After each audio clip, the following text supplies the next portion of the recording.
Okay. So for those of you who are here now, hello Paquetto. For those of you who are here now, we're gonna try some new tech with ads that I mentioned in the discourse. Seki Pico time, that's right. Hello, Dude 357. Corner Pond Gaming. So Joe is off making a tea, so we're gonna try some tech with the ads right now. We're gonna run 3 minutes of ads right now before I post any of my go live messages, and that'll disable all ads for an hour, and we'll do it again during break.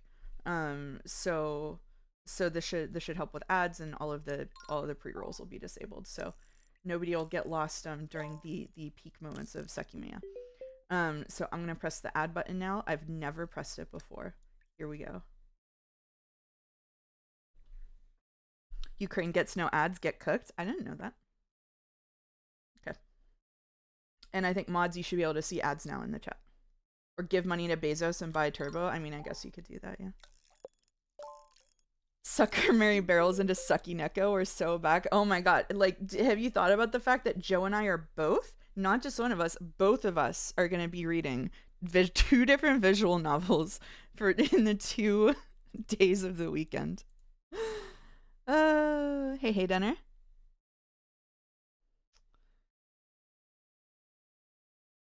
Twice the theories to keep track of. Yeah, maybe he'll finally write something down. Sekimeiya is anti-Umi Neko is ooh, I almost just said a Umi 5 spoiler. We'll say it next week.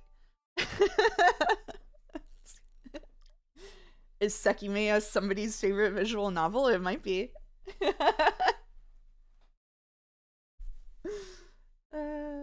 If I send my own personal ads, do you get money? This message is sponsored. I can't say that. That's who you would choose? That's who you would choose? Hey, Mouse, how's Seki going? It's going okay. We're just playing a little corner pond to start.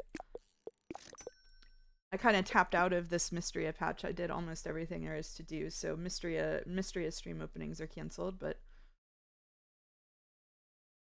Sekimeiya is everything that Umineko isn't it the other way around? Yeah, I think they're sort of inverses at each other. Hello, Jack.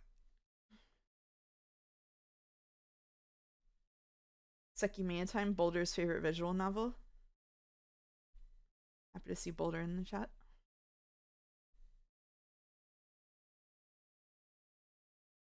Guess I should open it.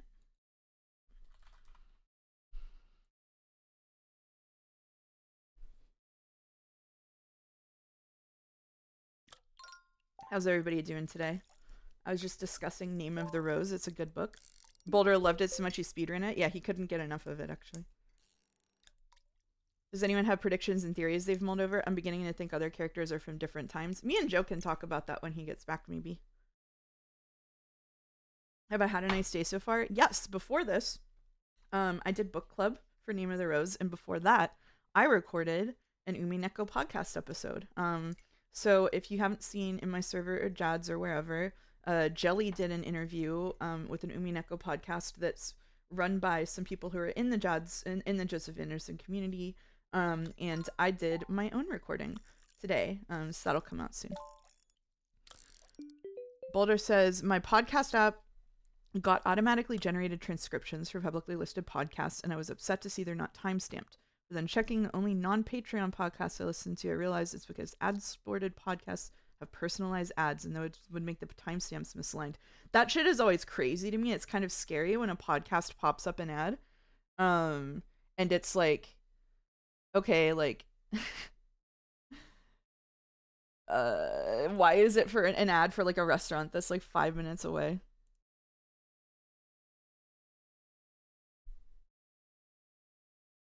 Hello. Hello, welcome.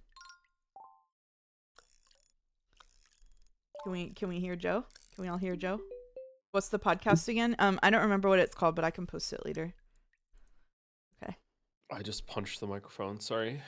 Boy Mouse in chat, yeah. It's Boy Mouse.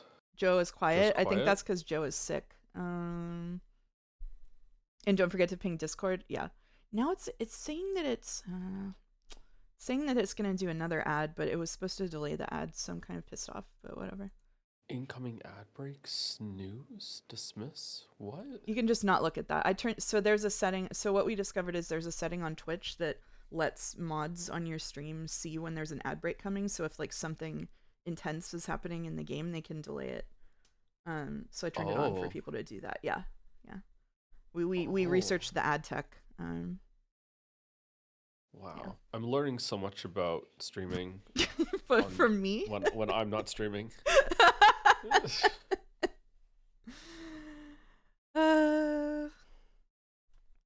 This is Paquetto's first stream as a Seki Fuller. Congratulations, Paquetto. Paquetto was a Seki hater at the beginning of Sekimeiya and later came on to love it, I believe. That's a lie? Oh, okay, sorry. That's a lie. The personalization is good because they don't have Finnish advertisers anymore. Just advertisers. So there's a scene cut and no ad. Oh, nice. Oh, shit. I missed a fish. Shit. Okay. I'm going to post stuff. You can post stuff too if you want in Jads or wherever. I'm going to post it. Here we go. And here we go. Oh, thanks, Gatsby. Thanks. Oh, I heard that. Oh, no, Oh, Gatsby. did it go through? Yeah, Oh, it went through. Oh, no. Thanks, Caps, for the resub. Seki Pico. Yeah, here we are. Here we are. Seki Pico is the portmanteau for what happens when Joe and I are reading both Sekimeiya and Dumi Pico on the weekend.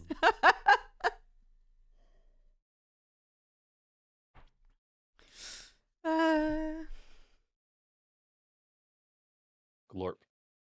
Glorp. Yeah. Without Cliff, there can't be Peak. That's true. The darkness needs the light. Glorp. What is it, Gatsby? Everywhere? What is it? What's the matter? Really want to know where it's going? Well, we might find out.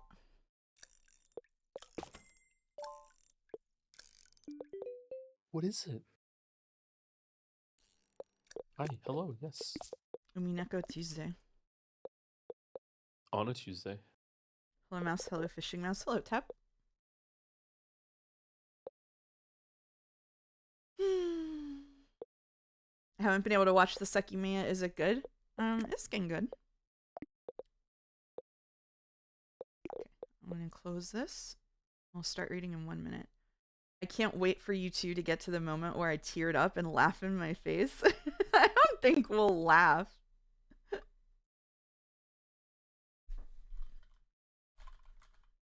Caps, I think it's because it delays it. I'll laugh. Or yeah, it's for moderators. I'll laugh. You'll laugh? You'll laugh at I'll the laugh. emotional I'll thing? laugh. Oh Yeah, shit, I'll laugh. I need to send you the new voice assignments. I'm sorry. I'm really okay. Here we go. I have DM'd them to you. Despite what you think, or well, not despite what you think. Looking here, I do have more voice lines than you, so you might pick up some of the narration extra to compensate. Really? You're taking? Yeah. Wow. Yep. Oh, okay. I think Hallyu was giving me the bulk of them because you're sick this week, and so he wanted me to read more than you. Okay, all right. I'm okay with that. He's being very nice. So nice, so nice. Okay. So nice. We're mixing things up. Yeah. Okay. Let's hit the button.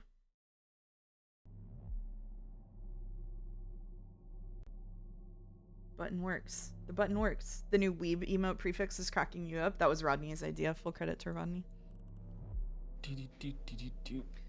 How do you prepare the lines for each person in Umineko? I'm going to start reading with friends soon and wanted to know your method. So basically, I have a pool of characters in my head, and each person on the stream has like assigned characters in my head who they don't swap off of. So, for example, I always put Joe on Battler, I always put Jelly on Ronave if he's there, and I always put myself on Beato.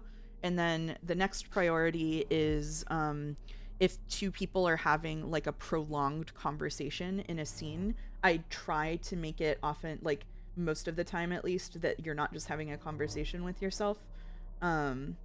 hello segmentation fault. Nice to see you. And then I also and then I try to distribute it so people have generally the same number of lines. So and I try to swap narration off unless sometimes like Jelly likes narration over character stuff. So I'll give Jelly the narration if everything else is equal. So I've seen Jelly on the Umi podcast. Yeah, I was saying I interviewed on that same podcast today. Super exciting. Yeah, but everybody should go listen to Jelly. Okay. The only other thing, Joe, is someone was asking about Sekimeiya theories while you were making your tea. Are there any theories you wanna share with the chat? Um,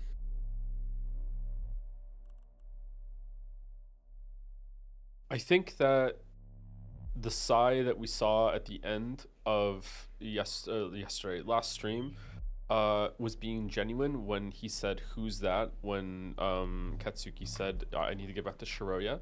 I feel like it's not just I guess timelines at this point. It's also different like versions of where they are, and some groups might be different, I guess. Or maybe there's like a primer kind of like looping in of itself thing that is causing a change, and maybe Sai is from like way in the past or way in the future of that timeline. I'm not sure. Um, but I also maybe think that Sai didn't even know who Atsuki was there either. Like maybe Sai is that Sai is from a completely different thing. I also had I told this said this to you. I can't remember if it was the next day or after we were done streaming last week, Mouse. That that like I wonder if Sai is like wholesale has just never left the facility. Like he's just like he was like born in that building somehow in some sort of Sekimeiya like infused shenanigans. I don't know.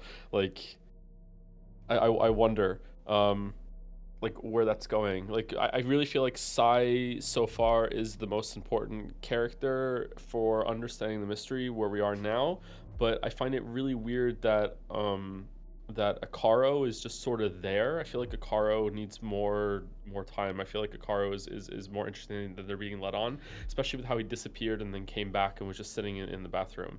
And I've realized now that I've been conditioned from Umineko as I'm doing this to just think that you already know all the answers, Mouse, when you don't. I'm sitting here thinking that you're judging me. No, I'm when, just letting you talk. I'm being polite. yeah. Yeah, I think to me it seems like my biggest theory maybe is that either the tower or the Sekimeiya itself or Sai as a character is acting as a kind of fault line that is like fracturing space-time in some way. And I don't know which of those it is or if they're all connected together. So that's probably my biggest one. I also find it weird. This is something that you noticed actually, and then I like honed in on it. Is that when Atsuki teleported the second time, he teleported from a standing position into sitting in a chair and kind of snapping to. And I don't understand how if he teleported, his whole body changed position. But then when Sai came back later, or sorry, when they went back into that room later, and the door was open, but the computer timed out at the right time. My guess is that Sai just time traveled and also entered into that room in the same position too. So it's like there's like windows of time, like you said, where if you teleport, anyone who time traveled to that time would also have ended up in that chair somehow. So I don't really understand how that works. Maybe there are like fixed Sekimeiya teleport points. I don't know. Hello to Florence's replacement in the background. Oh, you can hear it? Okay. Yeah. It's okay, it's fine. So I my theory there was basically that especially if there's some kind of like fault line centered around Sai or something, it could be that the Sekimeiya, like my first theory was that there's two of the Sekimeiya and it's sending you to where the other one is. Like say if someone had their pocket and they were sitting at the computer at that point in a particular like other timeline or loop or something. Like there are two parallel timelines and you go to where the Sekimeiya is at that like somehow because it's pushing you earlier, but I don't know, they could be running in parallel but asynchronously. And then my other one was that if the fault line is centered around a person, like maybe it's teleporting you to where Sai was at a particular point in time. And did the times that he traveled were different, right? I can't remember that. That would have been a good note to take actually. I can't remember. It seemed like the first time he time traveled it was only what 10-15 minutes. And I feel like the second time he time traveled, it was over an hour, wasn't it? It was definitely longer the second time in my Yeah. memory. Um, so yeah, I'm not sure. I can't see your screen, by the way. Oh, fuck, you're right. I didn't share it with you. What am I doing? Okay. Space-time fault points is such a Star Trek episode premise, TBH. Well, I've seen a lot of Star Trek. I think he teleported 20 minutes. I supposedly went back about 20 minutes to the past. So, yeah, so he went 20 minutes. And the second time was it must have been longer than that. I want to say it was an hour, but maybe it was also 20 minutes. He only said 20 minutes once. So, oh god. Was it twice as long?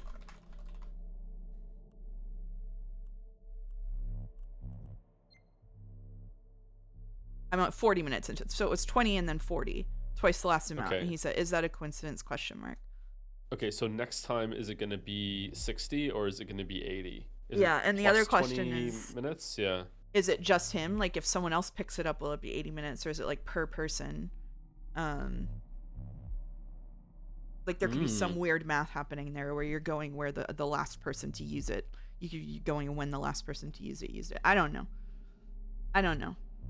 What if you touch the Sekimeiya when you're already back in time from the first Sekimeiya? Well, that's the thing, right? Some of these things where people are disappearing is maybe they are like just chaining it. I don't know. Yeah. What if at one point the egg hatches and Sai crawls out of it? Yeah, I mean that would make sense. That would make sense. Tiny Sai, right? I feel like that's the most natural conclusion to come to. Sekmeiya. Oh shit! There we go. Oh, yeah. Oh, wait. Sorry. I cracked it. Sorry. We made a groundbreaking discovery in my server. We made a groundbreaking discovery in my server. Double Jumper made this discovery. What do you get if you take the umi out of Ushiromiya? What do you get? Shiroya. No. Mm-hmm. It's all connected. It's all connected, baby. Uh-oh. Yes fucking way. Yes fucking way. Yes fucking way. She said it as a joke and then realized it's true. Okay. And with that, do you want me to do narration at first? No, I can start. If you want me to go first, Okay. or do you want to go? Yeah, that makes It's your sense. stream. Do you want to start with narration? You can go for it if your voice feels okay. He says, coughing. Yeah.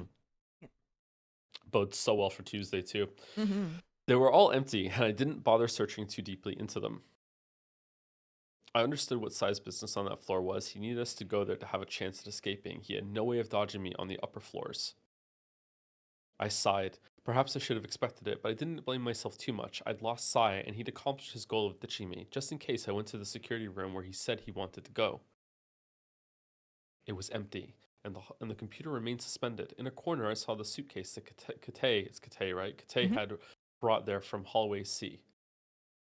What was Sai's deal exactly? Maybe I'd have a better idea once I returned to the attic, but I still needed to find Shiroya. I went to look at the computer's time, which read 12:18.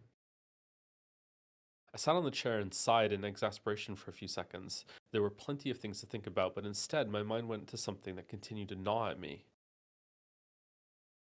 Okay, so I just want to know, now he is sitting in the chair, which means that a third option is that the Sekimeiya transports you to a place in the past where you went and sat in the future. We've now hit 3 options.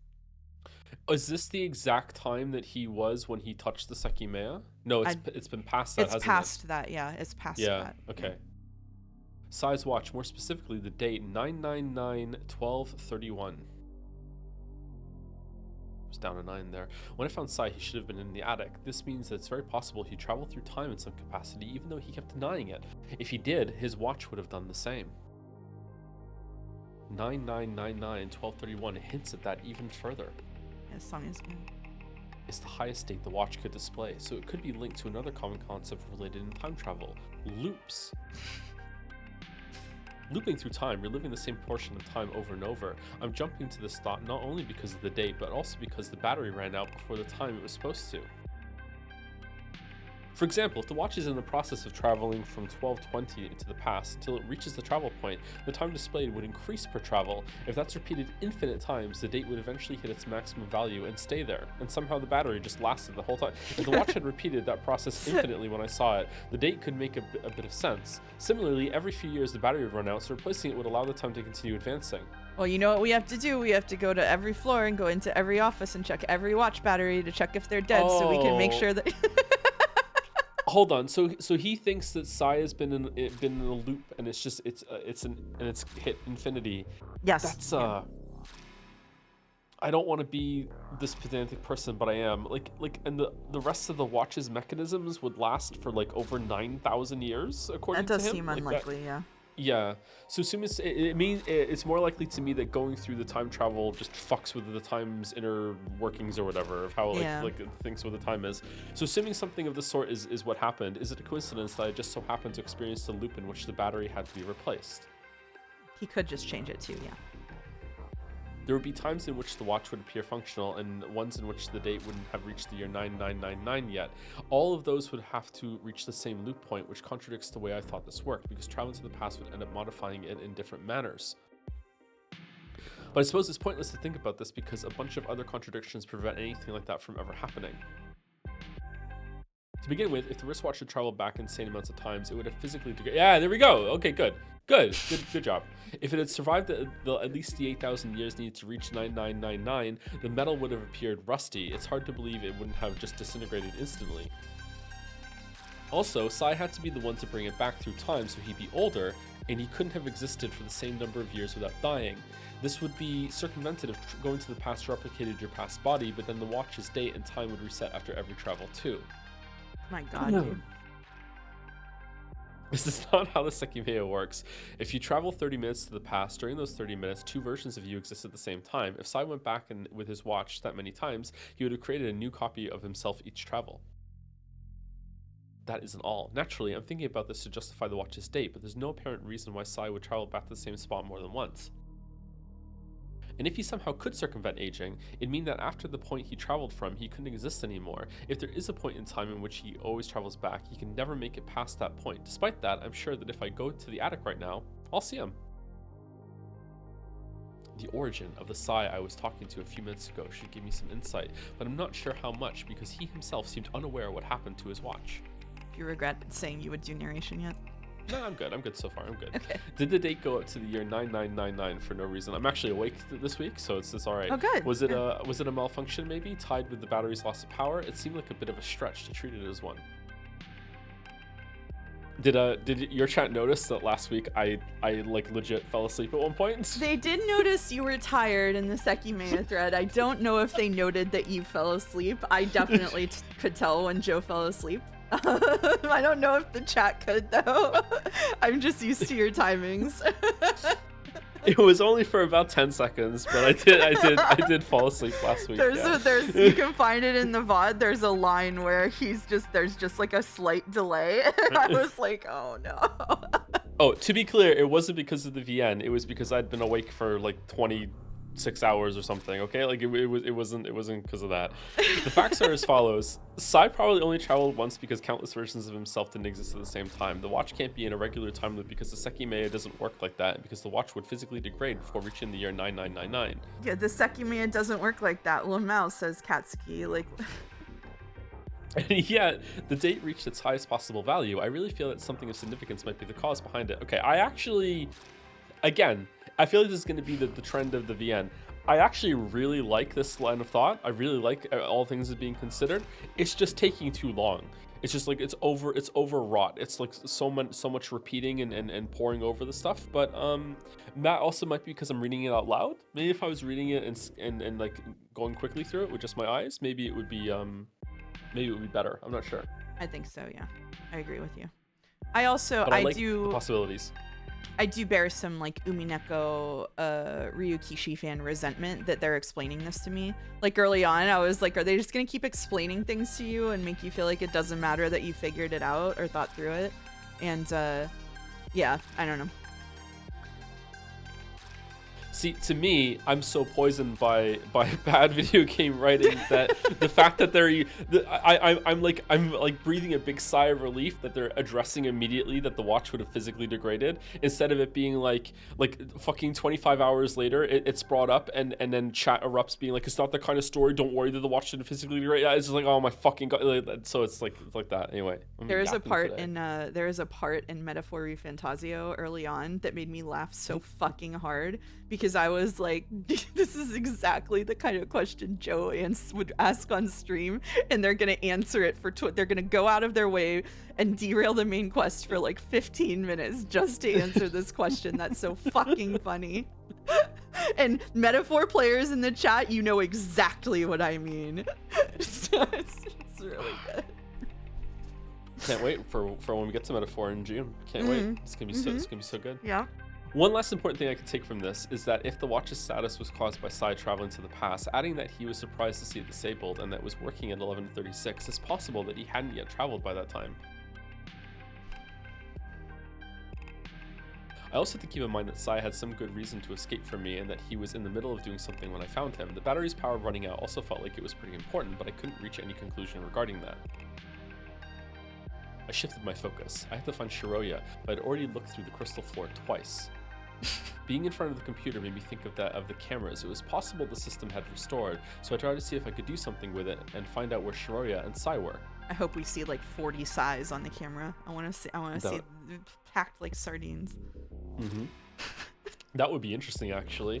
I clicked on the program with a security camera icon. The text logged in as Kate Kyuiji was still on the bottom. When I noticed it, I wondered if Kate intentionally left his account logged in to use the excuse that anyone could have used it.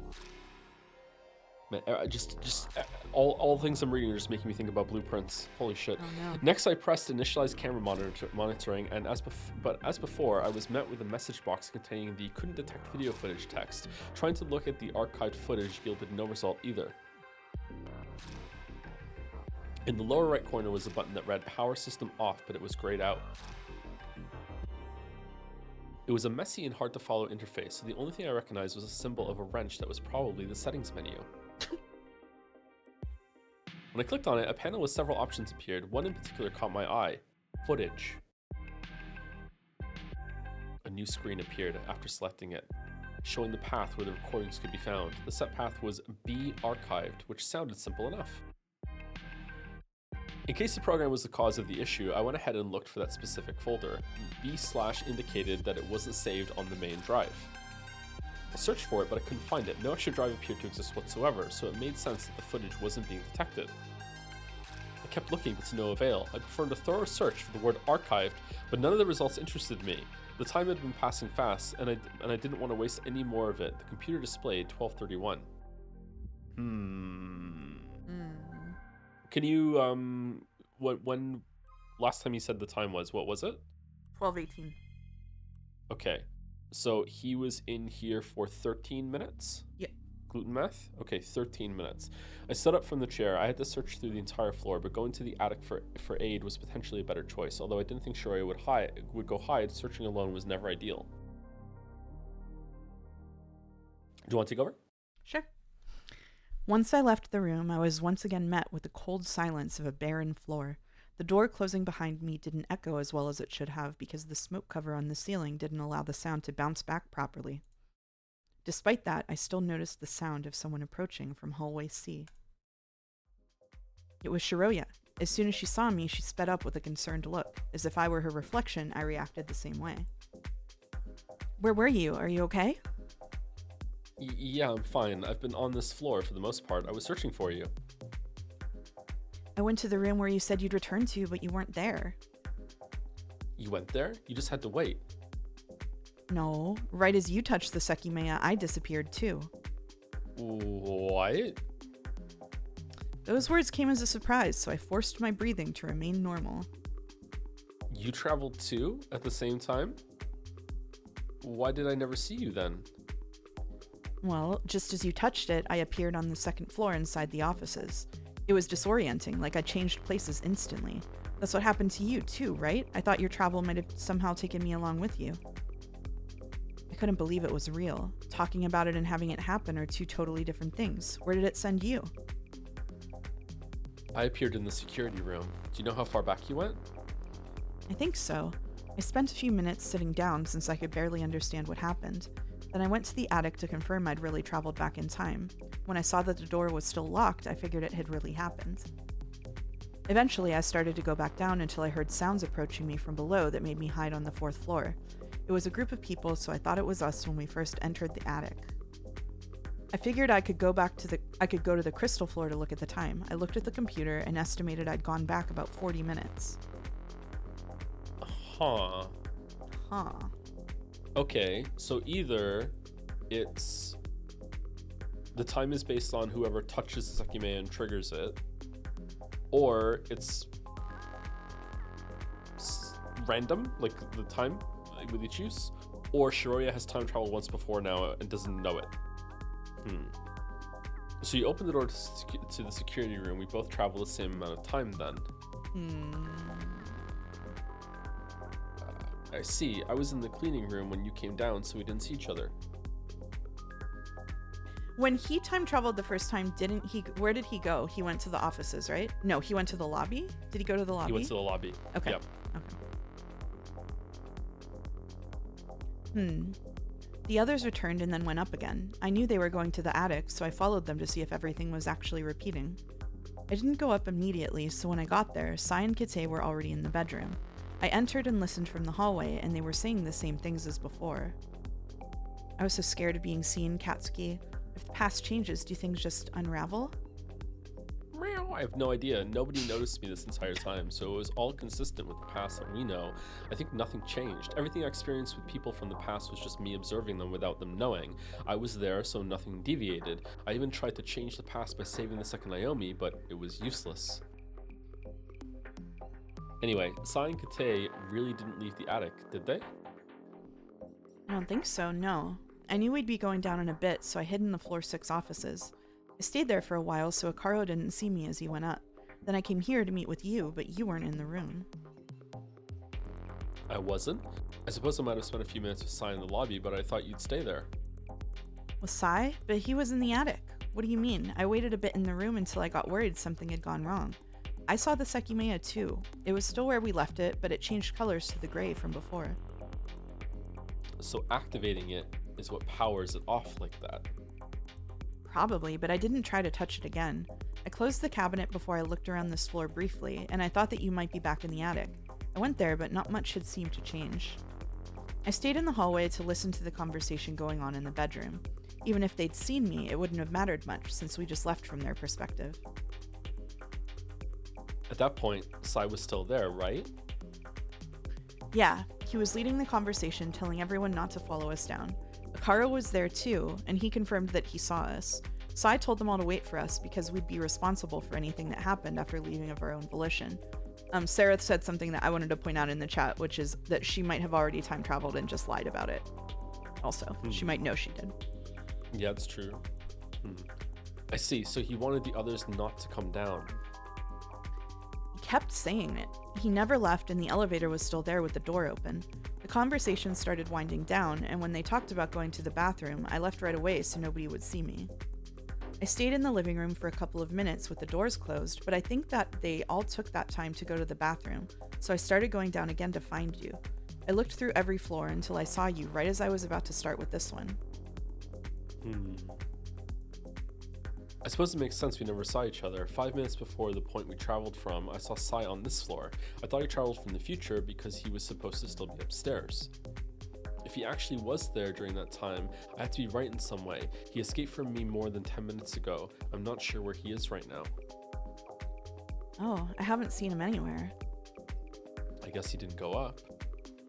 Well, I looked inside every partition, so he might have been able to. I don't know what his goal was, but he's probably accomplished it by now. Regardless, the most important thing is that you were able to travel without touching the Sekimeiya. Not only that, but you went back just as far as me. I considered that I went back twice as far as my initial travel, but that shouldn't matter anymore since this was your first. And our locations were also different. I'm not sure why I appeared on the 2nd floor. Okay, so what are we thinking? Are we thinking that she wasn't touching him or holding his hand when he teleported, right? I don't think so. I can't remember now. I don't think Were so. they? No, she wasn't, because we both said that if in this situation, the first thing we would do would be try to teleport and take someone with us. And so the fact that he didn't was weird. Would you want to know what I'm thinking? It's insane. What's that? What I'm thinking is, maybe every time that you use it, it doesn't just take you twice as far back, but it also, like, the Sekimeiya is like stronger, and so it's like sphere of influence is bigger, and so it's possible that if they use it enough times, it could transport everybody back, and that's how the time loop gets created. But then wouldn't they remember it now? Maybe they would. Why would it only takes like people back? Like, I guess there could be some magical entity to it that only takes people back. And, I don't just know. for the sake of, like, you know, nudity, it also takes their clothes back. But like, Yeah. there's it's like that. Yeah, maybe it is that. Maybe there's a proximity to it, or maybe she's lying and she touched it after he did, or maybe there's like a second secret Sekimeiya in her pocket that was planted on it that she doesn't know about, or There's too many options right now.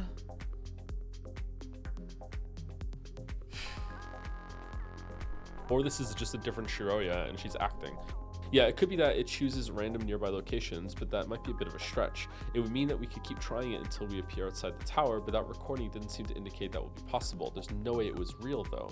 My chat says, I don't get the locations thing. Weren't these two together pretty much the entire time, or am I misremembering? They were together until he touched the Sekimeiya and got sent to the security room, which is where the stream started today. But at the same time, she disappeared and went apparently to the second floor offices. So they were separated for that period of time, but they were together before that. I think that answers that question. 40 minutes before we traveled, both of us were together, moving down from the 5th floor. It can't be that where we appear is decided based on that position, or we would have appeared together. It's addressing it. Interesting. Yeah, I don't know.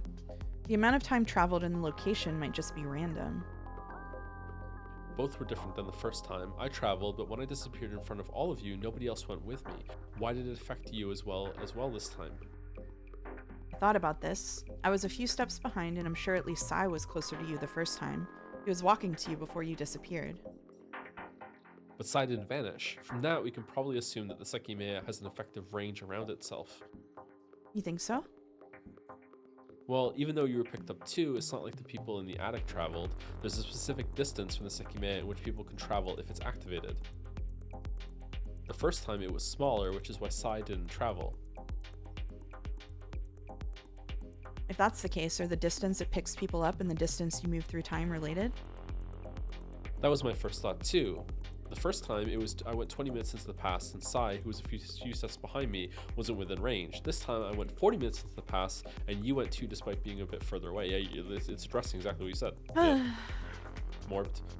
Both times before traveling, I felt a painful burn on my fingers for a split second. The Sekimeiya was searing. I believe the second time it was even hotter, so it could be tied to this as well. Inside its cabinet, the Sekimeiya is kept cold. Once it's removed, it begins to get progressively hotter at an unnatural rate. Sai brought up something like this earlier. After traveling, I paid attention to the room where we found the Sekimeiya, but I didn't see anyone hiding it there. We don't know how long it was there, but it should have been outside the cabinet for longer than the first time.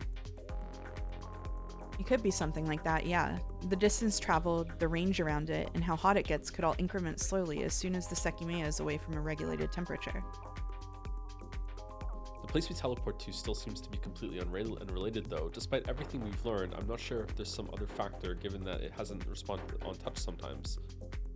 It seems that when it's activated, the energy stored is released completely and the Sekimeiya turns gray and cools off immediately. Yeah, I think it starts glowing again after some time, but exposing it to the cold might accelerate that, like we saw. I'm saying this because the Sai I met had the Sekimeiya on him, and it went from gray to white before we put it in the cabinet. I still don't follow what you're saying about this Sai. We should go upstairs already to see what he's been getting up to. He was priming everyone to suspect us. Yes, but hang on a second. hadn't fully explained to her what I'd gone through upon traveling to the past. The big mystery I'd experienced was still the killer vanishing from the bathroom without being able to touch the Sekimeiya. I'd gotten to the conclusion that most likely the bathroom was completely empty when we saw Naomi's second body. And we just learned of a supposed range. It would let someone travel without needing to touch the Sekimeiya, but they'd need to be close to it. Since the Sekimeiya was in its cabinet at that time, it wouldn't have been possible. I was in front of the bathroom when it was locked, so if that was when the culprit disappeared, it would have teleported me as well, alongside the others in the event room, assuming that was the source. After we heard the sound, we first searched through hallway A. During that time, is it possible that someone used the Sekimeiya and the range encompassed the culprit in the bathroom? That would explain a Karo, right? Given that we still found it inside the cabinet after finding the second Naomi, that doesn't seem feasible. But there might be one way. According to Shiroya, she returned to room B3 and found the Sekimeiya in the cabinet where I'd activated it, and at that point, Sai had a disabled Sekimeiya in his hip pack. Was there a second Sekimeiya at the same time as another? While the culprit was locked in the bathroom, could it be that someone made them escape with another Sekimeiya? Someone who remained in hallway B, maybe? Could it have happened from the second floor? And then, did both that person and the culprit escape to the past? If so, where the hell have they been all this time? This concept of range must start to explain what happened. And how is it the Sekimeiya will go back with some people but not others?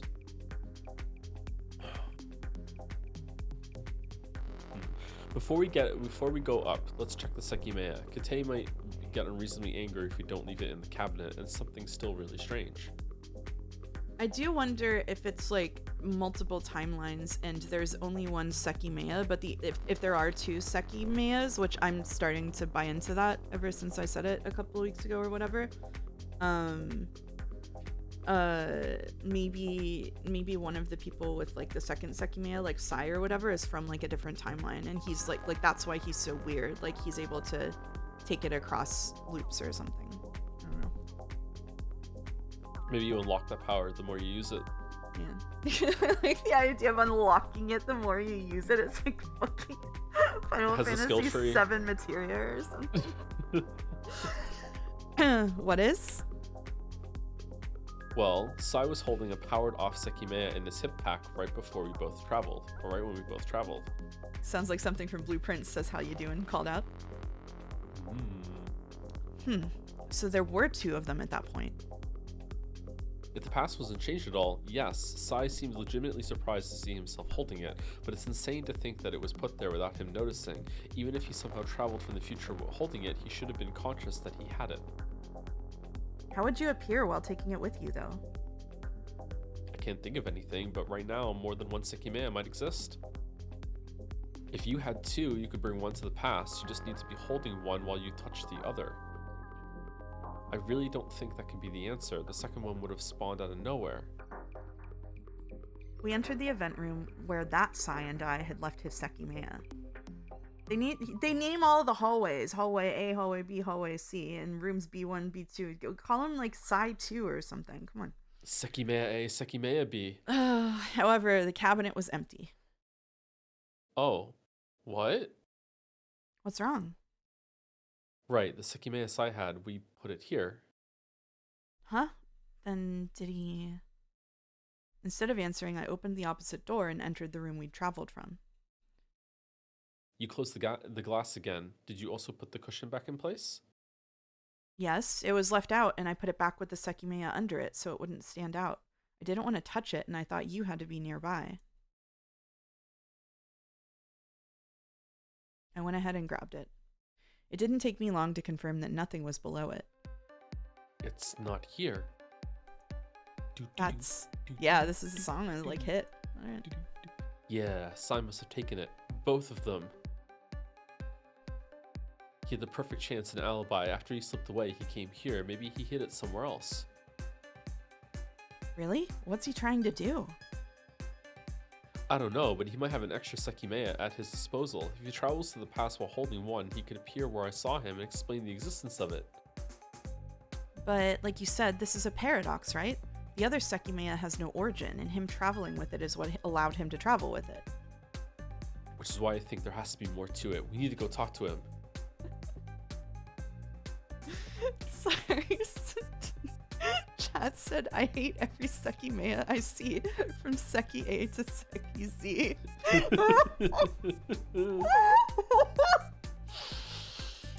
Shiroya agreed, and I repositioned the cushion before leaving. Since the elevator should have still been out of commission, we took the stairs up. In a short time, we were in front of the top staircase.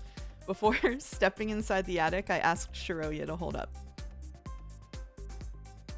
I looked at these footprints before leaving. They've all degraded, but I believe these are new.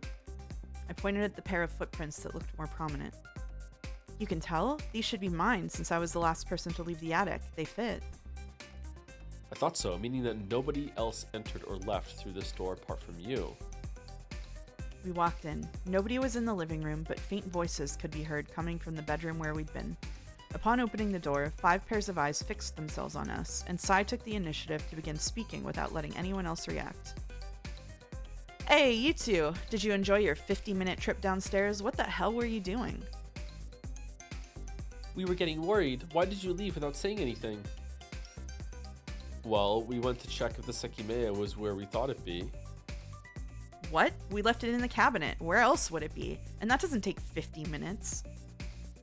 Before we explain ourselves, let me request something. Sai, can you show me your wristwatch? What? Do you want to know the time? It's 12:37. No, just show it to me. Do you not believe me? Look. Turned his wrist around. That was the time displayed on the watch's screen, along with the correct date, 2011-12-15. Did you just set the date back to normal? What do you mean? Why would I need to change it? Forget it. When we went down, we found the Sekimeiya in room B3 after seeing that the cabinet in the event room was empty. What? That's impossible. We all instinctively looked at Akaro, who seemed like the only person who could have done it, but he denied any involvement.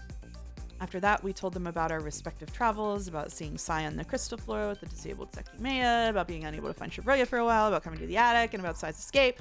It all amounted to the 50 minutes we'd been gone. But from our perspective, we'd been gone for about an hour and 30 minutes. This is a laughable story you're making up. You hid the Sekimeiya and are now trying to blame me.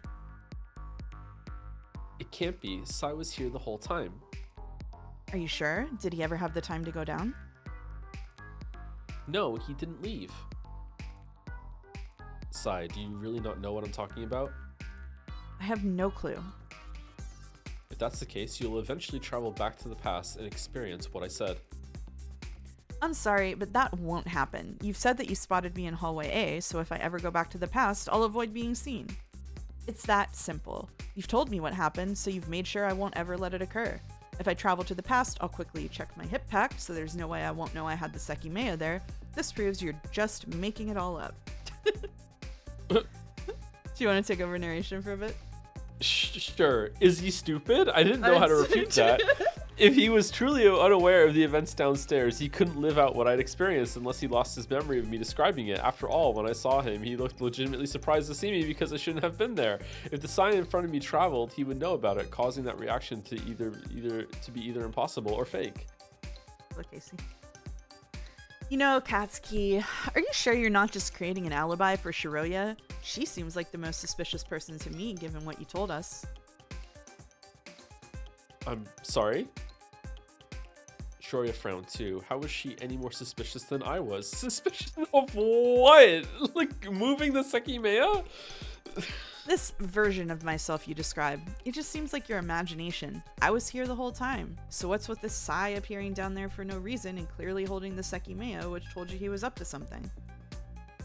According to you, Shiroya went back to the past. She knew where to hide the Sekimeiya and was the only one who could have done it. She also wasn't where you agreed to meet, right? This version of myself who you saw, who couldn't have existed, is nothing but an excuse to remove suspicion from her. Am I wrong? You're being ridiculous. If anything, I know now you're very aware of what I saw, or else you would have suspected both of us. You know my story is true. Oh, welcome, Raiders from Man of Answers. Welcome to Sekmeiya Sundays. Don't act like a smartass. I just chose to suspect her before you. Are you sure you can really trust her that much? Didn't she have the cabinet key in her purse? I also remember that she couldn't have hidden the Sekimeiya in the storeroom. That's true. Unfortunately, nobody else could have, which means that someone who appears not to have been able to do it did it anyway. What if it was her? Don't look at me like that. You're the two people who left us without saying a word, and now you claim the Sekimeiya disappeared from the cabinet? Either you two are responsible, or only one is. I was only trying to trust you, Katsuki. I'm going to make this very clear to you, Sai. Don't try to push her around. You can say what you want about Kate, even about me, but you'd seriously better think twice before you go accusing her. She's done nothing wrong. In fact, she's the last person who would ever try to take advantage of this incident right after me. Leave Shiroya alone! I don't follow. You don't need to. Sometimes you just need to be quiet and listen. Let women speak! I still can't believe this is all real. Are you two being serious? Did you travel through time? Katsuki said it before, but... Yes, I'm completely sure now. There is no other explanation for what we experienced. I'm certain too. Somehow the Sekimeiya has that power. Listen, if I'd hidden a device that lets me travel to the past, I'd currently be buying yesterday's lottery ticket, not hanging around here. The rules seem a bit volatile, so maybe you're not aware of them. Something led me to believe that the Sai I met never traveled before. Your purpose might be to experiment with it or to try to leave this building with it. Did you lose your mind? How would I get out and still keep it? At one point earlier, 2 copies of the Sekimeiya might have existed at once. I'm not sure how that came to happen, but by hiding only one, you could lead Ashia to believe the Sekimeiya hadn't been stolen while keeping the other one hidden to retrieve it later. Well, unfortunately, the second Sekimeiya is just part of your imagination. It can't exist, and it seems both of them vanished. We're not going to take any of this seriously when it comes from the most likely suspect behind this new disappearance. Do you no longer think an unknown culprit is behind this? That's still the second most likely possibility, along with Akaro. It wasn't me, I promise. We have to go downstairs. If someone hid it again, we should be able to find it, just like before. That's true. We keep repeating this, but the cameras are still working. They'll eventually expose everything to the police. Time for scavenger hunt number 17. Here we go. Akaro seems to have gone back to his normal self. He was probably right, but a culprit with time traveling knowledge might not have cared too much about that. Do we need to? We can just stay here where we're more comfortable. I'm not fond with staying with people I know are plotting something, especially when it's more than one of you. Let's go see what these two are talking about. We agreed to go down. Meanwhile, I continued to debate whether the sign next to us, the one was the one I'd seen on the crystal floor. If so, how had he managed to trick all of us? Because if he wasn't the same one, the origin of the extra sign remained as the hardest mystery to solve, alongside his motive and actions. What's a weeb? A weeb is like a weeb, but for French. Weeb? Had 2 Sekimeiya ever existed at the same time? Was that still the case? And if so, how had it happened? Glass shatter. No. I hope we quickly have a better idea of all that. But in the meantime, I continued running through my previous thoughts. We were only 4 hours into our imprisonment, and we were already... It's 4 hours now! And we were already dealing with a seemingly incomprehensible pile of questions. Before leaving the attic, we made sure no one else was there, and also got our 8 items. The elevator was still open, and we left it that way. As we moved down the floors, we entered all the offices. Once we were done with the ones on floor 2, nobody could have been above us. At the end, only the crystal floor remained. All of us went to the event room, leaving Irina and Isla by hallway A to watch the stairs like before. Shiroya and I had left the cabinet uncovered, so everyone else immediately had a view of the empty interior. Katsuki, be aware that if this is your doing, Ashia will figure it out. That's fine. We had nothing to do with it. It must have been Sai. We waited a couple seconds for his denial, but it never came. Wait, is he not here? We turned around to discover that Sai wasn't with us. Shiroya, next to the other door we'd left open, peeked at hallway B. Where are you going? Sai didn't reply. When I looked at the hallway, I saw him in front of a door. Even though he'd heard us, he ignored our call and disappeared off the hallway C. What the fuck is he doing now? Kate gestured to Irina. Are you okay? Yeah. Kate gestured to Irina to stay in the opposite hallway. Shiroya and I were interested in the room Sai had been next to, so we approached it with Kate behind us. Sai, come here. Where did you go? Doria reached the door first and opened it. Inside was the cleaning room. I wasn't sure what Sai planned to do, but we'd seen him standing in front of the door. Shiroya and I entered while Kate continued toward hallway C in pursuit of him. He stopped himself, but I saw his arm about to open this door. He was definitely going to go in here. There was only one reason why. He wanted to activate the Sekimeiya there after previously hiding it. If he did that, he could disappear without us noticing it. Shiroya was looking around while I questioned Sai's ambiguous action. If he'd concealed the Sekimeiya in that room, I wasn't sure why he left upon realizing that we'd seen him. He had the opportunity to give up, but instead, he left for hallway C. Oh, what? Oh, Yeah, what? oh shit. What? Another Sekimeiya teleportation has hit the Ashiya Tower. Okay, all right, that's interesting. Before I had time to think about it, the dim environment around me changed. A large light was illuminating the much more comforting room. I felt no confusion that time, as I realized immediately that I had teleported to the living room in the attic. All right, that was cool. The music suddenly stopped that was too. cool. That was cool. Yeah, It's a good touch. This is getting too crazy. What the fuck happened now? I knew I had traveled, but I wasn't the one to activate the Sekimeiya. It didn't catch me completely off guard, but I already knew that was possible. I wonder if it teleported all 4 of them.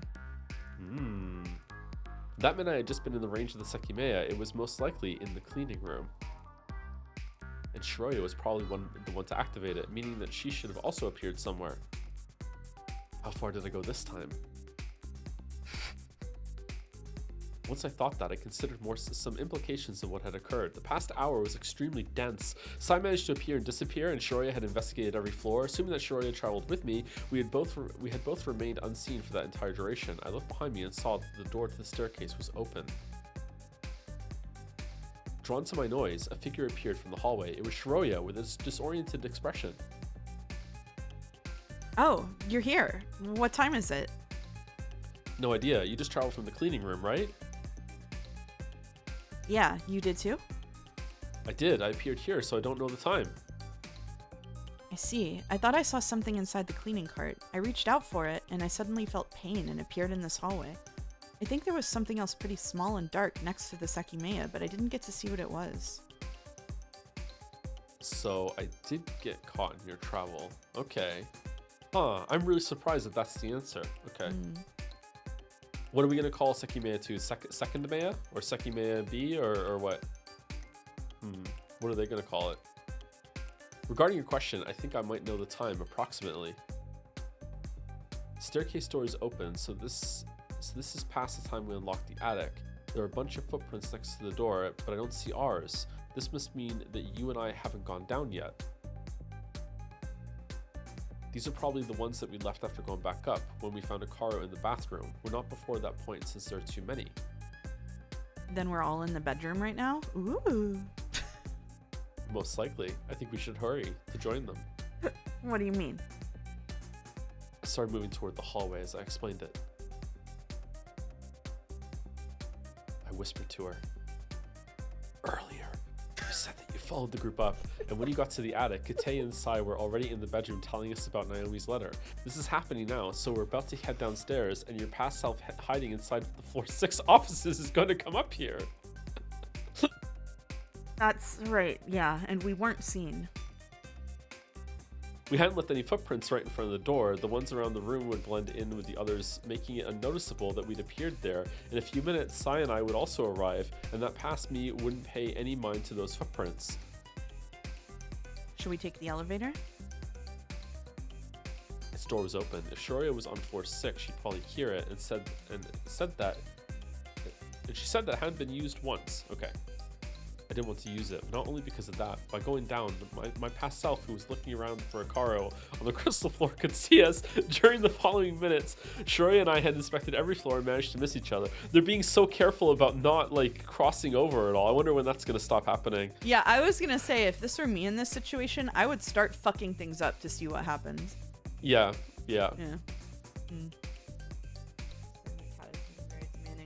Oh, thank you, Sleepy Griffin, for resubbing. At this point, I'm more of a mouse chatter than a Joe chatter. Oh, no. Love both of y'all's streams. I'm right here. You're right here. I'm sorry. And thank you, No Hope, for my queer ass. Donated 300 bits to say, Shiseki on my Meiya till I'm spun. Wow. Queer ass. I'm not sure what what we should do. Hiding from ourselves purely because we didn't see anyone in the past seems pointless and kind of crazy, but the only place we can actually stay hidden is this floor. Yeah, we should probably stay here. Maybe we'll be able to understand what Sai did, too. She was right.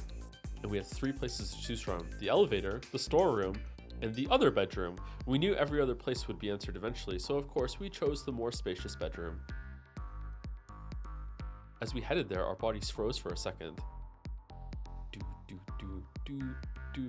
Coming from the bedroom where our past selves surely were, we heard footsteps approaching us. We knew we had to speed up, so we opened the opposite door and closed it slowly to avoid making noise. What do we do? In a quiet voice, Shiroya asked the same question I had. It was my 3rd trip through time, but that instance didn't seem like we'd get much out of it, given how Shiroya had already witnessed the attic the previous travel.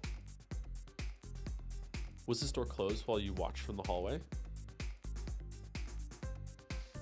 Yes. This feels like another 40-minute jump, doesn't it? It doesn't feel like it's definitely not 80 minutes. It could be an hour? I have no idea. It could be an hour, I think. I'm not. So they...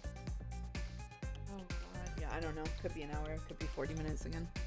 It's got to be increasing, so I'm gonna guess 40 or 60 minutes. Oh, they're saying it right now. We should just stay here. We should just stay here then. It's hard to believe anything important will happen, but we didn't come back until 50 minutes after we left, so we might have to be here for a while. Okay, so it's at least 60 minutes. So it's going up in 20-minute increments, or it's double to 80. I don't know. I don't know now. Shit. But she touched it, so the Sekimeiya is growing in power. It's not touching it. Okay. I don't know. I see. Can I get a plot summary? Time travel egg, yes. It was a bit frustrating because the only reason we couldn't head down and suss out the situation was that we'd already done that. We couldn't easily exist on a lower floor. Traveling under those circumstances had turned out to be a literal waste of time, but something was piquing my curiosity. Even though there shouldn't have been any danger, we didn't feel safe staying there because someone could discover us simply by opening the door. For that reason, we went up the ladder and sat on a bed above where we could speak without being easily heard. I took a pillow and shook it, removing a bit of dust from the cover. It wasn't hygienic in the slightest, but I rested my head on it since my body noticeably demanded it. While Shiroya did the same, we were startled by a sound. As was becoming common, it was the sound of a door closing, and it came from the hallway. It must be us. Right. We'll be back in 50 minutes then. It must be a 60-minute jump, right? Oh, shit. Yeah. Oh, unique art.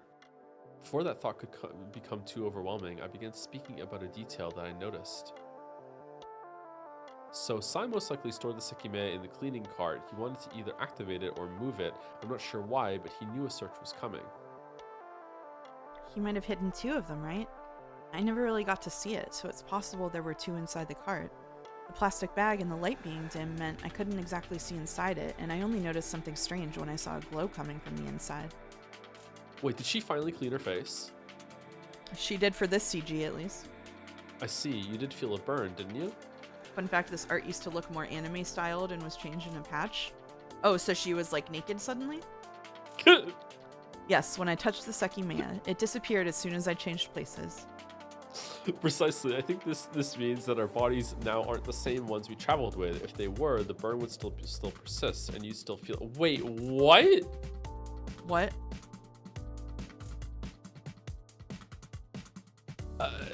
All right, where are we? She's rolling with it? Okay. I suppose so? I think we went about an hour to the past. I'm not sure if this is a coincidence, but that's 20 minutes more than my second travel. First I went 20 minutes back, then 40, now maybe an hour. Every subsequent travel has had an incremental increase of 20 minutes. But I activated the Sekimeiya this time, and this is only my second time. I know, which is why I still think it could be a coincidence. Remember what we thought earlier, that the time travel is dependent on the amount of time the Sekmeiya is not in the cold? That might remain consistent. Oh, I guess if Sai is like an infinitely living forever time looper motherfucker or whatever, then it would have to be like your body reverse aging every time you travel back, because otherwise he would just like get old, right? So that Yeah. that might be what's being set up here.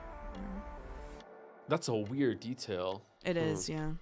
I say we traveled at approximately 12:40. The one before this was 11 at 11:50, and after that, you saw the Sekimeiya had powered off. That Sekimeiya shouldn't have been put in the cabinet again. So if it's the one you if it's the one you activated, it was out of the cabinet for a long time.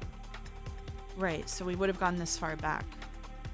But the origin of the Sai I saw downstairs still doesn't make sense. He traveled to the past at some point to appear there, but if he did it between this time span, he would have reset the Sekimeiya. You didn't see him going down from the attic, and neither did the others. I can't figure out what happened with him.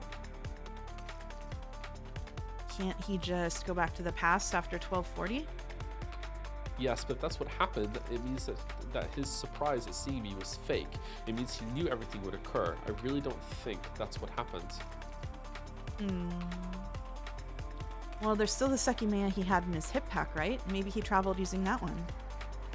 I can't say since the origin of that Sekimeiya is a mystery in itself. If he did use that one, it was somewhere else when we traveled from the cleaning room. It could be that Sai ignored us to go use that one instead. Both of us sighed. The possibility of spending a very long time there had forced its way in front of us. And if we knew what was going on, the thought might have been a bit more unbearable. On the other hand, it was also useful to have information that could protect us.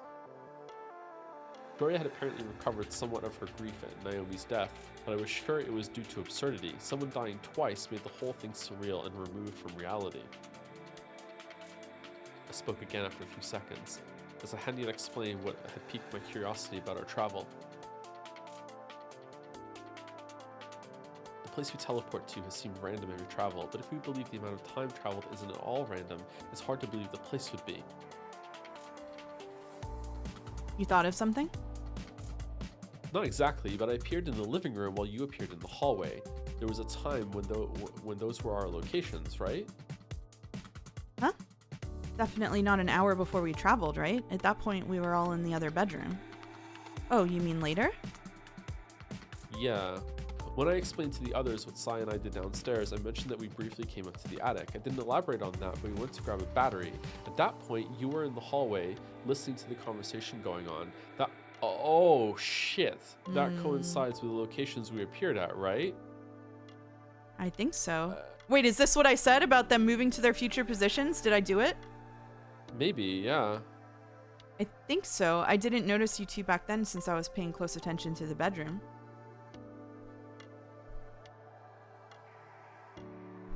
Do you, jump to the position that you were in, but the most recent one of you that touched the Sekimeiya, not the original? Oh, God. That's going to be really fucking hard to track.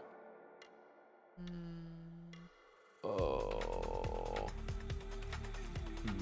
That had to indicate something. On the surface, the location you appeared could seem like something trivial, but with how many things didn't make sense, understanding smaller mysteries could work well to decipher others.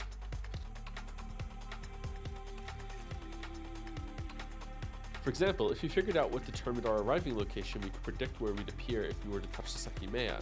That could help us decide if traveling purposely would be a good idea. Oh, so where we appeared might be related. We went an hour to the past, and at around 12:10, both of us were in the attic, right? That would hold up, I think. That's around when Sai and I went to the living room. Well, you said we traveled at around 12:40, so to 11:40. That means 12:10 was the middle point. Oh, you're right. I thought about it and quickly found direct contradictions.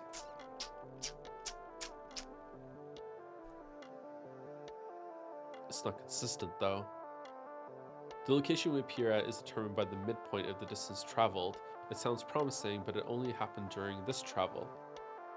The first time I appeared in hallway A, I went 20 minutes to the past, so at the midpoint before traveling 10 minutes later, I would have been next to the stairs. That was when I was being told that the Sekimeiya disappeared from the cabinet for the first time.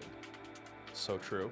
However, now I think about it, around 5 minutes later, at 15 out of those 20, I was in the hallway, keeping watch from the lobby, while the others looked through every room. That's pretty much where I appeared, so it could actually have been that same position. I see. So you appeared where you were at 3/4 of the distance traveled? Oh, Jesus, fuck. I have no idea. I said, when was he sitting in the chair in front of the computers, though? I have no idea. I said I was there 15 minutes after the point I appeared, but I can't be sure about the exact number of minutes. Oh god, I hope this is just like a dead-end reasoning and it isn't some kind of fucking math problem. I'm gonna lose my mind. It's a red truth herring. Oh. This falls apart in the second travel, though. We went 40 minutes to the past, and I appeared in the security room while you appeared in the floor 2 offices. Not only that, but I was sitting down in midair. We traveled from 11:50 to 11:10, and during those 40 minutes, I was never in the security room. We just found the second Naomi and moved back and forth between the attic and the crystal floor. Welcome, Godot. You don't want to do math while playing games? Interesting? No, I don't want to do math while playing games. Full stop. I don't think that's interesting. I think I just don't want to do math. Yeah. During that time, I never entered the second floor's offices either. Well, before we found Akaro in the bathroom, we came down from the attic and searched every floor. But I didn't step very far into the partitions since everyone else was looking too. I peered deep into the second one, so it can't be from that time. So we can't get anywhere with this. Appearing where both of us were at 12:10 could be a coincidence, but if it isn't, I have no idea what determined it. As I said that, I thought of another valuable thing we could get out of figuring out what determined the appearing location. We were dealing with Sai and a culprit who had traveled to the Sekimeiya. If the place you appeared somehow depended on the previous location, we could know exactly where someone had been in the past if we knew the location they appeared in, effectively drawing information out of them. Okay. I couldn't apply it to Sai since I hadn't seen him appearing anywhere, but it was something to keep in mind in the future. Missing chandelier reaction is really good. Where's the chandelier? Good question.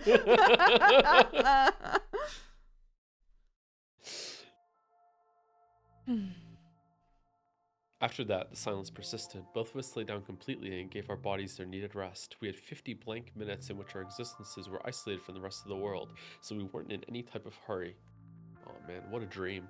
My eyes closed and I realized that I was a lot more tired than I thought. I've been awake for over 20 hours. As soon as I thought that, it all came back to me. How we'd spent our past week and everything about Mia. And we're gonna learn what happened, right? Here we go. I couldn't see Shiraya's face, but her mobile body gave away that she was exhausted too. Our deep breathing became background noise as I subconsciously reminisced about how our life had been until recently. I knew none of that would go back to the way it was, but even though I had already accepted it, I still felt the sharp pain every time I acknowledged the truth. And instead of moving through things normally, the Sekimeiya had appeared before us. It was still unbelievable, but I traveled back through time more than once. It was real and highly ironic. Are they gonna have the thought now? They could go back in time? Yeah, during the past 2 weeks, I pointlessly thought about it a number of times. If only I could go back in time. Right before I time traveled. Every time something negative or of significance occurred in my life, I'd resort to those useless thoughts. They were necessary, though, as immersing myself in a better world often seemed to temporarily alleviate the pain. Good question. Why are they tired if the bodies are new? Good fucking question. Good fucking question. Huh. Well, if they're not new and they're just jumping back to the bodies they had at the time when they traveled, then they would still be tired, but yeah. Huh. Maybe it's a mental tired? I don't know. Yeah. When I thought of the world in which Mia had met such an abrupt end, I could successfully depart from the real one briefly. The only way to truly achieve that, I thought, was by traveling through time and avoiding the path that led to her death. Godot, I think someone linked the cool Isla art the sprite artist did in the Discord. Yeah. And then, as if the universe was laughing in our faces, time travel had become possible right in front of us. However, instead of reopening the door to the normal world, it created a tangled mess, threatening to trap us in the tower for weeks. Not only that, but it seemed that even if we managed to solve every riddle surrounding the Sekimeiya, it would be useless for us. Changing the past was not possible. Traveling back would just formally... You haven't even tried, my weeb! What are you talking about? They've gone out of their way every single time to not change the past, or not even attempt to. Yeah. What do you mean? If we were right about the power storage, left the Sekimeiya out of the cold for a very long time, and traveled more than 2 weeks to the past, we wouldn't be able to change anything. Perhaps that wasn't the real way to put it. Something would prevent us from traveling like that in the first place, as if it was an impossibility. Or maybe we travel and suffer an accident before we could try to defy reality. He's just yapping. He's talking like is. he read a time travel book once. No, I'm not going to give him that. He's talking like you read Steins Gate and now he thinks he knows the rules. Like, what?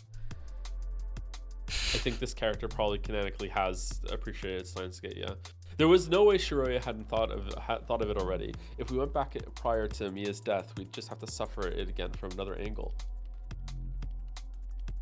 In my head, as my consciousness slowly dissipated more and more, it all sounded like an outlandish story I was making up, although in reality, plenty of time travel stories revolved around going back to the past to prevent an incident from taking place.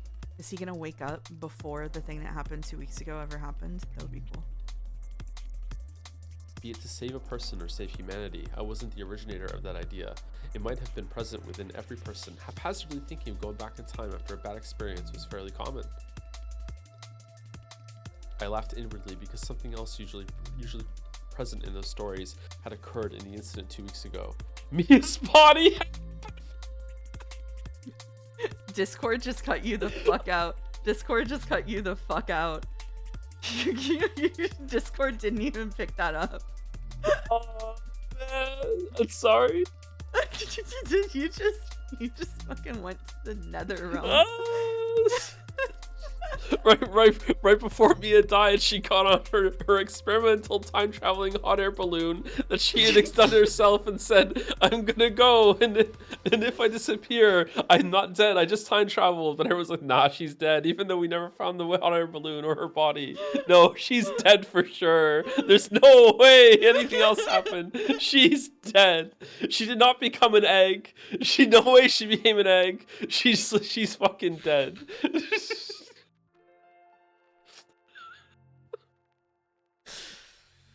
But I would have already jumped into all sorts of possibilities.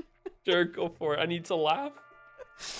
But I would have already jumped into all sorts of possibilities if it had only been that. In fact, Mia's body couldn't have been found. It disappeared in the blink of an eye due to the explosion that took her life. From a superpowered Sekimeiya egg, it was the biggest time travel jump of all. Despite that, parts of her had been quickly found. Her jaw confirmed her identity with zero chance of doubt, just like Maria. Her clothes were identified all over the place as well, and it hadn't been anything short of a miracle that Shiroya and I made it out safely without critical injuries. That was why thinking about giving another meaning to the past was also futile. It was the only way to get around causal loops, going back to the past to explain what had happened in a different way. Lamentably, her jaw had been found, preventing that completely. Unless... I was aware that I was about to fall asleep. I didn't want to, but I also couldn't resist it. I didn't know if Shiroya had already given up, but she hadn't moved in a while. Can I not go back to the past, save Mia, and threaten the forensic technicians to say that they've found her jaw? Something like that was a complete delusion. Had I already saved Mia? Of course not. I often used to be optimistic as I fell asleep, and I realized how foolish I'd been immediately after waking up.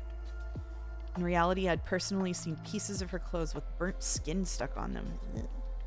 I could have very slightly embellished it by thinking that they could have belonged to someone else and that Mia had already been saved by one of my future travels, but I knew that the flesh I'd seen really belonged to her, no matter how many imaginary scenarios I intended to make up. The next thought I had was very different. I fell asleep. During all my fantastic thoughts, my consciousness had receded. It felt like no time had passed, but I knew better, as sometimes that meant I'd been asleep for a full day. It wasn't easy to move. When I tried to stand up, I saw that Shiroya had fallen asleep on the other bed. I sat up, aware that since nobody had come for us, not much time could have passed. I didn't want to wake her, but I also wouldn't leave her behind to go explore, so I simply waited, as that brought no downsides. My head was cloudy, and my muscles informed me that I hadn't chosen a good position to sleep in. With how tired I was, though, I barely cared about that. My movements had a delayed effect on Shiroya, so I didn't have to wait very long. She woke up seconds after I'd started to lie against the wall. With her eyes almost closed, she turned to face me. It wasn't a new sight, as I'd seen her woozy morning face a few times in the previous days. Sorry, I fell asleep. How long has it been?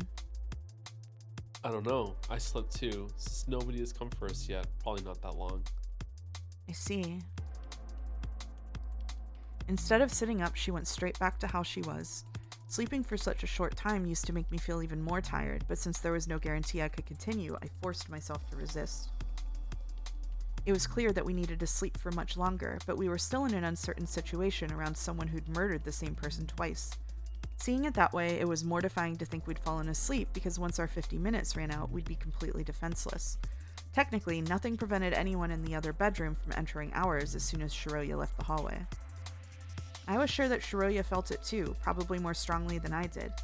A creeping fear that we could be killed at any moment, forced deep down inside us by the rapid pace of developments inside the tower.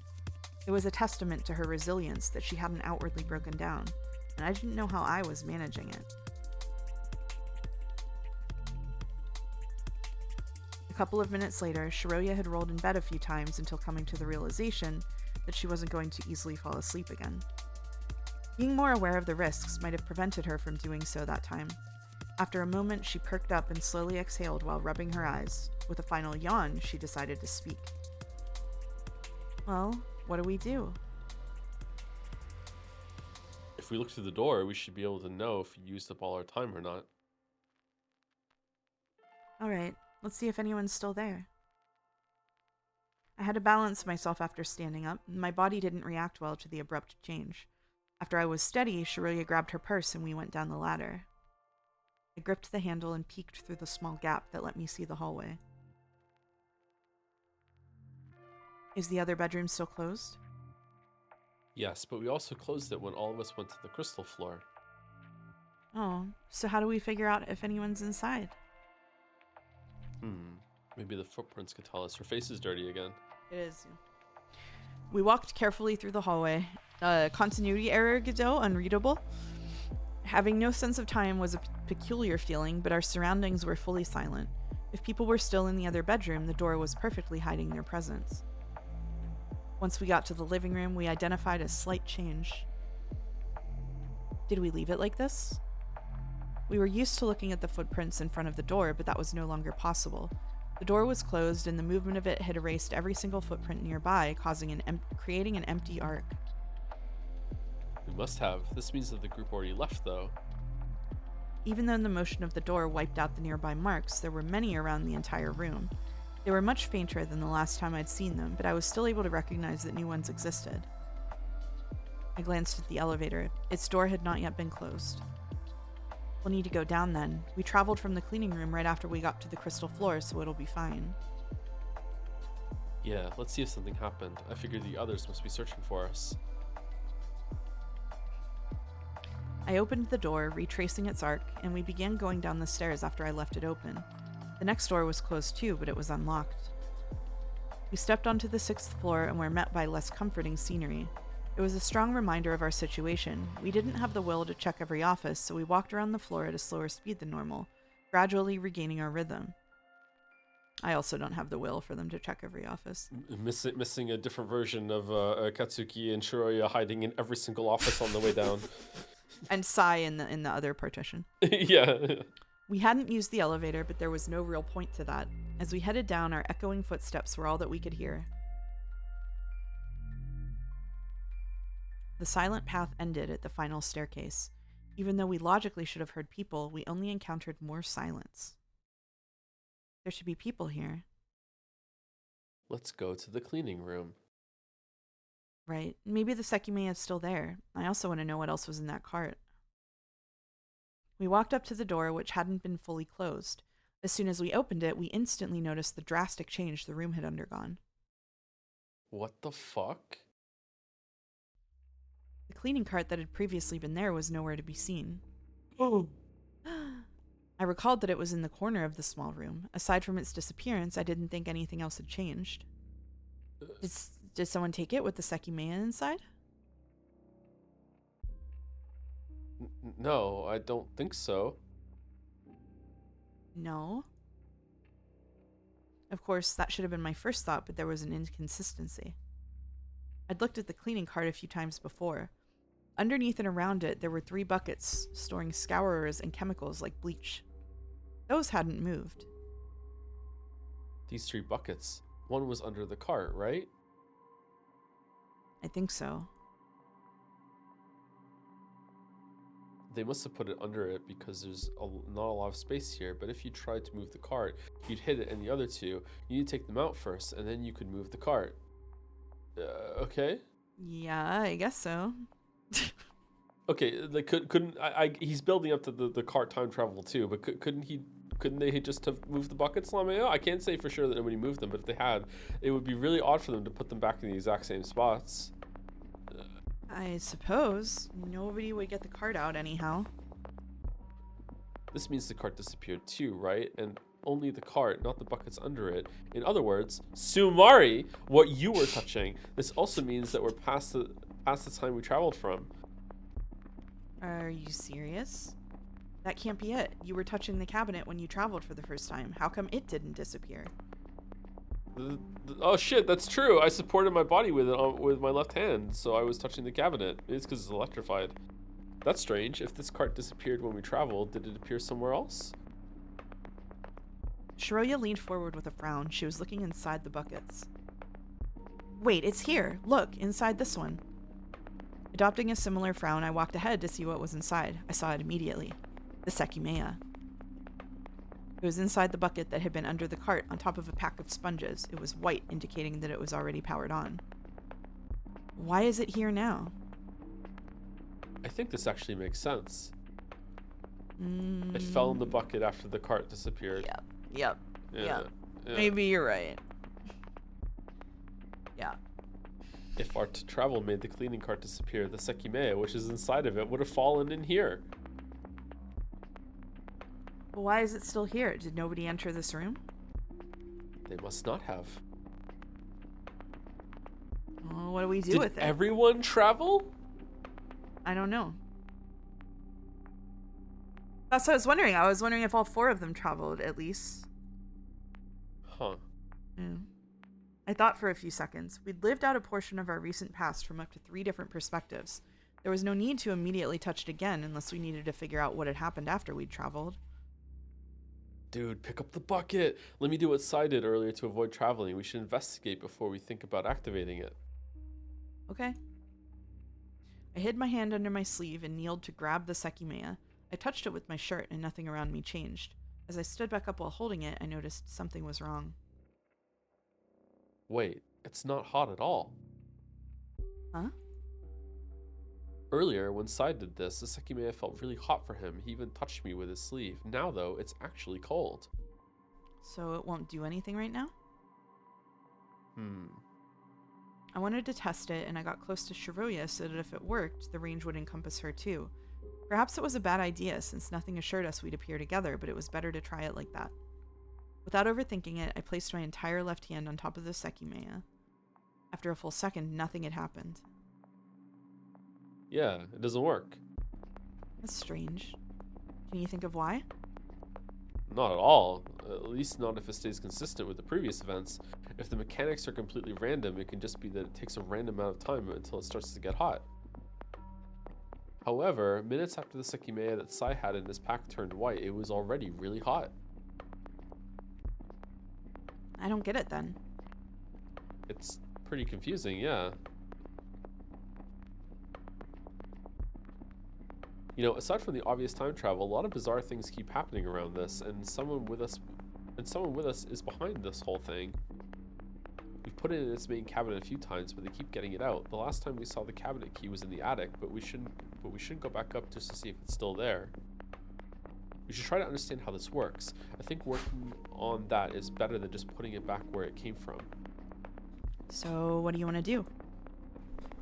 This time, let's be the ones to hide it.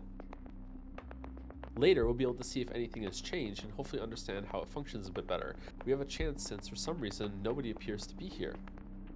Are you sure? The cameras are still recording, and we know that every place where we can hide it is somewhere someone will eventually look at.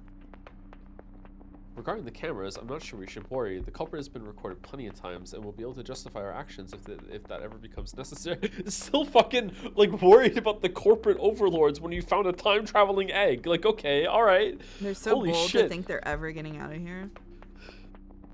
When it comes to hiding spots, I can think of a couple.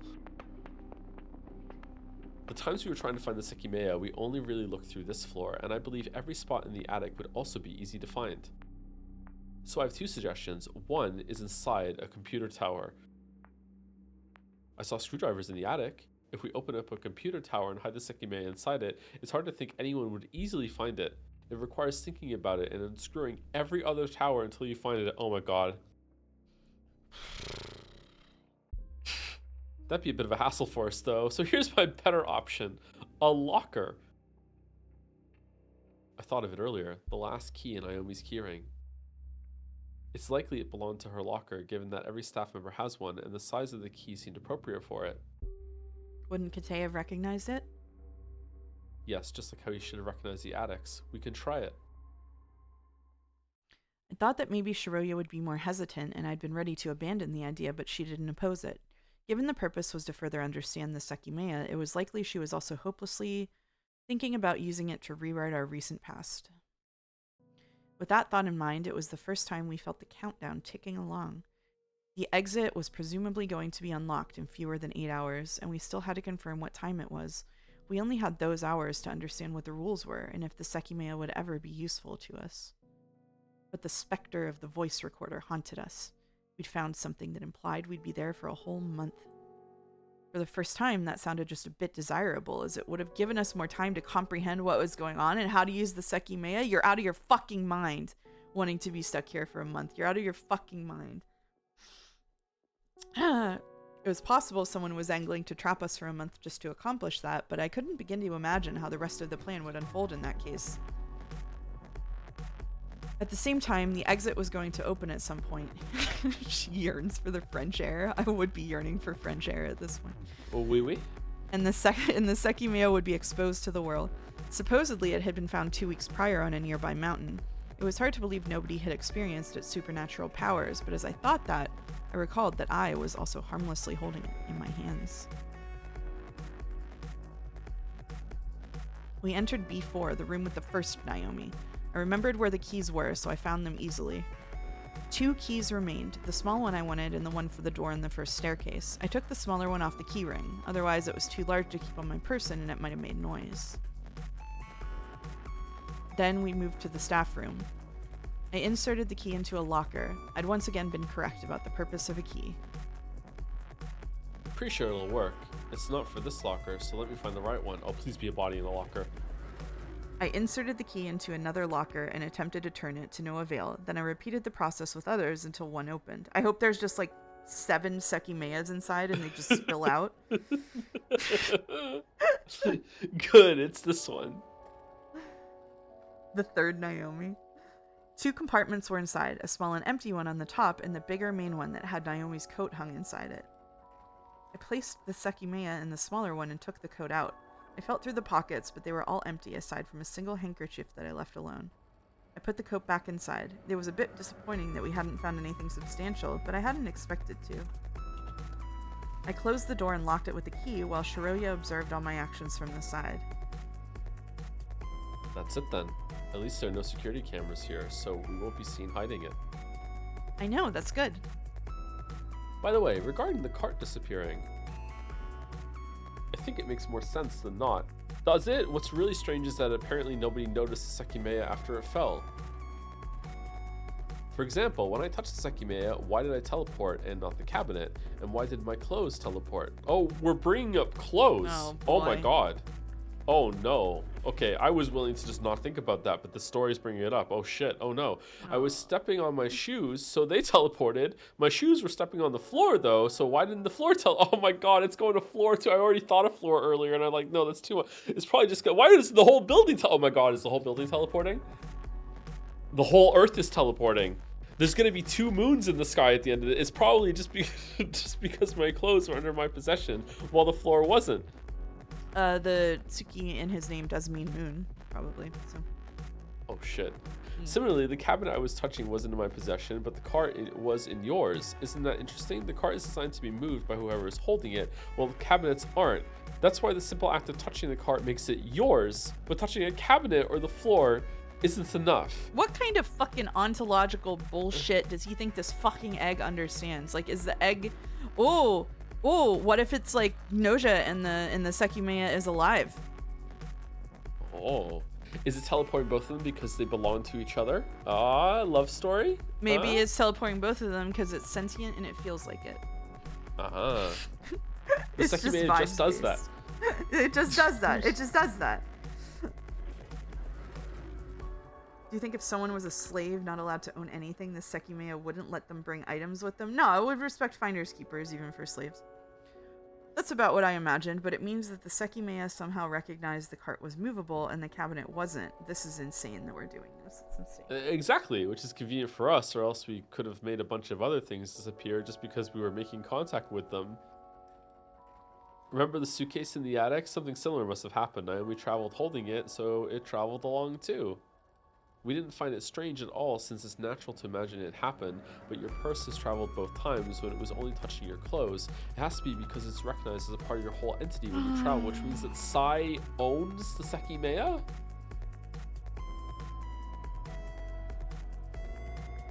Because he was able to travel with it? That's a good point. But we didn't appear upstairs with the cart while I had my purse. Right. If the cart actually appeared somewhere else, that would indicate again that the location where we appear isn't determined by where we are when we touch the Sekimeiya, or else it would have appeared with us.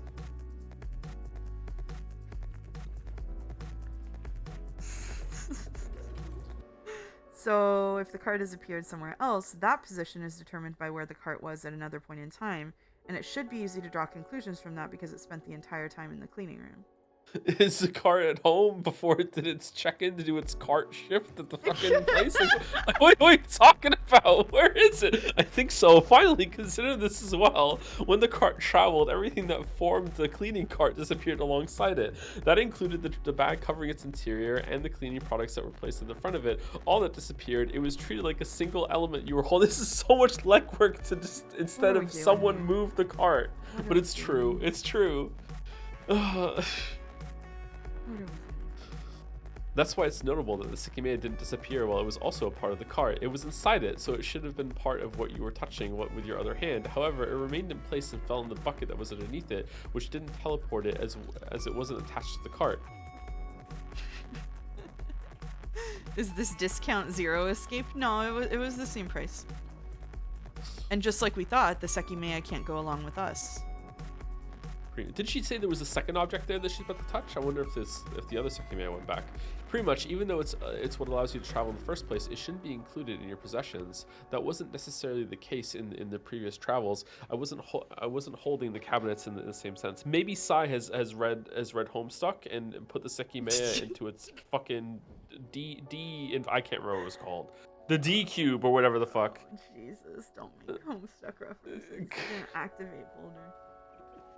Are you gonna cry out in pain if the cleaning cart is in the lobby and Sai is just mopping the floor? I would be into that, actually. I don't think that man's ever picked up a mop in his life, actually. The Sekimeiya must exclude itself when it comes to what makes travel. Sorry. And lastly, even if it had traveled, it's unlikely we would have appeared with it, which is what I speculated happened with the Sekimeiya and Sai's hip pack. Since the cart didn't appear with us in the attic, the Sekimeiya probably wouldn't have either. You won't ever guess what Sai has canonically read? What, Atlas Shrugged? I guess you're right. This clears a few things up. We should probably try to get an idea of what happened here, though. Yeah, the others should still be around. I imagine they looked at the place we disappeared from, so I have no idea why the Sekimeiya was still there. Let's go find them.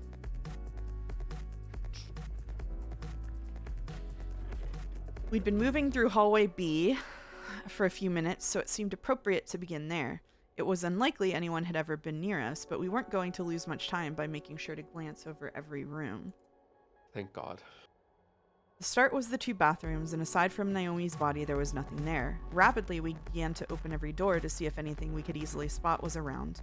The Sekimeiya cabinet, as expected, was empty. The original Naomi was still partially under a curtain after I'd grabbed her key, so I covered her properly again. The last crystal rooms were as they'd been from the start.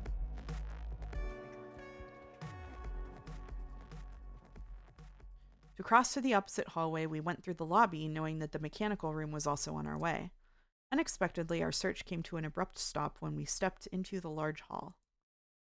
People were next to the metallic shutter. We recognized them immediately. Irina, Akaro, and Kite were kneeling down next to the wall, while Sai looked at them from above. Just imagining him lording over this. As soon as we opened Lord the door, of the Shutter. yeah, just Lord of the Shutter. do my bidding. As soon as we opened the door, their heads lifted to meet our gazes. After a couple quiet seconds, Kite was first to further acknowledge our presence and stood up from the floor. He began walking toward us, and we did the same until we met in the middle of the room. Where were you? What the hell happened earlier? While the conversation started, we approached the others who had kept silent. Strangely, they were looking down again, wearing unsettling expressions. You mean when Sai sneaked away? Right, we disappeared. The Sekimeiya made us go to the past again, and this time we appeared in the attic. Oh, I see. Do you want to take narration till break? I need a break. Sure. Okay. After a strangely short response, we went over to the shutter. Something might have happened, as everyone else appeared quiet and unresponsive. I wonder why they decided to stay there too. Is the cart like lodged in the shutter? Mm-hmm. Did you search for us at all? Since that wasn't a question directed at anyone in particular, Sai decided to speak. You were in the attic, you said? Why didn't you come down sooner? We fell asleep and lost track of time. Did something happen? Where's Isla? I asked that instinctively, but I hadn't consciously realized that Isla wasn't with them. Uh-oh. Oh shit. Irina, who I'd imagined would quickly answer, remained looking down at her lap, hiding her face from us. Strain filled my body as that mere action made me imagine that something terrible could have happened. None of the others decided to respond either, and instead shut their eyes before lowering their heads. Finally, I noticed that their expressions were tinged with sorrow. They understood that their own reactions had started to fill us in. After a few unsettling seconds, Sai began speaking in a faint voice, uncharacteristic of the way he'd come across at any other time. Shoria and I, along with the others against the wall, listened to the words that narrated what had taken place while we'd been sleeping 6 floors above.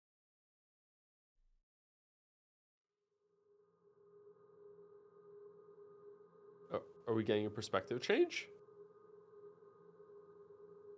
Okay. Wait, what is this sign? Who is this? Yeah. What is this? Yeah. What is that? At the same time that Shoria Who's reading this? Help? Yeah, I don't know. It's I Weeby? think me for now. Okay. At the same time that Shoria and Katsuki disappeared from the cleaning room, Irina and Isla, who were in the opposite hallway, saw Sai appearing from hallway C.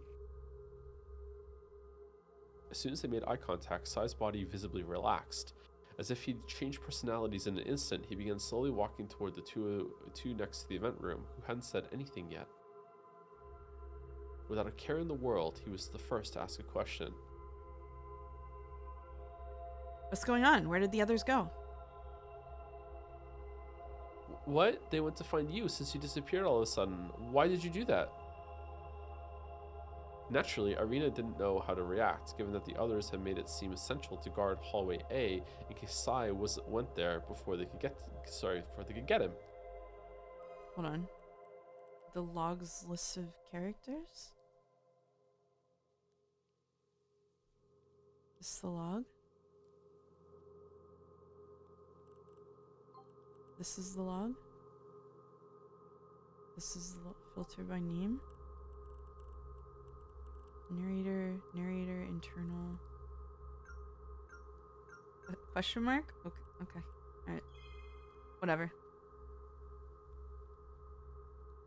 What do you mean? We were gonna start searching for the Sekimeiya, so I just went ahead first. What? Why didn't you tell us then? Didn't you go to hallway B? Yes, but I headed over here since it's a better place to start with. I was gonna tell you two to come, but you were looking at me weird, so I wasn't sure if anything happened. Those weren't very convincing words, but Irina didn't question him further, mostly because Sai's own question cut in. Where are the others? Peeking inside the event room with a frown, Sai noticed the lack of other people. Didn't I just say they went behind you? They're in hallway B. The door to the opposite hallway was open, and Akaro could be seen with his own frown, evidently ignoring the sound of their conversation. Sai said Akaro's name out loud, and a few seconds later, his head finally turned to face them. Upon asking him what he was worried about, he let them know that Shiroya and Katsuki had not yet left the cleaning room. So it was just them that teleported. Okay. Sai, showing the strongest reaction, approached the room while letting out a conspicuous grunt. He opened the door and stayed still for some time. Then he entered the small space. Before the others had time to wonder what he was doing, he exited and told them that it was empty. And he also had like a cart-shaped object underneath his shirt. Akaro, who had a hard time believing it, stepped forward and became aware of the glaring contradiction within the room. Seeing his dumbfounded face, Arina and Ayla got closer too. The four of them saw that not only had Shiroya and Akatsuki vanished from the room, the cleaning cart had too. The disappearing cart was nothing compared to everything that had already happened. Once the other three stepped in, they became aware of the cause. The Sekimeiya sat in one of the few buckets that remained on the floor of the cramped room. It was Sai who first questioned its status.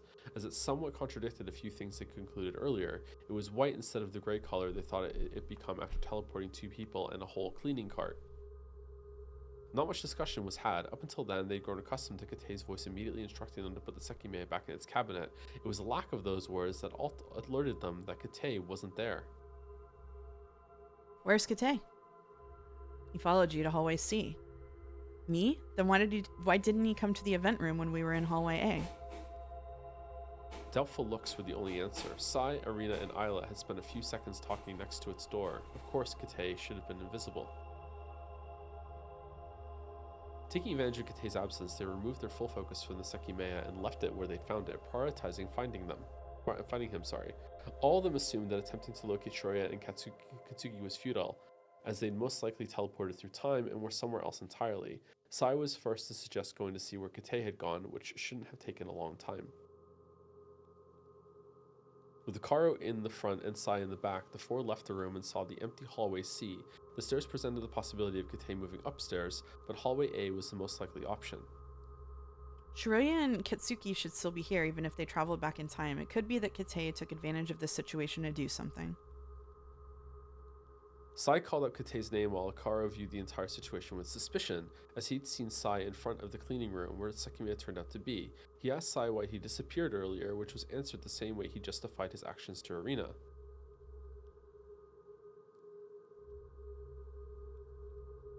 They stopped in front of the stairs, and Sai sighed as soon as he saw the other long, empty hallway.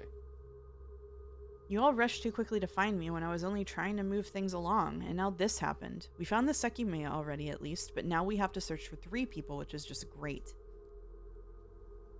Sai began directing the others. With Katsuki and Katei gone, his demands met no resistance.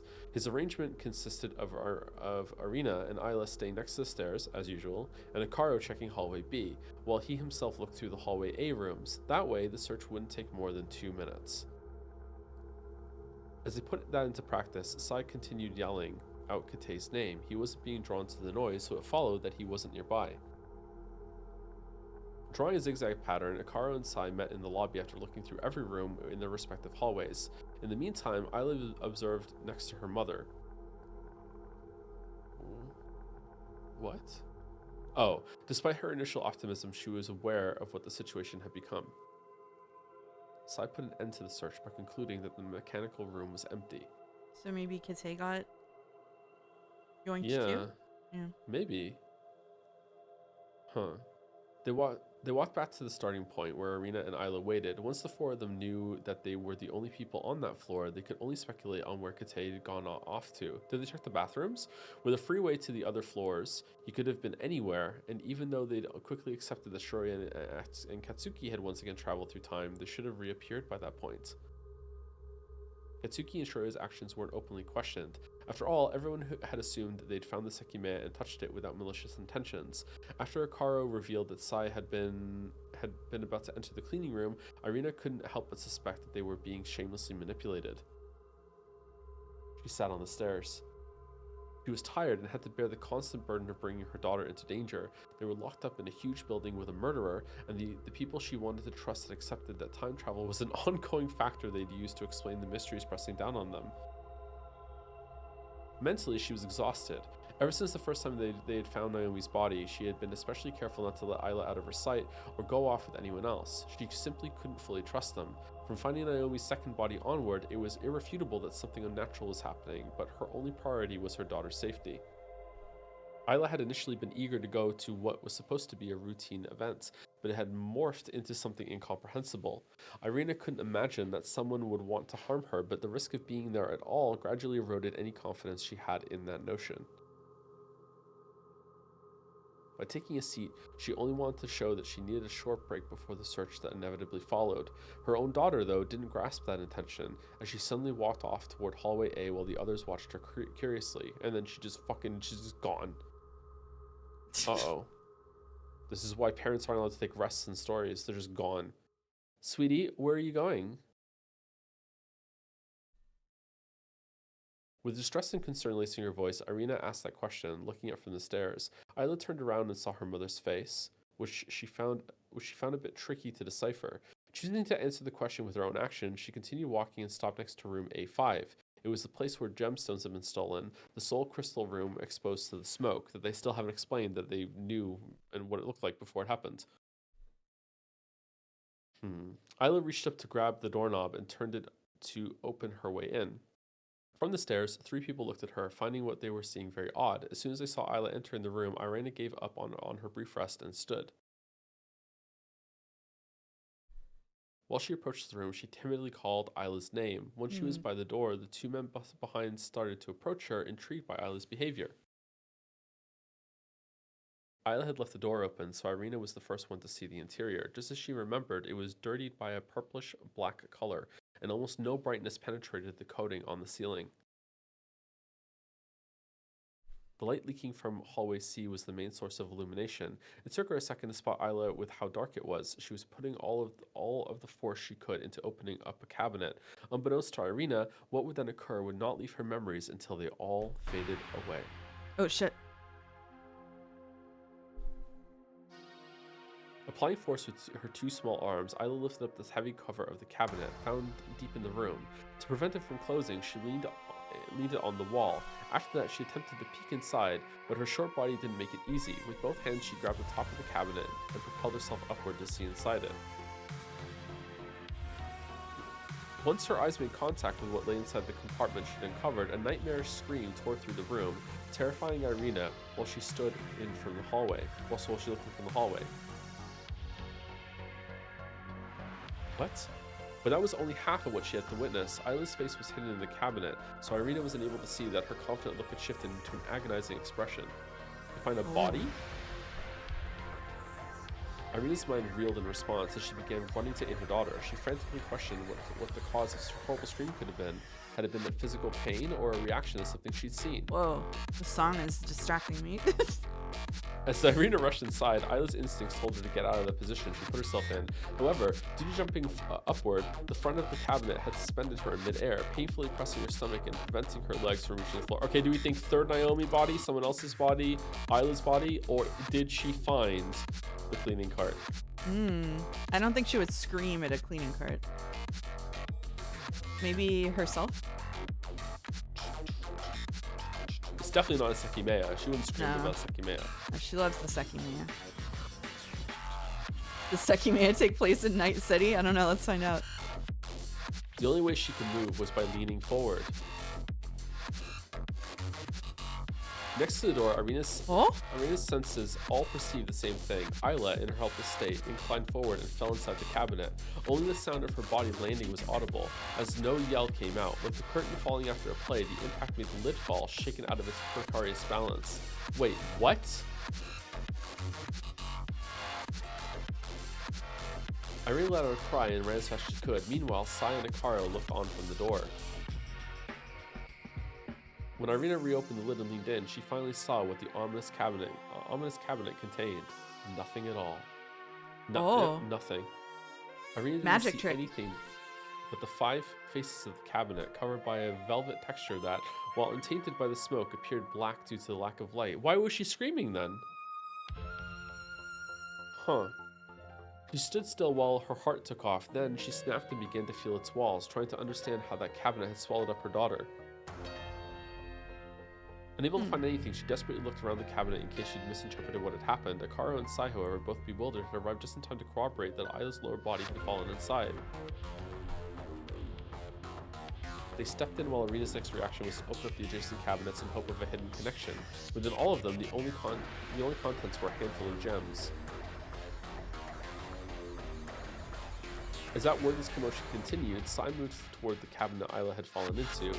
He looked inside it for a few seconds and verified with his own eyes that there was nobody inside. Just as Irina had done, he couldn't suppress the need to reach in, attempting to find it. A hidden passageway! He felt the entire interior, and once he was done, he stood back up to gesture at Akaro that Irina was right. There was nothing there. It's kind of fucked up. They turned to Irina, who had gone completely immobile. Every cabinet had been opened and closed, and she was leaning against the last one without the strength to look up. Before the others had to wait, she spoke with a nearly broken voice. Where did she go? She couldn't have disappeared. In the circumstances that normally sensible claim had no basis. Of course she could have disappeared, just as such a thing had already happened multiple times. The real question they had to ask themselves was how. Sai and Akaro knew that, but they didn't reply, unable to find appropriate words. Can you bring up the map just a second? Where are they? Right now they're in the lobby. No, where did Isla disappear? Oh god, I have A5. Okay, chat says A5. It's A5, so it shares a wall with the cleaning room where the fucking Sekimeiya is right now? Yeah. Okay. Yeah. So if she was there, I see. But that was after the rest of them left. Yeah, but that can't be it because that was after the rest of them disappeared. No, maybe right? someone else used it again. Oh. Maybe it gained power again and it used again, yeah. But why did she scream when she looked inside the cabinet? That doesn't make any sense. I don't know. Unless there was a body in there and that disappeared when the Sekimeiya was used if as she well. was touching it, that would was it the first Naomi body that landed in the bathroom? Maybe. Oh god, my head hurts.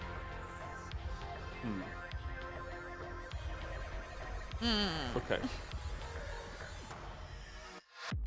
In the circumstances, no one says, well, yeah, okay. Tell me, something must have happened to her, and it has to do with this teleportation you two keep talking about. What happened? They had realized that the room was empty. Isla had suddenly disappeared without leaving a trace. Even though disappearances had become commonplace, they thought that Sekimeiya had to be directly involved for one to occur. Despite that, they found it in the cleaning room and left it there. Furthermore, Katsuki's earlier explanation of the range emitted by the Sekimeiya couldn't explain what had occurred, as nobody else nearby had disappeared along with Isla. Unless... And even though it seemed of less importance, there was one last thing without explanation. Isla screamed. She let out a terrifying cry as soon as she looked inside the cabinet. However, Irina had immediately looked inside and seen nothing. Sai and Akaro told all of that to Irina, who until that point hadn't completely considered the full implications of the paranormal events she had witnessed. They wanted to reassure Irina that even though Isla had somehow disappeared, she had gone to the past and was safe somewhere else. You made a banger choice making me take narration before break, huh? I'm sorry. Irina knew that what had happened couldn't be immediately answered, so she rushed out to find Isla, hoping that they would reunite soon. They had a whole building to search through and no guarantee that Isla was still in it. At the same time, a part of Irina was still trying to understand why Isla had suddenly walked up to that cabinet. She tried to comfort herself when she remembered the recording they'd heard in the attic, since, in the worst case scenario, it told her that Isla was going to be safe in a month. For the first time, Irina viewed it as a fail-safe instead of one of the worst possibilities. That's a cool thought. Only 3 people were part of the group that still remained on the crystal floor. They wanted to urgently find Isla, whose vanishing had suddenly generated the first real instance of chaos since the start of their imprisonment. They confirmed that the Sekimeiya hadn't moved from the cleaning room, and their rushed search began. They continually yelled Isla's name, hoping that she would appear before them. Even though a single disappearance hadn't yet been linked to direct danger, Irina's nerves were clearly shot, which is why they went through the whole building as fast as they could. Having recently looked through the entire bottom floor, they were done with it swiftly. The elevator should still have been disabled in the attic, so their search continued through the stairs. I mean, they weren't that thorough then, because they didn't find fucking Katsuki and Shiroya just chilling in that room sleeping. Yeah. Emitting clear desperation, they hastily looked through the rest of the building, yelling for Isla. Once they finished, the result took a bit of time to sink in. Not only had they not found Isla, but Kite, Shiroya, and Katsuki hadn't been drawn to their yells either. Could it have been Kite's body, maybe? I don't know. As they thought, the elevator was still open, and they chose not to re-enable it yet. With a much slower pace and devoid of energy, they headed downstairs, surrounded by haunting silence. Arena's thoughts kept returning to the recording, which she could no longer make Sai and Akara listen to even if she wanted to, as it had disappeared along with Isla's purse. The crystal floor was just as empty as before. None of them knew what to do, so they lethargically walked to the lobby, where Kate was like, "Hey, what's up?"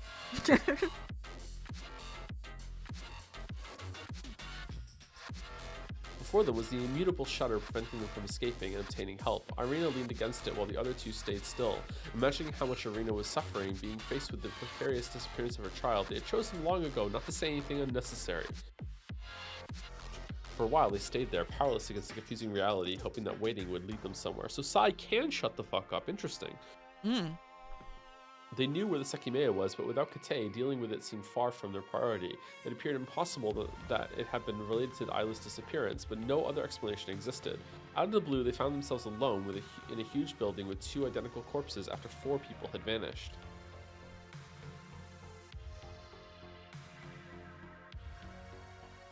The silence had continued uninterrupted since they'd set foot on the crystal floor, but the 3 of them had been thinking about drastically different things. It was an outside sound that finally breached the empty air, coming from hallway A. Sorry, I punched the microphone out of sheer joy of seeing Sai again. They immediately lifted their heads. The door had been left open, so they all rushed to see if they could spot the origin of the sound. In Night City, what makes someone a criminal? They did so easily. Kate's figure was in the middle of the whole wide floor. His shoulders slumped. As soon as they saw each other, Kate hurried over to them. Where did you go? We searched for you. Shai shot the first question, and an immediate answer came that left the 3 of them unsatisfied. I don't know. I think I experienced what Atsuki said. That teleportation. I've been searching for you. That brief explanation was all they got, as the next thing that came out of his mouth was a question they'd known would come. Where are Isla, Katsuki, and Shiroya? Kate looked through the door and saw the empty hall, 3 faces lowered in front of him, communicating what had occurred. Akara, knowing how hard it was for Irina to hear those words, chose to speak and briefly explain the recent events.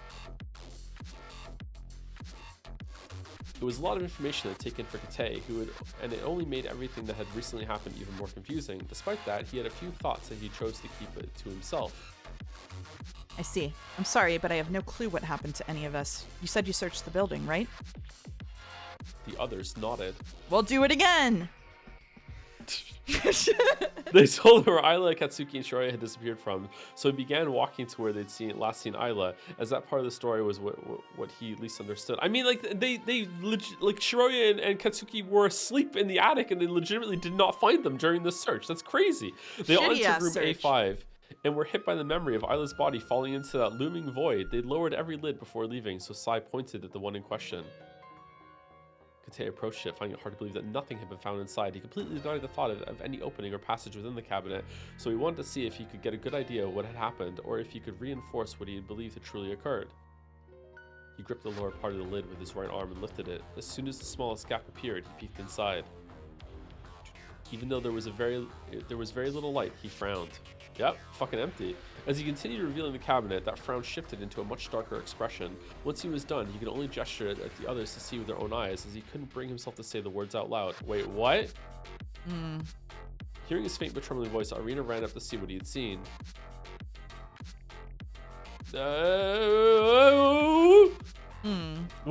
When she saw the body of her daughter lying face up, her mind broke and all of her thoughts were defied. Isla looked almost like she was sleeping, but the lack of her chest rising made Irina fear the worst. Without thinking, she reached inside, and as soon as she felt Isla's skin, she gave out and collapsed onto the cabinet, creating a sight reminiscent of the last time Isla had been seen.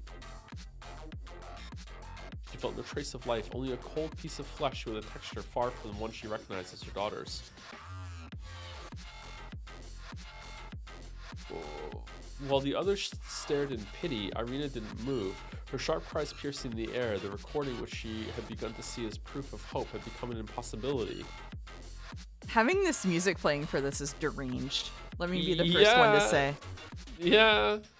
After some time, Katane looked inside the cabinet again while everyone kept an eye on him. He didn't see anything else. Isla rested alone in the space she disappeared from. The others knew how heartless it was to attempt to solve what had happened right away, but nobody could help but think about how little sense it all made. Isla had disappeared from an empty cabinet and reappeared inside it later. The only change her status from alive to dead. I think that's a good break point. Huh. I don't know what's going on right now. That's kind of cool.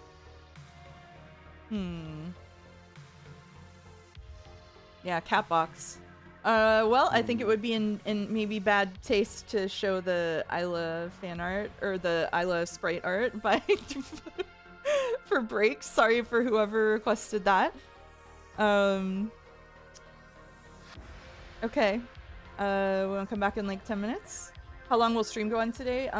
2 more hours. 2 more hours. Please show. Best time? Okay.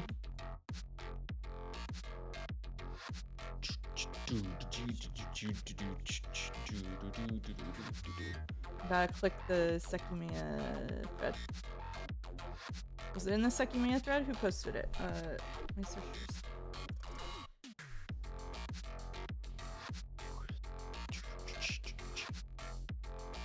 You know what? I'm just gonna put it in chat and pin it. How about that? We'll pin it for break. Alright. I'm gonna go for break. We're back. Alright, we're back.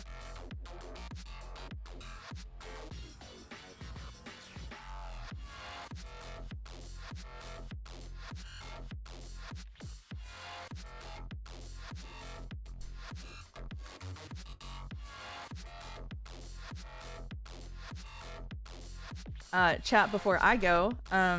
Sorry, I saw people talking about the ad thing. The ads were not working as intended. They were.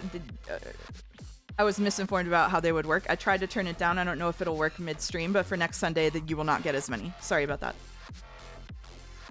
Anyway, I'll be right back.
Hello, we're back. Hello, hello. I have tea. I realized something toward the break. Okay. I want you to look at this word carefully. Word. Sekimeiya? Yeah. Okay.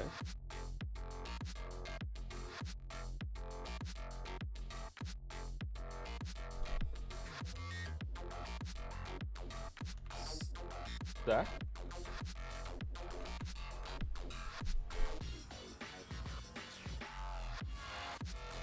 We're going back in time. I swear we're going back in time. I swear we're going back in time. I swear we're going all the way back. We're going to... Sekmeiya? Yeah, that 2 probably weeks is back. it, yeah. It's Thank gotta you. be. Thank you for realizing the completely accidental anagram. It was awesome when we saw it. God damn it. Godot! What do you mean? What do you mean it's an accidental anagram? What do you mean?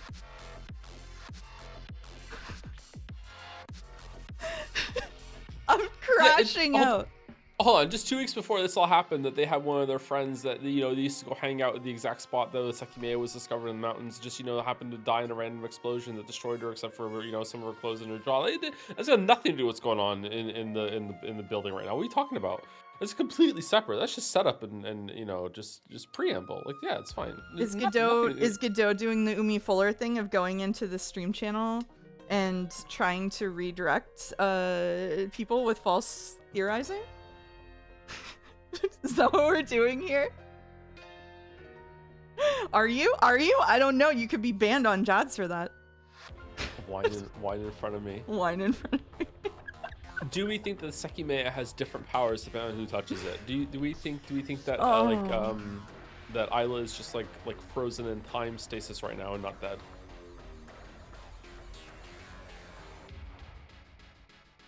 And maybe when someone else touches it, all the contents of their pockets and purses get scrambled, which is how all those items appeared.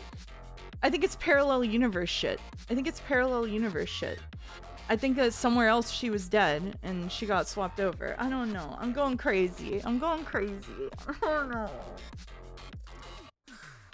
don't know because I keep coming up with ideas and then I'm like, we really don't know enough to do that. And then fucking Beatrice, like episode 2 Umineko comes in my head and goes, oh, I almost just said my real name on stream. She goes, oh, Mouse, so you giving up? You don't have all the pieces? Welcome back to Rikenjima. Thank you.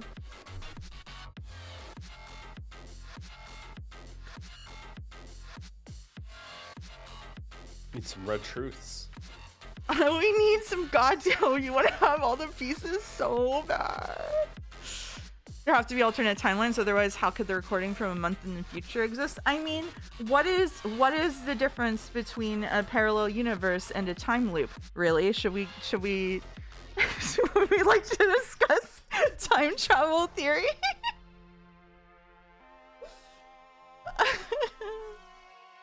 Isla saw her own dead body. Everyone got teleported.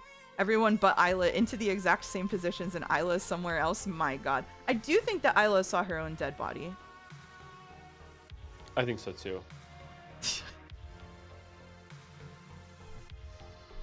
What does her so too. imaginary friend have to do with anything? Oh. Oh yeah, her imaginary friends. Yeah.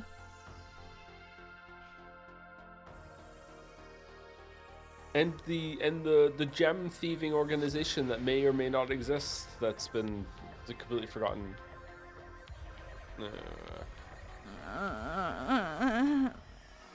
All right, we good to go? Yeah, I'll take narration. I'll take narration. Ooh, I'll take narration. I'm gonna jam while you're doing that. Right. A third death had surfaced, and that time, someone who'd been with the group from the start was the victim. Once again, a number of questions came along with it, but no answers, not even the cause of death. Regardless, the unfortunate reality was that a mother had lost her child on what should have been an enjoyable day. Someone just mentioned Zin in chat. I completely forgot it existed. I'm going to be honest. A mother had lost her child on what should have been an enjoyable day, Mother's Day, in fact, which had transfigured into an inexplicable nightmare. The rest of them verified that Isla was no longer alive, and while they were hit hard by such a tragedy, they knew they couldn't begin to imagine what Irina was feeling. They exchanged looks without interfering with her, her body trembling as she hid her face. Eventually, she stood up abruptly and bolted out of the room, briefly displaying her tormented expression. Irina had left due to her recollection of Naomi's death. Hello, chinchillas. A killer was nearby and had managed to remain unseen. Even though she couldn't begin to take in what had happened, she understood that her life had warped into something terrible. Regret, her only companion. She took advantage of the last amount of strength she had within herself and used it while adrenaline still let her. Hello, Jelly. Frantically, she opened every door in the hallway. Then, she looked through every cabinet in case the killer had brazenly hidden in one. Her thoughts on the matter were clear, and she knew who to suspect. Kate, Katsuki, and Shiroya could have been responsible in some way. Hey, Jelly, how's it going? However, as soon as she entered the huge and overwhelming lobby, her body gave out under the full weight of her daughter's death. Yes, you missed something, Jelly. She wouldn't be able to find her killer, and most likely, she would never begin to understand what had happened to her. Suffering from the ultimate feeling of emptiness, she slumped on a wall and slowly slid to the ground. Sai, Akaro, and Kate, upon noticing that the sound of Irina's movements had abruptly faded, walked to the lobby and saw her sitting on the floor ahead. They approached her slowly and remained at her side. A loud noise resounded through the entire floor, and they understood what it had been. The cabinet's lid had fallen when nobody had been looking, sealing Isla inside while also letting her rest peacefully. Nobody chose to leave the lobby. They knew that gravity, a simple law of the universe, had closed Isla's coffin by itself. Oh, okay. However, they didn't know the true consequences that sound had brought, and spent the time unaware until the hallway B door opened.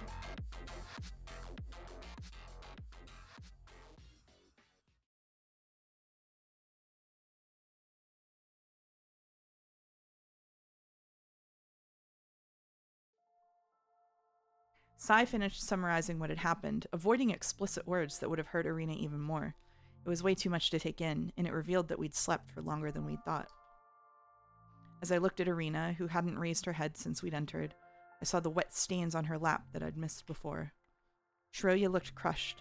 She couldn't believe such a sudden and tragic story had unfolded while she slept. I began to feel guilty about my recent actions, ones I'd taken in ignorance. I didn't know what to say, so I just stood there, repelling the thought that Isla was really no longer with us. I felt terrible for her and Irina, but also unimaginably pissed off. Instead of having the chance to mourn privately, Irina had to spend hours locked up with us, not understanding how or why her daughter had passed away. It was a bad idea, but I asked it regardless in a quiet voice. Can I go see? Sai nodded hesitantly, as it wasn't his decision. Shiroya must have been horrified at the thought of seeing Isla with her own eyes. I didn't want to see her either, but I wanted to understand what had happened more than anything. It was the least we could do. I didn't know how to act, only that attempting to comfort Irina was foolish. We told her how sorry we were as soon as Sai mentioned Isla's death, but that had been it. Before I could move, Irina stood up and looked at us. Although she didn't have the strength to speak, she breathed while wiping her face and walked toward hallway A. She needed to know what had occurred. Many things stood out, starting with Isla's behavior. She had gone to that cabinet by herself without explaining why, so there had to be something important there. Then her yell upon seeing its contents. Given how Irina had found the cabinet empty, it seemed possible to conclude what Isla had witnessed. And even though the Sekimeiya had been in the cleaning room, there was a chance that two existed. If Isla's disappearance had been caused by the Sekimeiya, it was possible that she had seen a human body. It would have warranted the scream, and humans were all that the Sekimeiya seemed to make travel. Maybe there had been someone in the cabinet and they'd disappeared at the same time as Isla. However, I kept in mind what Shiroya and I had just discussed. If falling into the cabinet made Isla touch what was inside, she might have traveled with it if it had become something she possessed, for lack of a better term. And if that was what had happened, the source of the range had to have been outside the cabinet, or else the Sekimeiya would have remained inside it. It makes sense if it was her body, if that possession rule is real and not just Katsuki hallucinating again, because it would be she owns her body, technically. Yeah? Mm-hmm. Yeah. If the range came from the Sekimeiya in the cleaning room, Irina, by the entrance to room A5, should have traveled as well. Sai and Akaro saw Isla falling into the cabinet, so Kate, who had just disappeared, could have been who'd activated it. In that case, nobody would have noticed he'd traveled too. However, the crystal floor had just been searched, so if Kate's range had encompassed the whole cabinet, it might have come from floor 2. Oh god. Oh, if the range went through solid objects and Kate was above the room, the ceiling was no obstacle. In fact, my third travel suggested that the range could go through solid objects. The Sekimeiya had been in the cleaning cart and I'd been picked up too, so if the Sekimeiya was the nucleus of the range, the cart's walls should have prevented me from traveling. After Isla's disappearance, the group searched through the whole building and didn't find Kate. If he activated the travel from floor 2, he could appear on the crystal floor, escaping the search. However, it was important to note that they never found me and Shiroya, so their search wasn't perfect. Yeah. Yeah. That theory explained Kate's and Isla's disappearances, along with the lack of the Sekimeiya in the cabinet. Kate under one of the beds they were sleeping on the whole time, eating his Dominoes. Yep. Just like everyone's in that fucking room. Would that mean it was all just a very unfortunate coincidence, though? I got you, Godot, by the way. Isla had found something peculiar about the cabinet, and there had been something frightening inside it. We were all in front of it. Since nobody else was going to step in, I walked forward myself. I was afraid and worried about how Isla would look, but I needed to find something that hinted at what had happened. I began raising the lid while everyone kept their eyes slightly diverted from me. I carefully leaned it on the wall so that it wouldn't close again. Then I finally looked inside, hoping that the dim light would prevent the sight from being too harsh. Wait. This isn't what you said. Oh, God. What isn't? Sai, thinking that I'd accused him of lying, walked forward while everyone else frowned. As soon as he looked, he understood what I meant. Huh? I don't get it. Why is this... The others all got closer. They saw Isla resting face up with her knees folded. However, my own tiny wish had been denied by the Sekimeiya beside her, emitting a faint light which eliminated her more than I'd wanted. What? It shouldn't be here. I haven't gone to the cleaning room myself, but I'm certain that when I saw her, there was nothing else here. I didn't find it appropriate to blame them for leaving the Sekimeiya out of the cabinet since Isla had disappeared, but none of us could have moved it. Yeah, I'm sure the Sekimeiya wasn't here when we left. Irina, who had been the only one to refrain from looking, gave a small nod when our eyes met. There's no way it got here by itself. Kate left the room as he gestured at us to follow. Naturally, he was going to the cleaning room, so Shiroya and I instinctively looked at each other, knowing how that would end. What the? Oh, right. You said the cleaning cart disappeared after our travel. This is too much. Does it simply not exist anymore? The fucking fake acting. Okay. We'd hidden the Sekimeiya, but admitting it was pointless as that had nothing to do with Isla's death and would only make us extremely suspicious. I made sure to communicate my stance on it to Shiroya by appearing to be surprised. It's not here. We left the Sekimeiya in this bucket. What then? Did it teleport to Isla? Listen, Katsuki. I don't want to throw out useless accusations right now, but you understand that you and Shiroya are the only two people who could have moved it, right?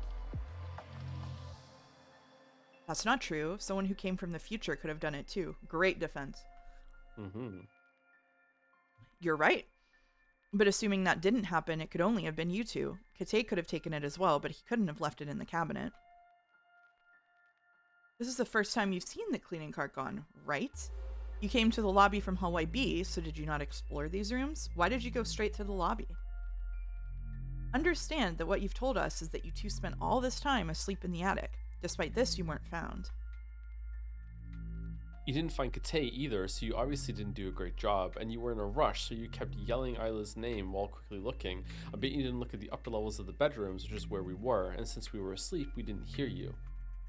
And yes, we found it unlikely you'd be in the crystal room, so our first instinct was to go to the event room and then to the lobby. Forgive me, but I find this hard to believe. You came from hallway B, which is unneeded for what you're saying. In fact, since you knew the Sekimeiya had been in the cleaning room, what I find most believable is that you came here straight away. We didn't. We just had to go to the bathroom after sleeping, so we took hallway B afterward. This guy's the worst liar I've ever seen. Yeah. Both of you? Yes. Does that matter? If I'm not misremembering, there's a corpse covering the entire floor of the men's. Did it not bother you? Don't be stupid. I used the other one too. I'd admittedly missed that corpse thing. But Sai stopped talking as if it had started to feel very disrespectful. I wasn't sure if he was accusing us of hiding the Sekimeiya or of being involved in Isla's death. I didn't have to say it, but I'd been ready to claim that if we'd hidden it in Isla's cabinet, we would have appeared from hallway A. But I didn't think about the corpse in the fucking bathroom. Well, no matter how, the Sekimeiya moved from here to the cabinet. I don't know why the culprit would do this. Shiroya and I had hidden the Sekimeiya in Naomi's locker, so it was even more confusing for us. Nobody could have put it in the cabinet. The goal seemed impossible to decipher, and there was the entire existence of another Sekimeiya to deal with. Something Sai had said bothered me. The culprit. He was implying that what happened to Isla was someone's fault, and one who had orchestrated everything deliberately. I wasn't so convinced about that, so we moved again to where Isla lay to determine an important fact, the cause of her death. We'd left the lid uncovered, and as I peeked inside, I saw that the Sekimeiya was still present. It was white, and it emitted a bit of light around itself. I covered my hand with my sleeve and reached in to grab it. I underestimated the depth of the cabinet, and my fingers brushed the Sekimeiya, causing it to roll and contact Isla's face. Frowning, I retrieved it properly and stood up straight, and that's how we learned that the Sekimeiya will not transport dead bodies on their own.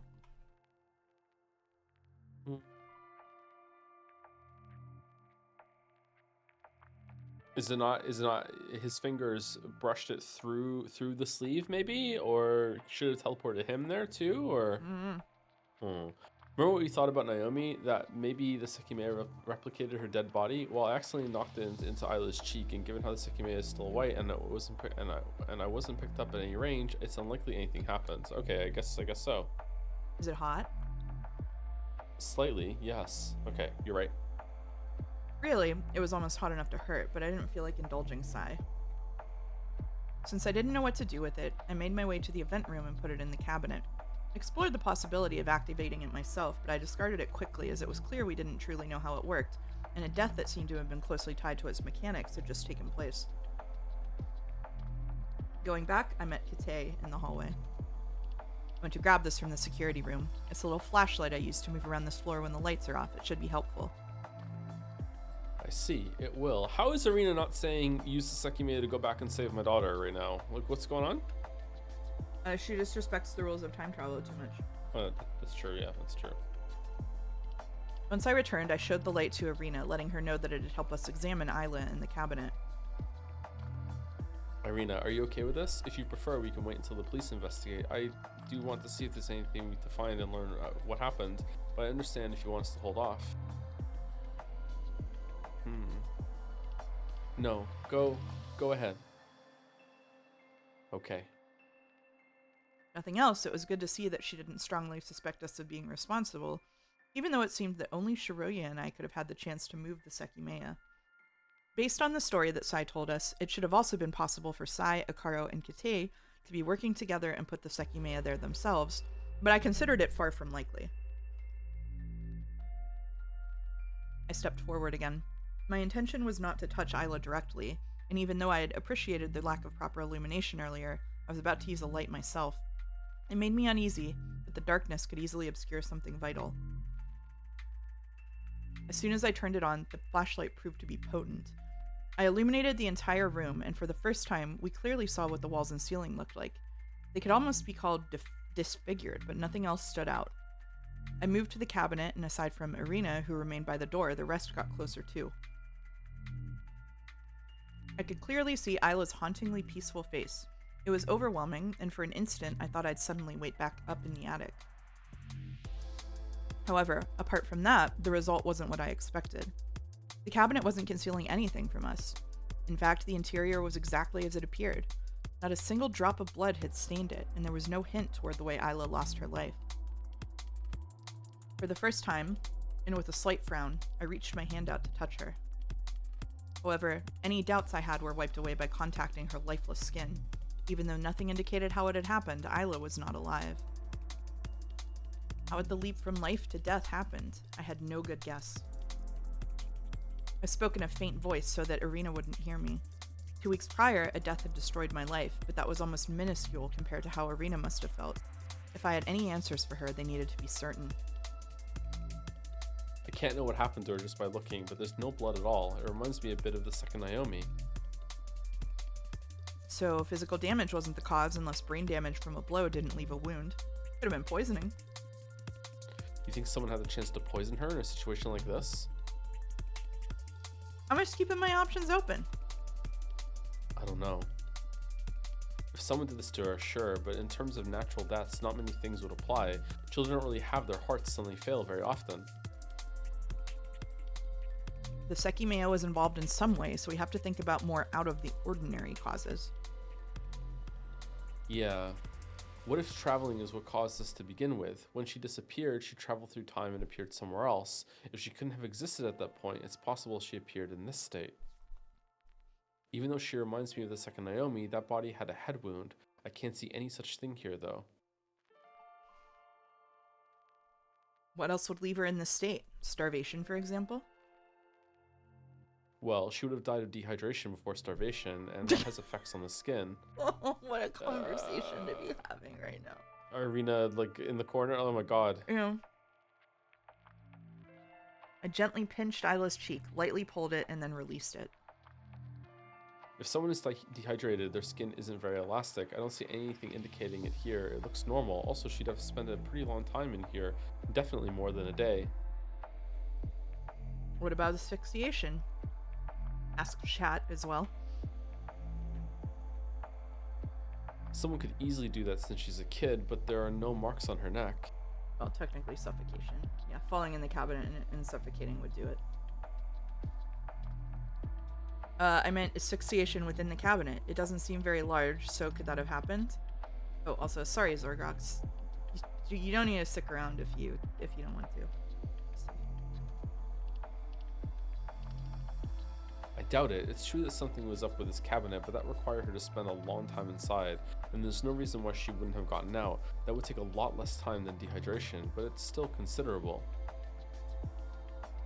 Let's say she couldn't escape, though. The way she'd die would be from carbon dioxide intoxication, not from lack of oxygen. Even in a small space like this, I think it takes 6 or 7 hours, maybe even more, since a child would breathe less. It was far less than 7 hours ago when we last looked through this room and these cabinets. Right. The way this happened, we can't tell if it was a homicide or an accident caused by the Sekimeiya. She most likely traveled to the past, but even if she spent that time in the cabinet, it wouldn't have been enough to kill her. And since Irina wasn't picked up by the travel, it's likely she didn't go very far back. There was another reason why I believed something like that might have happened, and it was Isla's yell. If she traveled to the past and spent time in the cabinet, it meant that Isla screamed because she saw her own body. However, that same travel would have made two bodies travel back, multiplying the number every time. That couldn't be right, and it also meant that the body she saw was alive. What I just said replayed in my mind. Probably 6 or 7 hours would have been needed for her to suffocate inside the cabinet. The time could be cut in half if two Islas had been in the cabinet, breathing twice as much air. What? I don't know. Nonetheless, if that was completely off the mark, there was no other possibility except a bizarre homicide, which was one of the most unnerving thoughts that could come to me. I still have no idea why the Sekimeiya appeared here. You're sure it wasn't here before you left, right? Yeah, we checked around her.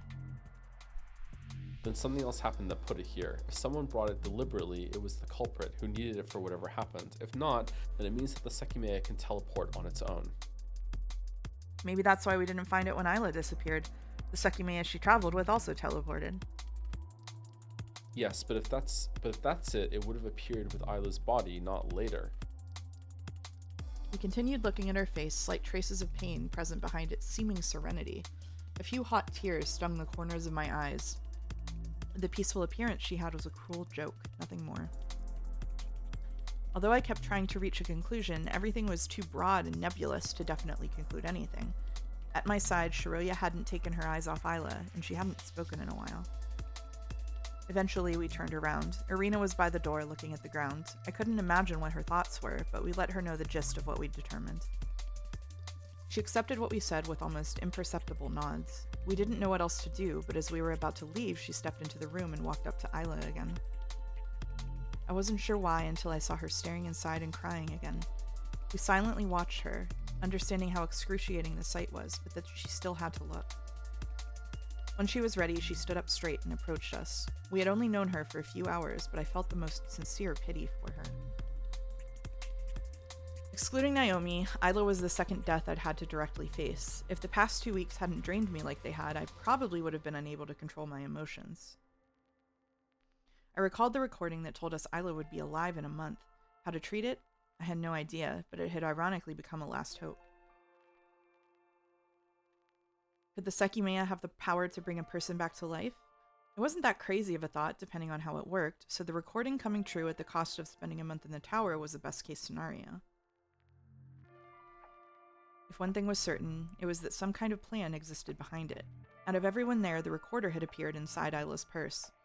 Not only that, the audio on it was downright bizarre. In a few hours, at 21 o'clock, we'd have a much better understanding of its veracity.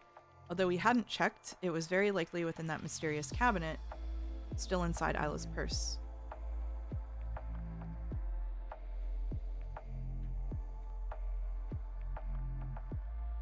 Want me to take over narration now? Yeah, we never saw inside Irina's purse, right? When they conspicuously mentioned 3 bags and only explained what was in 2, we never saw what was in hers. I don't think we did, no. Is that true? Okay, all right. At least if we did, I don't remember. Yeah. What was in Shiroya's? They all had something different in it, didn't it? Yeah, Didn't they did. I don't remember. It was up in the attic. And Sai in his purse had the Sekimeiya. Yeah, So his man purse. One of the Sekimeiyas. Sekimeiya S for Sai. after giving the flashlight back to Kate, he brought it to the security room. Once again, we moved to the lobby due to its proximity to the outside world and how spacious it was. They're really leaving her in the cabinet? That seems odd. Fucking hell. I don't know. Key to the cabinet and sure as that was it, yes. Oh, right, yeah. Shoria, Kate, and I sat on the couch. There were chairs next to the reception desk, but everyone else chose to sit on the floor in silence, leaning against a wall. Every speck of motivation, He hates it. He's excuse me, bored. within me had been crushed. Yep, there we go. While I wanted to know what was going on even more, I only had the energy to think to myself. I was almost sure that two Sekimeiya existed and that one had been the source of Isla's death. I still had the key. I still held the key to the other one. Yeah, I would want to go into locker right so bad right now. My Yeah, me intent was too. to eventually check on the Sekimeiya that we had, so I had to eventually decide what to do regarding that. We were all sitting down, letting the time pass and waiting for our release. If I didn't do anything, it was possible the police would find the key on me, giving away that I'd been the one to hide the Sekimeiya. I would have to discard it before it was too late. I could see Shoria next to me, staring at the tiles. She'd been trying to accept me as death. Naomi said Shirley made things worse, and Isla, who had taken a liking to Shoria fairly quickly, was gone too. The best thing I could do for her was to let her process it. Unlike 2 weeks ago, we had seen Isla's dead body, meaning that using the Sekimeiya to prevent her death was almost certainly impossible. Fucking hell. Despite that, it would probably still be useful to understand what had happened if we used it to go to the past.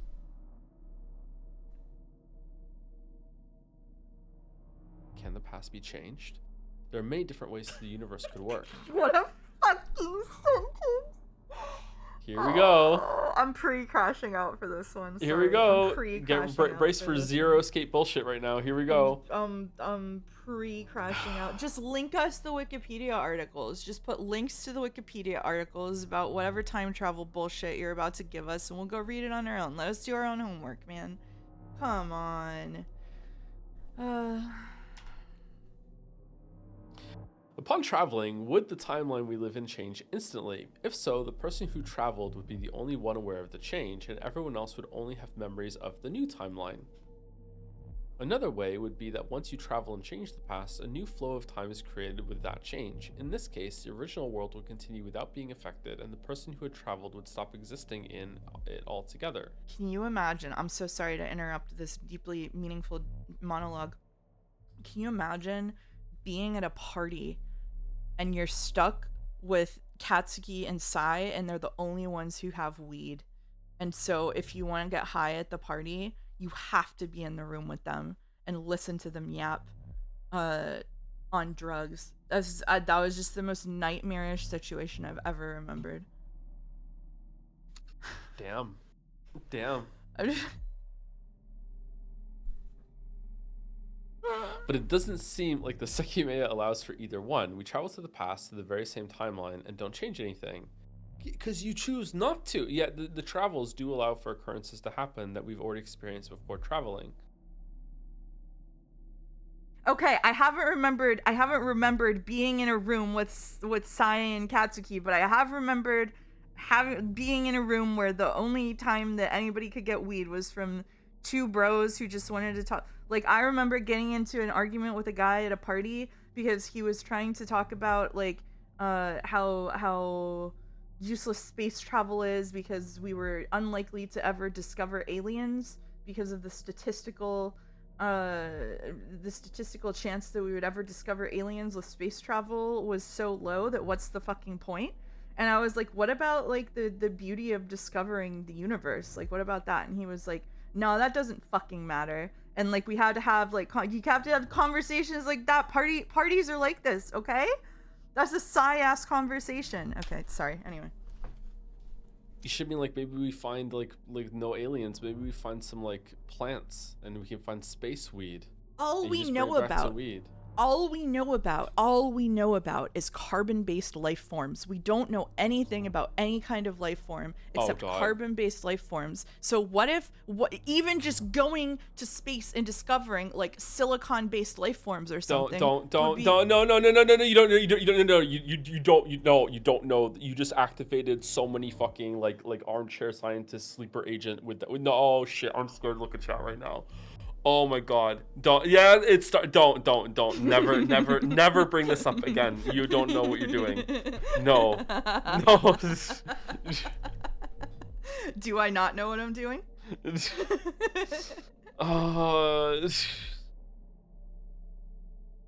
You think I don't know what I'm doing? There's gonna be Reddit threads about you about this now. Like, oh, fucking Mouse doesn't know what the fuck she's talking about. Oh no. Oh god. It's fine. It's fine. It's fine. It's fine if that's how you want to define life. You can define life however you want. God knows Americans are defining life however they want. You can join their ranks. Have fun.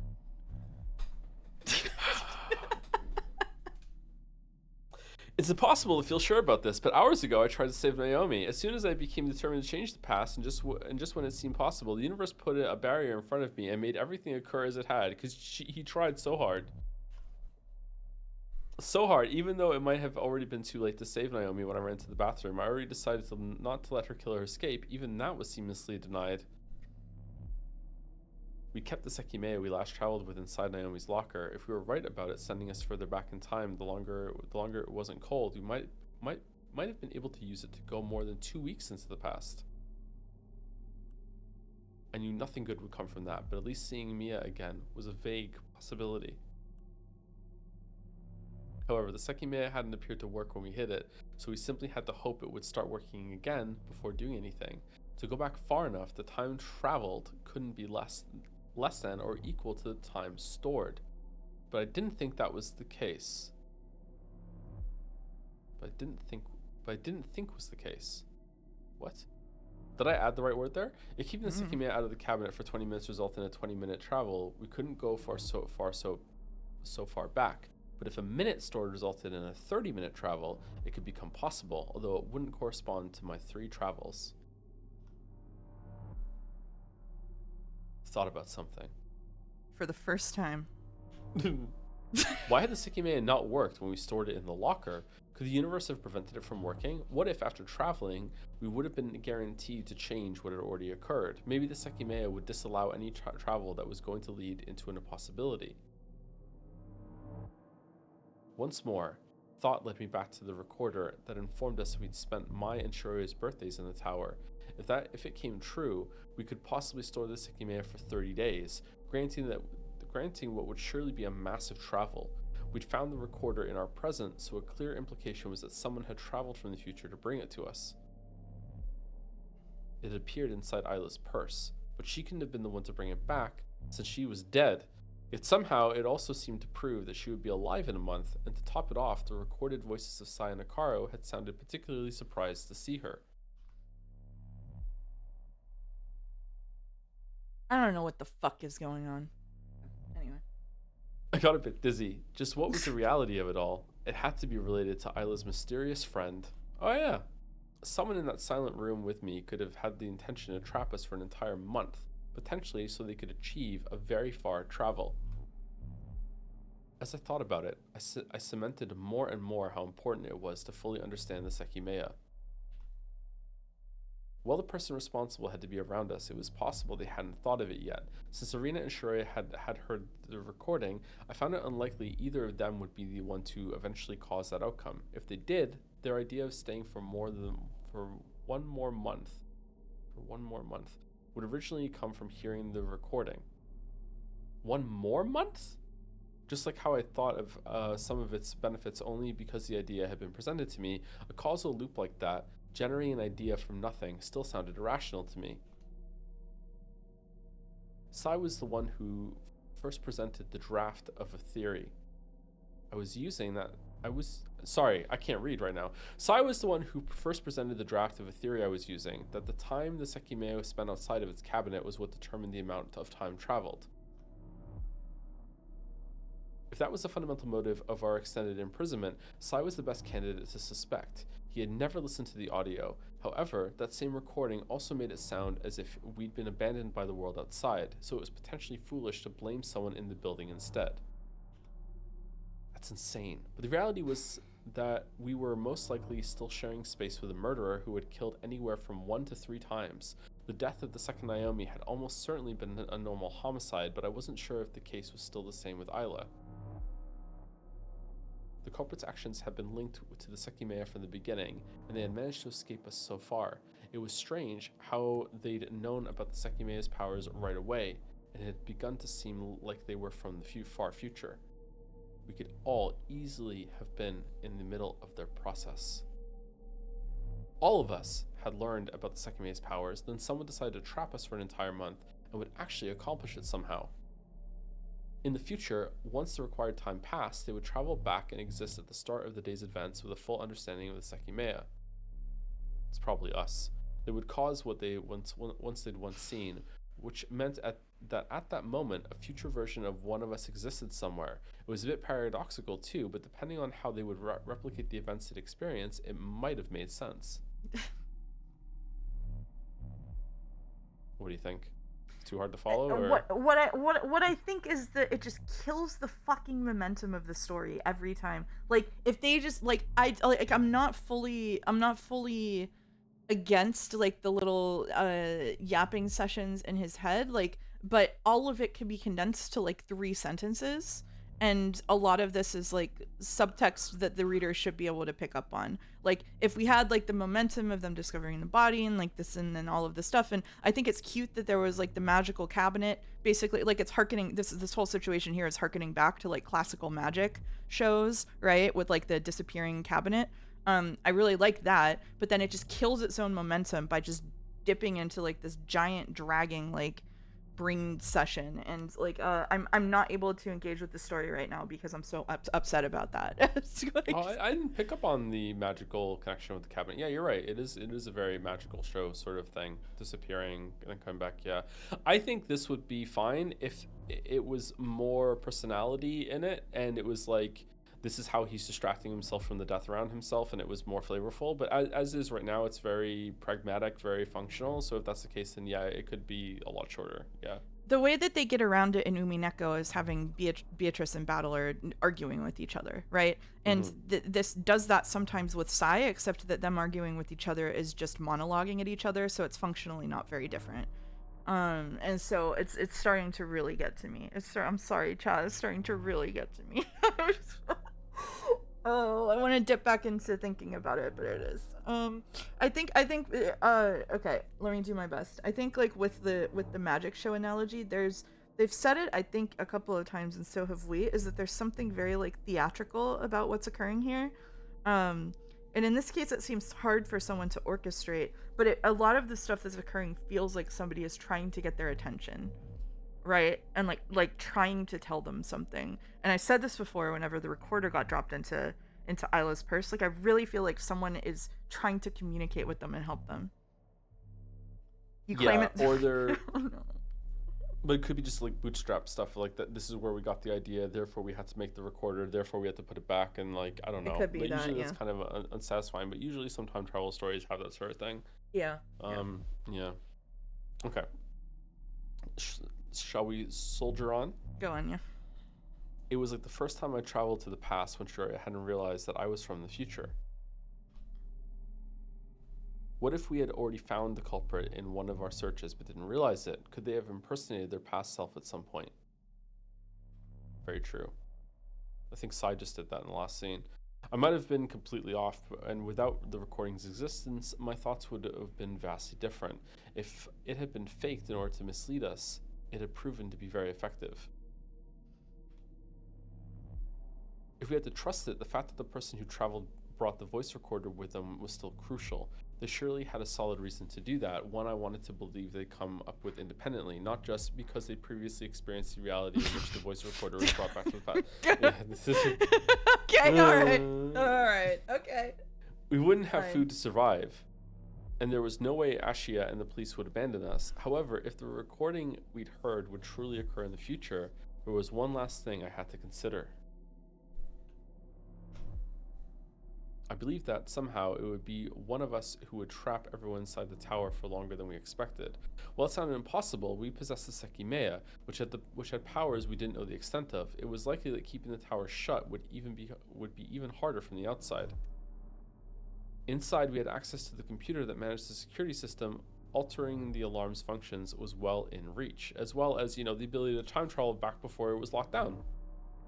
Yeah. What if ghosts exist beyond our perception and we meet aliens when we're traveling in space who have the ability to detect ghosts? That would be life-changing technology, you know? There's nothing to do with the Sekimeiya. I'm just thinking.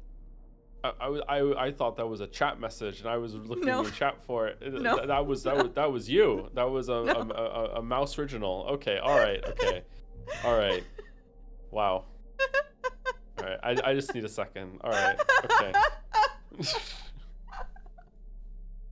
There exist things that we cannot yet measure or observe in the universe.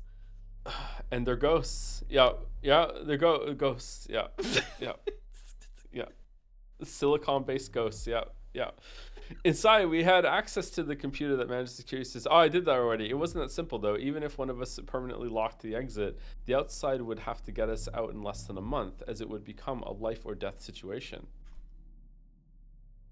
They had said that blowing off the shutters wasn't viable, but there had to be something they could do if it came down to it. An underground passage, for example. There was no way shutters alone would keep us trapped for a month. Yeah, this is what are you fucking talking about? There's no way those shutters are gonna withstand like a determined fucking group of people with blowtorches and shit. Like, what the fuck are you talking about?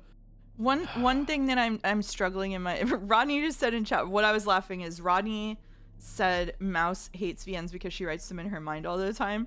But part of what I'm struggling with this visual novel, when I'm trying to like calibrate what to think about what's going on, is that I don't feel like I understand how stupid it is. And by stupid I mean I don't understand how like out of fucking pocket the story is willing to get. So like what if Isla isn't dead in that box, but like that theory that you had like 2 streams ago that people's souls are getting transported between bodies is true, and like somehow her soul got transported out of her body or whatever, like, you know what I mean? Like that kind of shit could be true in some kinds of visual novels, but I got no idea. Isla's soul is currently inhabiting the cleaning cart. It's just like, oh no, I'm a cleaning cart now. And they just need to switch them back using the Sekimeiya again. Exactly, yeah, exactly. I don't know. We don't know how stupid it is. Yeah, like the fact that the building is this weird shape that only has like 2 windows on like 1 floor in particular, and like I know. and the shutters are made out of unobtainium, unbreakable lium, titanium, whatever. Like just like yeah, it's silly. Like but like how silly is it? Yeah, I don't know. Exactly. Yeah, exactly. How ghost trick is it? I don't know. Like, I just don't know. And then I don't want, like, I can't calibrate it because even like like when we start after one session of reading it, you were like, "Oh, I think it's like time travel, time loop thing," and I was like, "No, it's not that kind of story. I think we're just gonna be stuck in this place." And then there was fucking time travel, and so I'm like, "What? I don't know what the fuck to expect to happen." Like I get the impending sense of sort of doom hanging over my head that like something is going to occur that ratchets up the ridiculous a little bit further. I know I'm using words that sound negative, but they're not really negative because I love Umineko, remember that. So I'm just like struggling to find my feet. Yeah, like at any moment we might go into a room and there's going to be a goat man with an energy sword that just looks at the screen, and it's The most fucked up thing is that by the end it all makes perfect sense. Screw you, Pichetto. Don't hit me with that. Don't hit me with that. The boob groping scene at the beginning was actually justified, huh? Yeah. I'm missing the piece.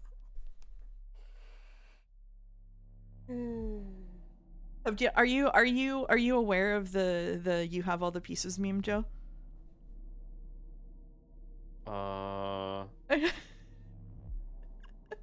No. I think that was on like streamer, Mr. Streamer. You could have solved it. You had all the pieces. Is that it? Or like... no. So the local version of this meme is that when Boulder was reading the Sekimeiya, and theorizing about it, someone said to him, "You have all the pieces."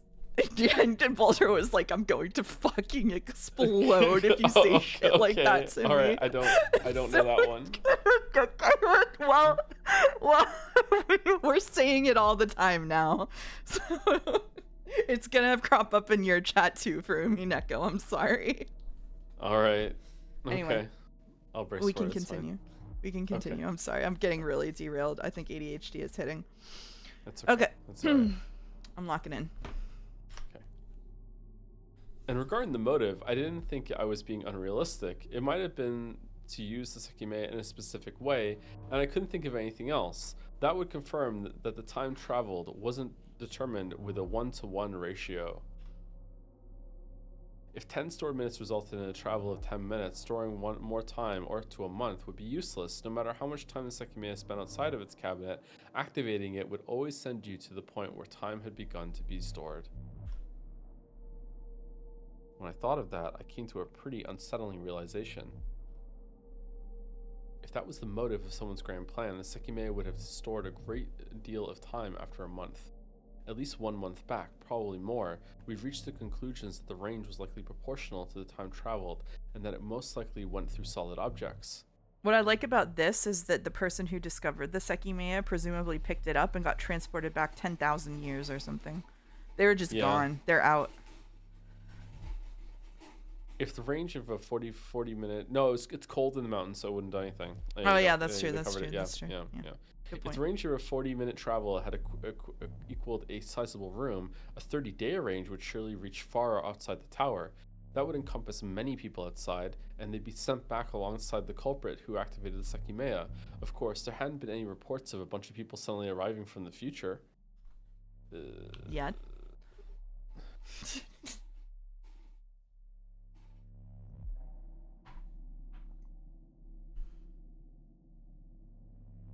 the minutes continued to pass, and the mutual silence remained broken. I went back over everything I considered.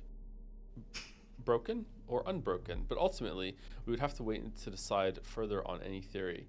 At the very least, considering all those options would prepare me for whatever would end up happening. I didn't reach any conclusion. Everything that came to mind, I already thought of. Great. Waiting like that only slowed our perception of time, but there was nothing else we could do. Shoria kept looking at her lap, breathing deeply every so often. Arena hadn't moved in a long time, and her knees hid her face from us. Sai's, Akaro's, and Kate's expressions alternated between concern and thought, and they rarely lifted their heads. And then we heard a noise. 30 minutes 30 later. minutes later. Wow. They sat in silence for 30 minutes. 1 hour later. We remained frozen like that for a long time, during which we all must have been thinking about Isla, Naomi, and Sekimeiya, and the culprit behind it all. The sound that resumed time's march came from one of us. We turned our blank faces and saw Kate standing up, stretching his arms a little. Going to the bathroom. With a faint but hoarse voice, showing that he hadn't cleared his throat in a while, he let us know his destination. Nobody responded to him, so he left through hallway A. Rip Kate. We turned our eyes back down as if nothing had happened. What he'd just done was easy to label as suspicious behavior, but nobody said anything. The Sekimeiya was in its unlocked cabinet, however, it was kept cold, and Shoria and I were in possession of the other one. Kate wouldn't be able to activate it and go substantially back into the past. All he could do was move it, leaving himself as the only suspect. At least, that was what I thought until another sound reached our ears. I'll go too. It's been a while. Without paying attention to our reactions, Sai stood up and left through hallway B, which he'd been closer to. All of a sudden, the two most questionable people had gone off on their own, and they closed both doors behind them. It didn't change what I thought. They couldn't go back to the past. Froy and I looked at each other, but we decided to ignore them and wait.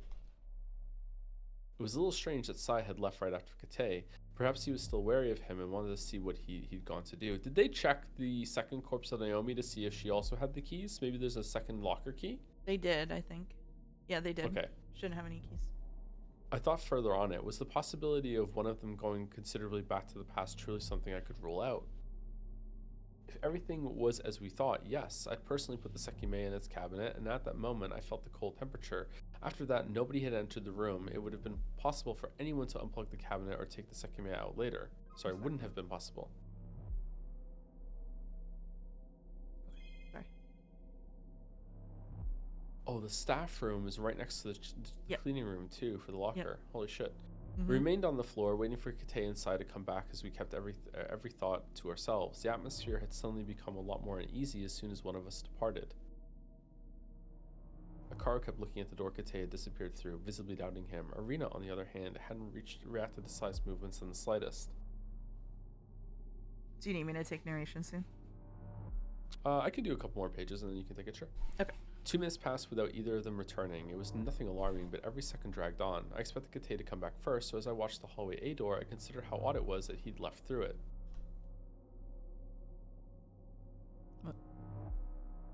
After more than 5 minutes, I began to worry. I'd chosen not to pointlessly voice my suspicions because of Isla's death, but Sai and Kate might have purposely abused that.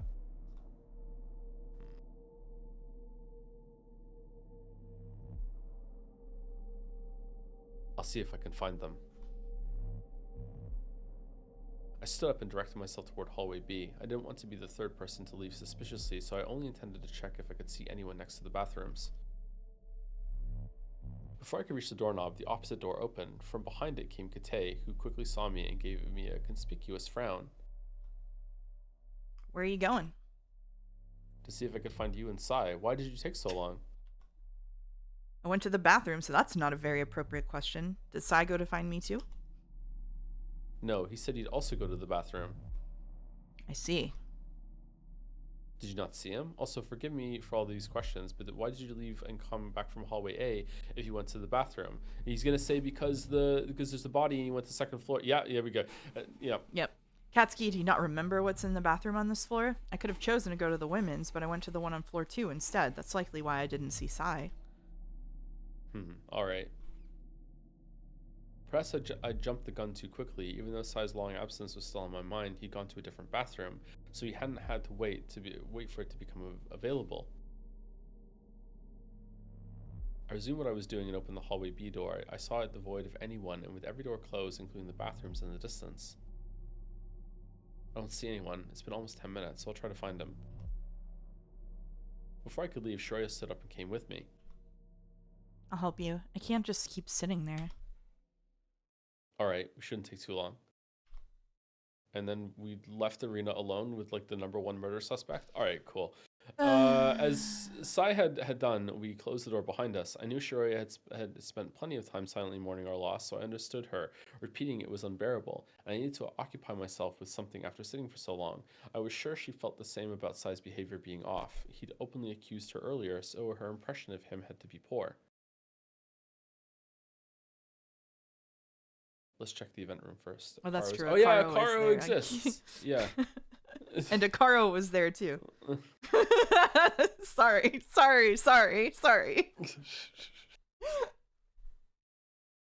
We headed there and verified that the Sekimeiya was still present. I looked behind the cabinet and saw the cord plugged into the outlet too. You can take the narration now if you want. Next, we moved to the bathrooms. Although the doors were closed, neither one was locked, and Sai wasn't inside. I'm starting to believe your idea that like Sai, every time Sai goes away by himself, he comes back a new Sai. The stocks are up.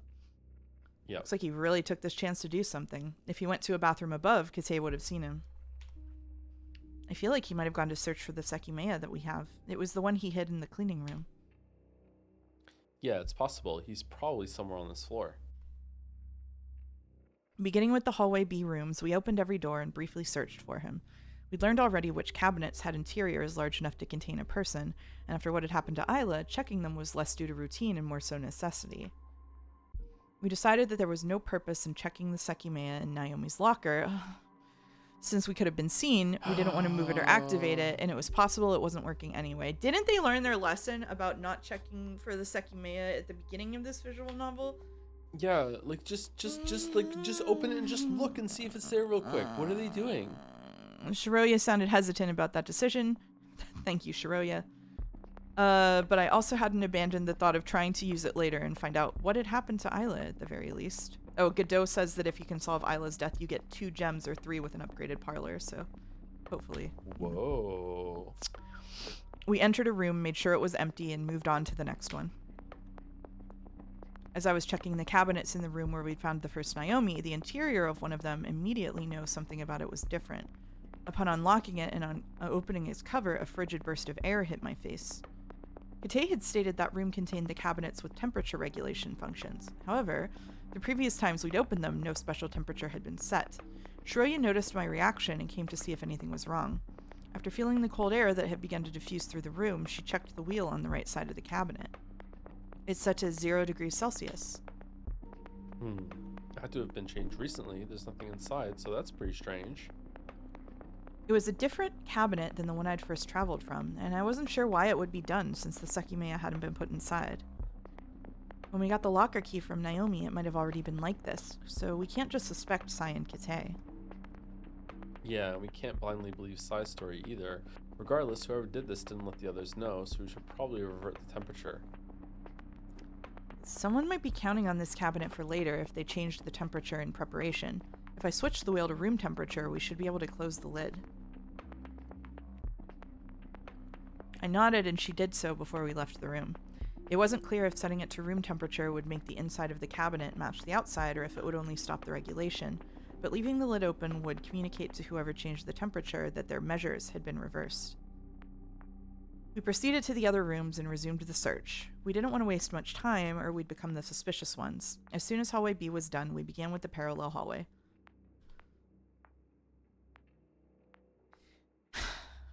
Thanks, kiddo. The first room we entered was the storeroom, continuing with our backward order. It was one of the smallest rooms on the entire floor, and its purpose was still a bit unclear, as it wasn't storing anything that was particularly useful.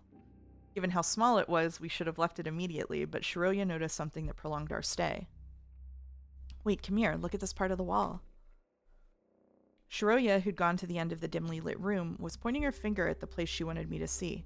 I stepped in, making my way through the cluttered, narrow space. Then I looked beyond her finger, faintly illuminated by the single light. It took me a while to understand what she meant. She was pointing at the left corner, and after glancing up and down, in search of anything out of place, I finally noticed the oddity she'd found. Huh? How did you even notice this? The wall was dirty and uneven from years of aging. You could still see the outline of a grid that separated the wall into tiny squares. They were all defined by white lines, which had started to fade with time. On one of the squares touching the left wall, Shiroya had seen a slight lack of dust, which was otherwise present over every surface of the room. Even though the poor illumination made it hard to see, what seemed to be fingerprints existed on it. Not only that, but its close surroundings were a bit cleaner than the rest of the walls. From the door, I saw this area reflecting the hallway C light a lot more. I don't know when, but it looks like someone touched this corner.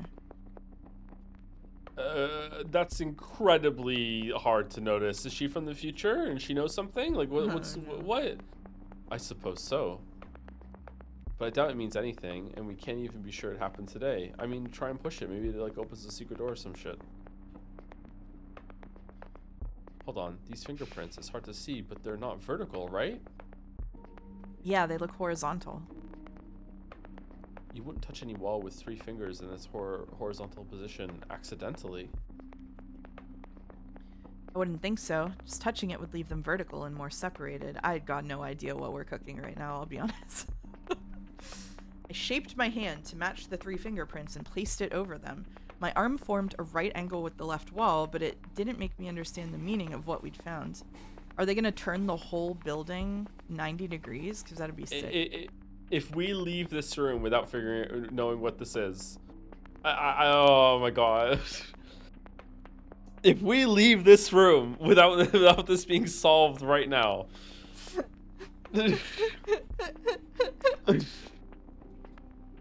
I have no idea why you'd ever touch a corner of a room like this. There's nothing important in this room either. Huh? What? As I removed my hand from the wall, I felt something. Did something happen? When I took away my hand, it seemed as if the square moved a bit. Oh. I didn't see anything.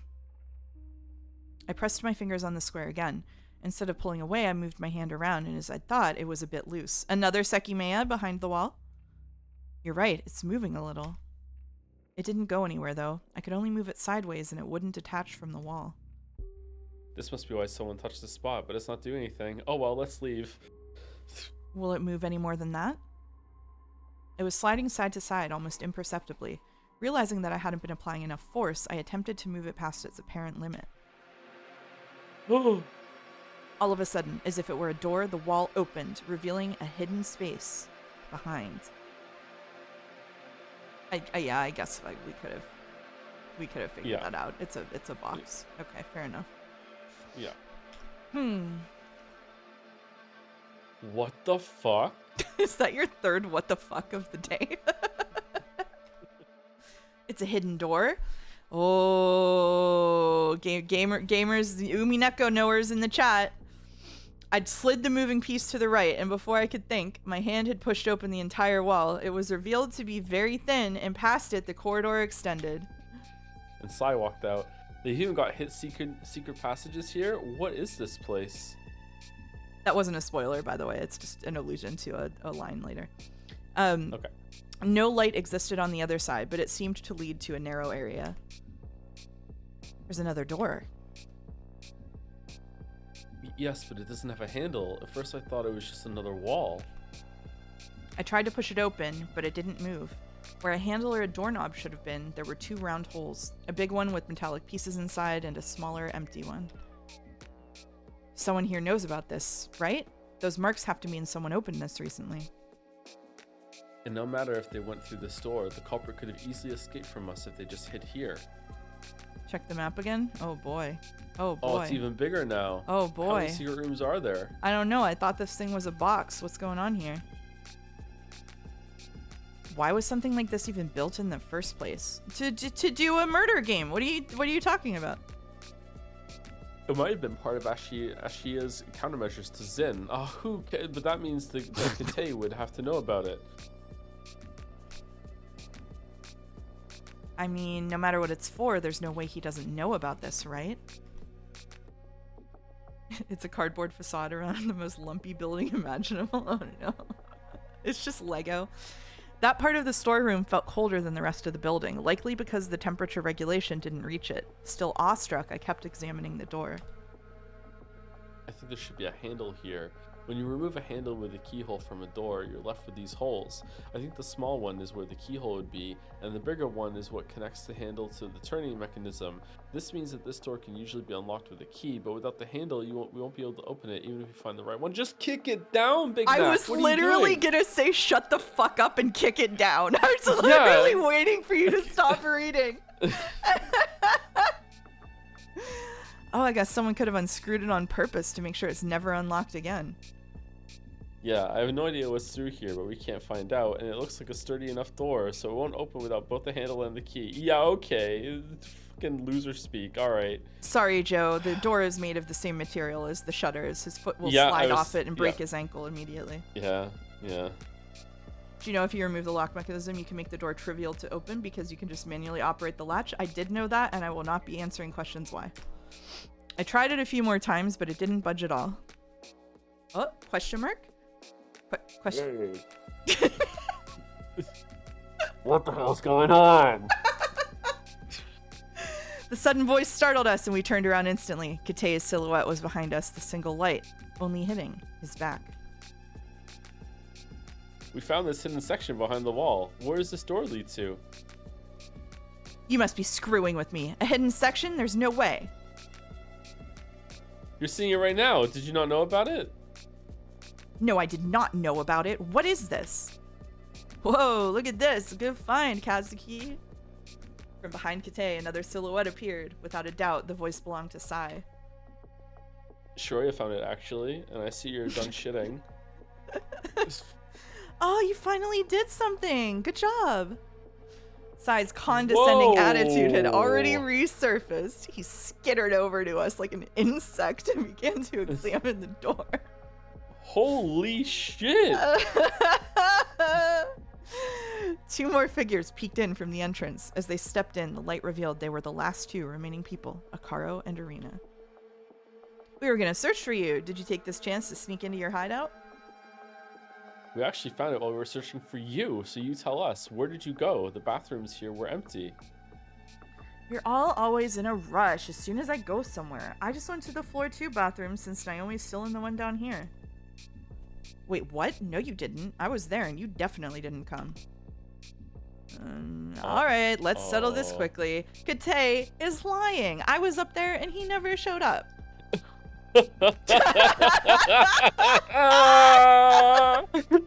I bet he already told you he'd gone upstairs, right? Now, since I revealed I was there, he couldn't back out of this lie, so he chose to accuse me. That's Kate for you. Fuck off.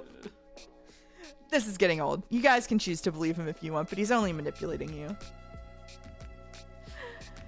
Kate, we found a hidden passage. Stop trying to always be the center of attention. Let's cut to the chase. Did you leave the bathroom's door open or closed? Closed. I always close doors behind me when I leave an empty room. Unfortunately, he's right. I closed the doors to take him up on his offer and believe me. Now look at this. Someone removed the keyhole from this door to prevent us from opening it. Huh, not only that, but the inner mechanism was broken too. This won't allow for a new handle to be inserted. Whoever the culprit is, they're likely to still be somewhere, so they might be behind this door right now, which is how they keep avoiding us. He's just gonna skate. He's like, anyway, moving along. Kate, be smart for once and tell us where this goes. You heard me earlier. I was unaware of this hidden area entirely. You're awful at your job then. Ashia must have constructed this for a reason, and it's impossible you weren't aware of it. Do you guys not think it might lead to the left side of the tower? You mean outside? Yes. This entire corridor now stretches farther than the crystal rooms. I think it might extend far enough to reach outside. There's some hope you're giving us. Kate didn't know about this door, so if it leads outside, the alarm shouldn't have blocked it. That's right. I can assure you that the alarm did not do anything to this door. Someone did, though. The keyhole was removed, probably to prevent us from unlocking it with the key. Isn't that implying that one of us has it? Otherwise, the lock would be enough of a barrier. Well, nothing around here looks modern. If this door is old, the chances of picking the lock are high. Maybe it was done to prevent that. Just kick it down, all four of you. Let's go. Come on. True, yeah. How did you spot the hidden opening, Shiroya? I saw some light reflecting off one of the tiles. Someone's fingerprints had removed some dust in the corner of the wall. That ended up being the way to open it. Listen then, this was recent. If the door leads outside, the culprit might actually have escaped with the handle. This building is situated at the outskirts of town, so the sides and back are never seen by anyone and are empty, grassy fields. I'm sure the police are keeping watch outside, but probably only at the front, where the entrance and windows are. They shouldn't be aware of this door either, so escaping unseen is certainly doable. There's no way this leads out of the building. I've never seen the outline of a door from the outside, and there's no light coming from behind the door. It's absolutely impossible this kind of way out exists. The gaps aren't big enough to let light pass, or the door is wider than it seems. Just think about it, though. Why would the secret passage exist? If they had something to hide in it, they wouldn't have another locked door past it. They would just hide it in the secret passage itself. Otherwise, this door wouldn't be here or be locked. This passage is the secret itself. It's hidden because this door leads outside. If the middle wall didn't exist, the length of the room would reveal it. I think you're right. That's what this wall is hiding. So we're a single door away from making it out? Can we break it down? There's no way. Just look at it. Whoever removed the handle knew very well that we couldn't do that. I know this is bound to happen eventually, but do you realize what'll occur if we manage to force it open? We'll reveal that the Sekimeiya has time-traveling powers. What kind of consequences will that have? That was completely inconsiderate. Irina was still next to us, and she hadn't said anything in a very long time. Our priority had to be making it out as soon as possible so that the police could understand what happened to Isla, even if it invalidated the recording. Are you enjoying your break? Yeah, I feel like this side doesn't know that Isla's dead. I also feel that way. Yeah, I feel like he's gonna ask her where Isla is, and everybody's gonna like, bro, what? Yeah. Yeah. I'm enjoying my break. Yeah, I'll take over narration when it comes back. It's okay. Don't get me wrong, I'm not worried. I'm just intrigued. How is it even remotely possible the Sekimeiya exists? How did it make it here without anyone finding out about its powers? These big picture questions are what I'm most lost about. I hit the door, and the sound echoed heavily throughout the corridor. I repeated it a few times, trying to be as loud as I could and intending to be heard from the outside. Nobody will come. I refuse to believe this leads outside. I'm more inclined to think the culprit is currently behind this door listening. Is there nothing else we can do? Sliding anything through the gaps, for example? What, a letter? We're too far from the entrance to be heard, and I doubt anyone is currently looking at this side. Regardless, these gaps are way too thin, probably to hide the door's existence from the outside. It was incredibly frustrating. We finally discovered an exit that the alarm shouldn't have affected, but the culprit had made sure to finish the job. Was it just in case we found the moving wall, or was there a deeper reason? And how did the culprit know about it, but not Kate? Why was it there in the first place? Not only did the door lock us inside, but it also produced even more questions. Feeling defeated, we left what had become a narrow, dim corridor to return to the wider but still dark hallway A. I thought something was noteworthy. Even though a perfect hiding spot existed, the Sekimeiya had never been hidden in it. Why? Earlier, it had been hidden in the storeroom, therefore the person who hid it there was probably not aware of the movable wall. We'd ignored the little fight between Sai and Kate, but there weren't many layers to it. One of them was lying, and it was nothing new, as they'd surely lied more than once already. The fact that one of them took advantage of the situation with Isla to act on their own, though, proved that they weren't to be taken lightly. In addition, one of them could have easily been responsible for the cold cabinet Shiroya and I had returned to normal. Mechanically, we went to the event room. It didn't have anything new to tell us, as the Sekimeiya was still present behind the glass. So it hasn't moved. It's clear that either Sai or Kate didn't go to the bathroom earlier, so they were up to some other business. Good thought. Tell us, Kate. What exactly were you doing that justified lying to us? It's time to put an end to this. Sai won't stop lying as much as he pleases, so we'll have to wait until the security footage reveals all of his actions. You keep saying that, but do you really believe the footage will be salvaged? Even though the cameras are recording, is it really being saved somewhere? Of course, the computer isn't detecting the system, but as soon as that's solved, it'll have access to all the stored footage. Did you perhaps think you'd be able to roam freely without consequences? No, but I have trouble swallowing that. The culprit made sure to cut our access to the system, but why would they do that if Ashia will come in and be able to look at what happens? That's not what they did, though. At the same time, our only method of communication was removed. I believe the reason behind that entire thing was to prevent us from conveying what's happening while we're still here. It's possible that whoever did it doesn't care about Ashia finding out. You try to make that sound interesting, but it's idiotic. They were able to power off the computer, but it turned back on minutes later, so why didn't they choose to keep it off forever? Most likely, the reason they let us use it again was because they'd made sure that the recordings wouldn't be accessible. Additionally, it clearly told us that they could somehow disable our communication method. So, to be honest, even though the cameras are still functional, I find it hard to believe what's being recorded will ever be seen. There's no way the person responsible would be fine with being seen once we get out, so if we can't access the system, it's doubtful Ashia or the police will be able to. I feel like you're right about that. It would also explain why they keep putting themselves in front of the cameras. Now, I understand I'm repeating myself, but wouldn't you think that the security staff member among us who conveniently avoided giving us information, has lied multiple times, and could have knowledge of the secret passage is the most likely candidate to have orchestrated this? That's enough, Sai. Is that all you have to say? Of course, once the security cameras will prove that I'm right excuse runs out, you have no arguments to defend yourself with.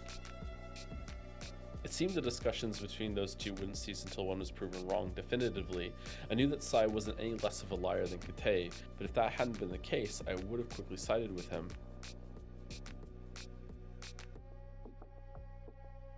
Why don't we stop with this and wait until we can leave? Surprisingly, it was Irina who tried to calm them down. Her voice came out like the wind rustling on dried leaves. That's easy to say, but Kate will just take advantage of that again. No matter who's in the right, someone is guilty. Although we don't know who it is, can't we lock ourselves up in one place so they can't move around freely? Is anyone opposed to that? Technically, only the culprit should have a problem with it. If that was what Irina wanted, I'd attempt to make it happen. She wanted to avoid any more tragedy and only intended to wait for external help. Locking ourselves up? Isn't that going a bit too far?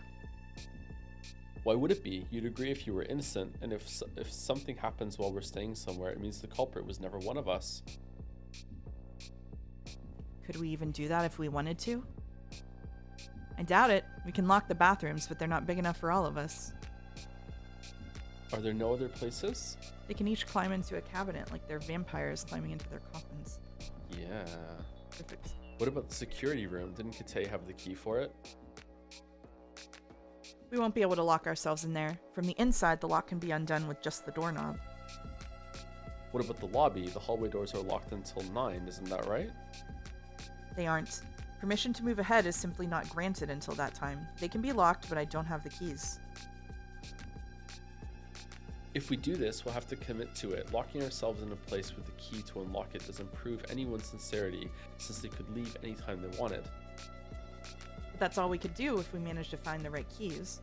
We won't be able to lock ourselves inside and leave the key out because the doors won't close if the deadbolt is set. Are you all forgetting about the attic bedrooms? We saw they had a keyhole. One had a working chain, and they're spacious enough for all of us. Could they work? Wouldn't we run into the same problem? I turned around, and after staring at the door for a short time, I spoke. I don't think so, actually. I can think of a difference that would let us lock ourselves up without being able to leave. The silence let me know that nobody would directly oppose me. I began to walk until I thought of a question to ask. Oh, does anyone have the cabinet key? If we're going to stay put, let's make sure to lock the cabinet too and keep the key with us. It's possible the person behind all this has a duplicate, but nothing actually proves that. Once again, nobody said anything. If not, it has to still be where I left it, on top of that bed in the attic. Let's see if it's there then. Oh, what are we gonna find now in the attic? I can't believe they didn't check the locker. We took the stairs up. The elevator had already been out of commission for a very long time, and it was better to keep it like that, as it had caused us a few headaches during the short time it worked. It's actually still here. Good. Surprise! Surprisingly enough, the key hadn't been taken while everyone had a chance. I picked it up and glanced at the door. I messed with it a little. It appeared to be a double-cylinder lock, meaning that to unlock it, the key would be needed from each side, as opposed to the security room's lock. It's going to work. We won't have to lock it either. How? I went ahead and looked through the drawers I inspected earlier. First, I took out the key to the room. We'll have to leave this outside. Now, I'll explain how we can technically do this, but it's not exactly a smooth way. Does it involve time traveling?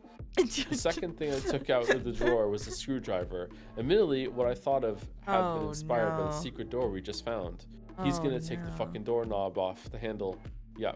I wanted to say it like 5 minutes ago, but I thought it would be stupid. Removing a handle is incredibly easy. We can take it out, leave it outside, and close the door. Since we'll be unable to turn it, even though the door will be unlocked, we won't be able to open it. That's the big difference with this door. The handles on the crystal floor don't have visible screws to attach. Are you okay? First of all, now you're revealing your fucking handle removing experience for the other door. Second of all, what the fuck are you talking about? What if there's like a fire or something? Like are you crazy? You still need a way out. Since the keyhole isn't on the handle itself, we would need to leave the key outside. Otherwise, we would still be able to. We could still get the door open to open by inserting the key and turning it. Even though the lock wouldn't be set, it would act as a turn of a handle, and the door could be dragged open. On top of that, we can remove the outer handle as well, so that no one can easily get in. Is the OSHA inspector who sometimes hangs out in chat around? I'm just curious. Just asking questions. Finally, even though we'd hide the key outside, if someone found it and wanted to enter, they couldn't do it. They could find the key and open the door just like I described, but we can set the chain from the inside. If we do this, the door shouldn't be opened until the police enter the building. There's no way it'll be broken down. How are the police getting in then, my weep? They're gonna politely screw the door handle back on and open it right up. Okay.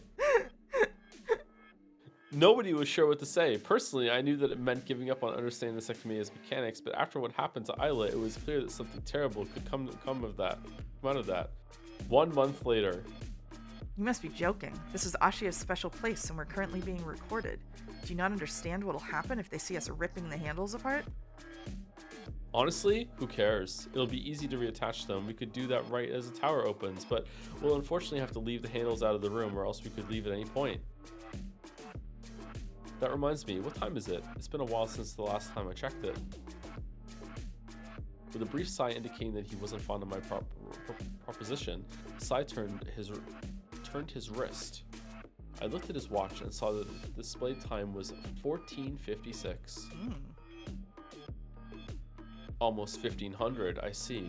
We're past the halfway point. So with all that's happened, let's spend the last 6 hours calmly until the police enter and we can have a better understanding of what's been going on. It was an easy way to finally test the recording. If nothing happened after we waited those last 6 hours, we would have to have a long discussion about it. And Katsuki hates having those. Yep. This is what I wanted. Thank you. Irina's gratitude was the ultimate deciding factor. We'd lock ourselves away from the Sekimeiya, ensuring that its powers wouldn't influence our peaceful wait. Hopefully, we'd also be preventing the culprit's plan from moving along. Okay, so right before they do this plan, is Sai gonna say, wait, where's Isla? Something like that? That would be funny. I'd go lock the Sekimeiya cabinet myself, but we're trying to act together by doing this. Let's avoid separating now and creating chances to prepare anything. Any objection? Sai and Kate rolled their eyes, but they kept quiet. If we were alone with both Sekimeiya locked in place as well, nobody could use them. Everyone looked uncertain, and Sai seemed depressed. He made it obvious he was enjoying his time in the tower, and instead of having another 6 hours to play with a time travel device, it was already over. We entered the event room and saw that the Sekimeiya hadn't moved. I made sure the glass was properly adjusted and manually locked it. From that point on, only the key that I had could open it, so I possessed the keys to both Sekimeiya. Regarding the locker key, I'd have to surreptitiously, let me say that right? Surreptitiously leave it somewhere in the bedroom after waiting a while. That way, anyone could have had it. Smart. Finally, we went up again. We'd just gone through staircases 18 times, so we were pretty exhausted. The idea of waiting calmly in a bedroom with 3 big beds started to sound slightly more pleasant. We'll be here for 6 hours, so it's the right time to use the bathroom. Once inside, we'd have no way to exit, so everyone made sure to prevent a future problem. All of us went to the bathroom one at a time, and when we were all set, Sai spoke. Sure, if we're gonna do this, let's do it well. We're dealing with someone who's teleported and gone back in time before, so regardless of whether they're one of us or not, we need to keep that in mind. We need to make sure the door won't be opened no matter what, but a single key can ruin that. He went to grab the bedroom key that I'd left on top of the drawers. Kite, are you sure the key in the other bedroom won't work? I said it earlier, they're not interchangeable. Weird that he knows that. Sai moved from one room to the other and came back with the key for the neighboring bedroom. Is he gonna flush him down the toilet? You're right, they're different. He attempted to insert the wrong key into the door's keyhole, but it only went halfway in. He went to return it and closed the door behind him once he came back to the hallway. Now, there have been instances where we thought the Sekimeiya teleported. The first time was when it appeared in the storeroom, but recently it appeared in the cabinet next to Isla. Katsuki and Shiro, so he does know about Isla, I guess. Katsuki and Shiroya could have put it there, but if they didn't, it might have moved by itself. That's not a random location either, so if it was part of the culprit's plan, there's a chance they understand how to exploit this self-teleportation. It's more likely they moved it themselves, but keep in mind, if that's what happened, they had to travel from the future, because we expected the whole building before that point. If we're gonna stay here till the end, that means that none of us will have the chance to go back in time and move the Sekimeiya. The 4 main possibilities are, the culprit isn't one of us and we keep missing them. The Sekimeiya teleported there randomly. The culprit made the Sekimeiya teleport there without touching it. One of us will go out back to the past after spending 6 hours here. No matter which one is right, before we lock ourselves away, we need to thoroughly inspect this bedroom, both levels. If a Sekimeiya is already here, the imprisonment wouldn't mean anything, as anyone could leave at any time after making sure nobody is in range. A key would do the trick too, and we've seen that some kind of replication has occurred. We found 2 identical suitcases and 2 Naomis. Sekimeiya? Should this Sai know the possibility of having more than one at this point? I don't know. He didn't mention it, but even though I hadn't seen both at the same time, 2 Sekimeiya had to have existed too, at least at one point. Searching for an extra key to this bedroom might sound paranoid since nothing indicates it exists, but it's necessary. If we ignore these precautions, we're leaving a potential escape route for the culprit that can be used at any time. They have higher knowledge of the Sekimeiya than we do, so we have no guarantee that they couldn't obtain a key they would hide later, use it to escape, go back to the past, and preemptively hide a replicated key inside knowing we'd lock ourselves in here. My god, sigh. Hmm.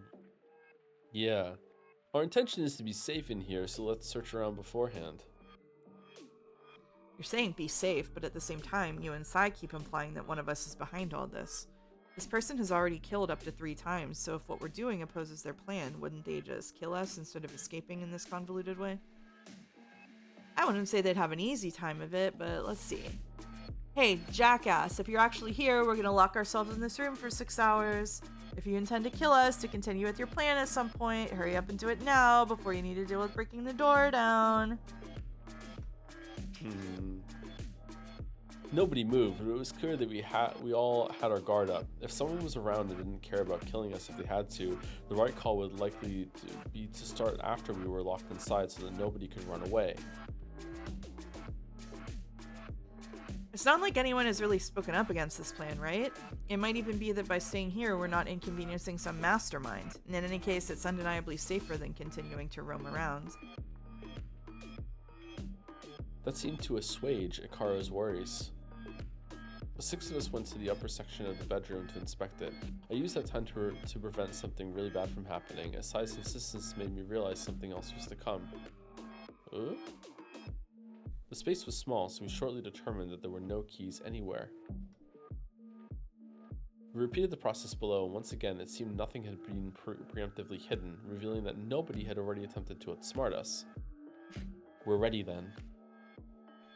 Don't be silly, we're missing the most important part. What do you mean? We need to search everyone. Someone could currently have the key. Of course, as I thought, Sai wouldn't miss such an obvious procedure. It was very important to do it, but in our situation, it meant something else. The key to Naomi's locker that I kept on myself was likely about to be found. You fool! You went to the bathroom! You could have stashed it in the bathroom or stashed it in your underwear in the bathroom. Come on, man, pull it together. Yeah. Victoria must have been aware of it too. As soon as I found myself in that unavoidable situation, there was nothing I could do without being seen. All I managed to do was prepare a risky trick before we went up the ladder, and I'd already begun to run through possible excuses while foolishly regretting that I hadn't hid it in the bathroom. There you go. Exactly, dumbass. When we were up top, I made sure nobody had the funny idea of leaving anything hidden for later. I am very sure that right now, both sections of this bedroom don't contain anything the culprit has deliberately left here. I'll begin. Sai showed us the contents of every one of his pockets, his hip pack and shoes. He held the original key to the bedroom, but he'd been gripping it even before we started to look around. However, he took something else out from one of his back pockets. This is the key to my house and my identification, and this is the ticket for today's event. I have nothing else on me. Let's all do the same. Hold on, you don't mean to say that proves you're clean, do you? My objection had a reason behind it. That method of showing we didn't possess anything was highly disadvantageous for me. Even though letting them find my key wouldn't have been the worst, Tori and I would have become very suspicious, and if anyone realized what the key was for, they would all see the Sekimeiya in the locker. Furthermore, I'd bring back the commotion our arena had been trying to eliminate. That was why I took the single chance I believed I had. I was gonna say, if we're not doing strip searches, then it's not worth it. Like. No, of course. Do you want me to get naked? Just a while ago, you said we should do this well. You could have a key under your clothes. Yes, but you don't have to undress.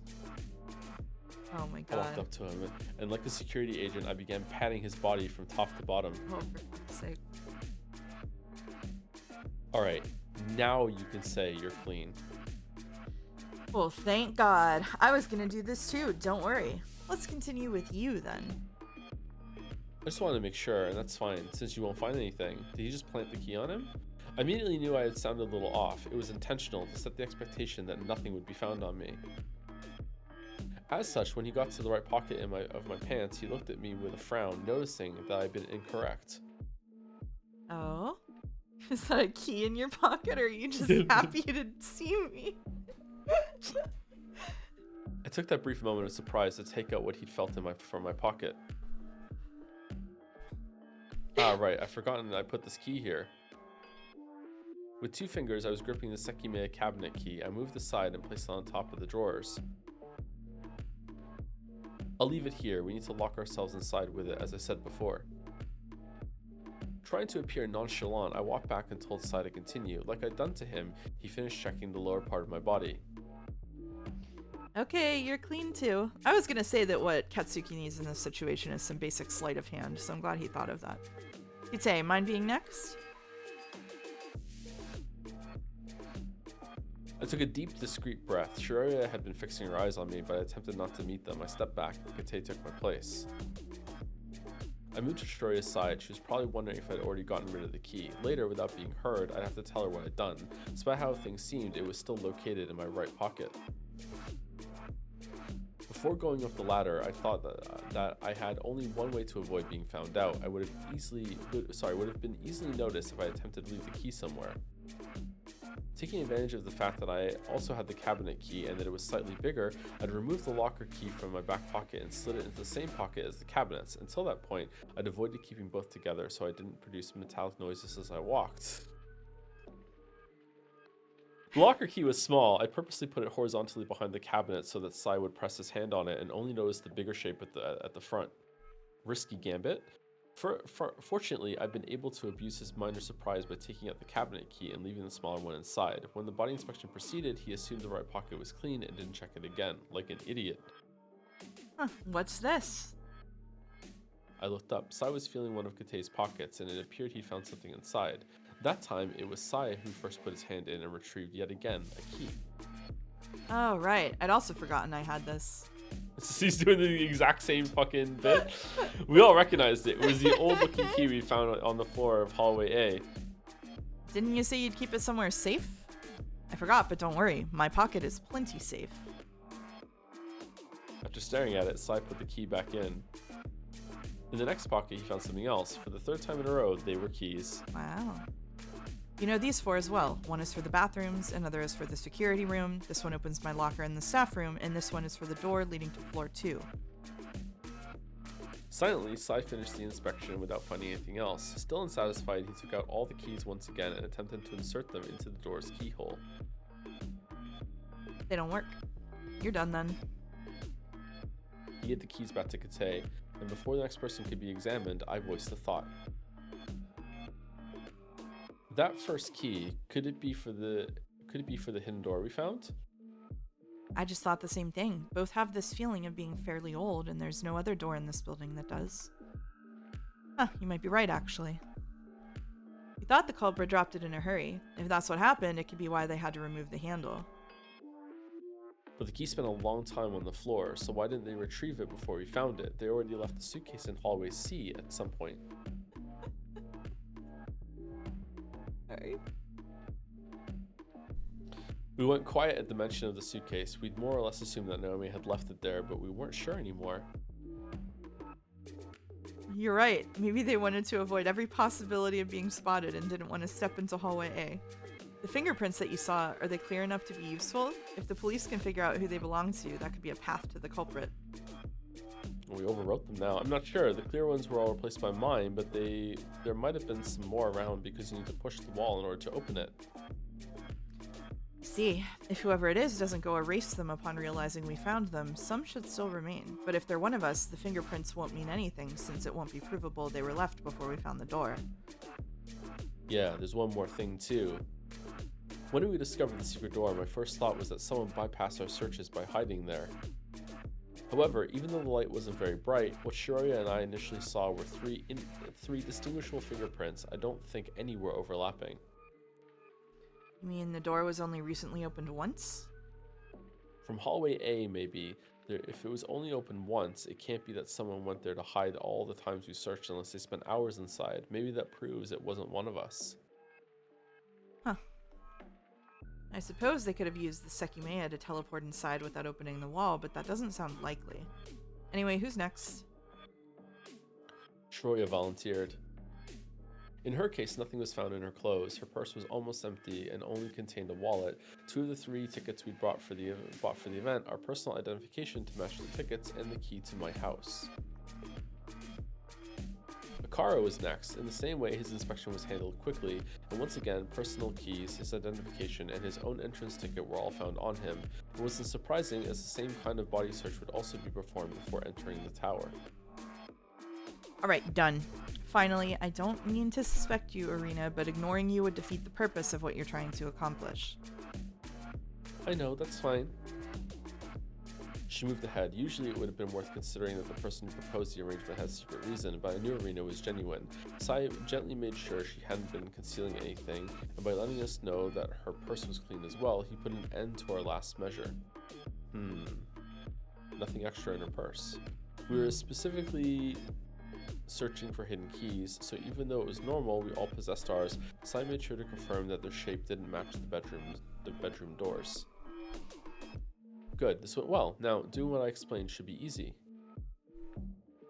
Since nobody had any complaints, I took one screwdriver out of a drawer and compared it to the screws that kept the door's handle attached. Shit, it's the wrong kind.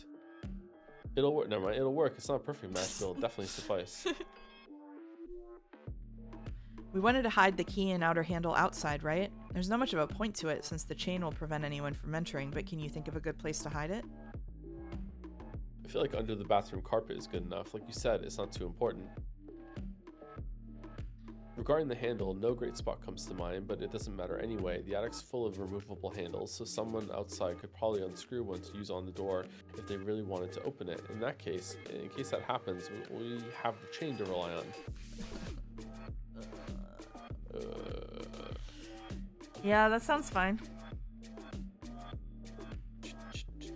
From the hallway, we clearly saw Sai leaving the key under the carpet without any kind of trick involved.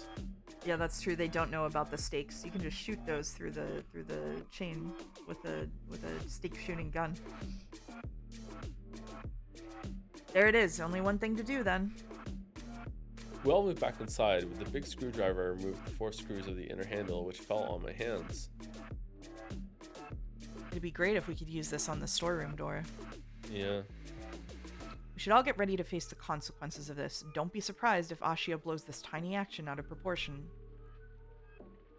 Kate, 2 people are dead. We get it. That's fine. They can do what they want. They've also got like the biggest lawsuit of ever brewing for getting fucking locked in here. Like, come on. I unscrewed the outer handle too and left both of them under the bed in the opposite bedroom.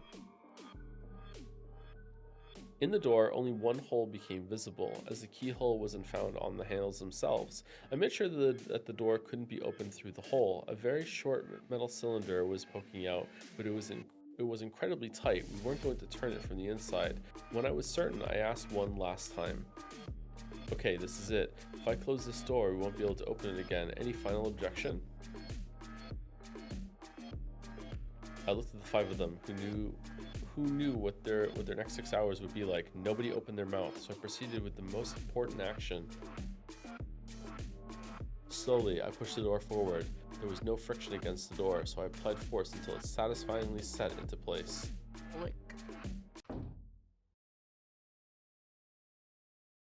And I just hear so much noise on the other side. That'd be creepy, actually.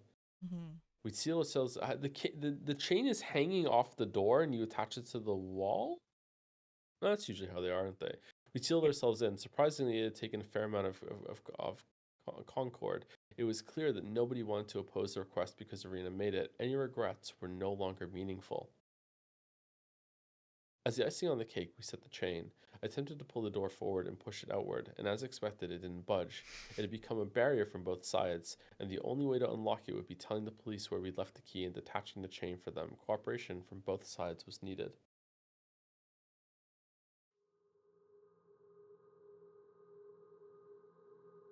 Now we wait. We could do with a deck of cards. We don't have any, so just try to stay still and quiet for once. You've been enough of a handful for one day, young man. Kate, there's a lot of resentment within you. How does it feel to know that after we wait 6 hours, you're gonna go straight to prison? I haven't done anything, so that won't happen. Well, Ashia doesn't seem to think the same, remember? Wasn't your authority revoked?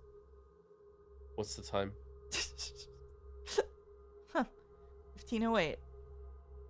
Did nothing else happen to your watch? Seems like it's still working fine.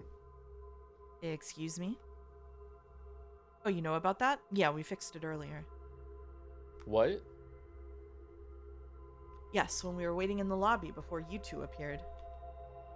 What? You didn't know? Sai asked me if I had lithium batteries because his watch wasn't working. He didn't mention that part when he told you what happened, but it was insignificant. That's right. How did you know that, Katsuki? I wasn't talking about that. It didn't work once before that point. You're still claiming that wasn't you, right? Probably, since I don't know what you're talking about. It was convenient that Kate had the right type of battery in the security room. What time and date was displayed when you changed the battery? Some minutes earlier than the time shown on the computer, which is when it must have stopped working. Then I synced it properly again. Is that so? I don't know what you two are talking about, but I bet Sai failed at looking innocent again, right? Your irony knows no limits. Are you already thinking about how you'll lie to the police? I feel like something big is about to happen. Yeah, Stop. We decided to stay here to end these discussions. I know. We're already locked in, though, so I have to rub it in Kate's face. I bet he's crying internally since his plan can't be finished now. Yeah, let's antagonize the murderer, Sai. Yeah, let's do that. But Kataya was right. Sai had noticed his watch stop working again, so like I did, he asked for lithium batteries. That was further indication that he remembered the time he and I fixed the watch. I'll go up and wait there. Before the conversation snowballed again, Irina was the one who stopped Sai. To get as far from the door as possible, she chose to go rest in the upper bedroom. I knew that the illusion of tranquility was well achieved there, so taking advantage of her opening, I decided to follow her. We will too. Separating ourselves into 2 groups of 3 will be the best way to utilize the space. Way to just fucking volunteer Shiroya, I guess. Yeah, taking my cue, Shoraya went up with me. It seemed that Irina wanted to distance herself from the commotion that Sai and Kate continued to spawn, so by claiming the upstairs area for ourselves, we at least had the chance to remain unbothered for a long time. Mouse of the Stream says this is a decent spot to stop. Do you want to stop? Really? There's not going to be something big that's about to happen? I What's want like a big like What's the whoa. next good stopping point? How you doing?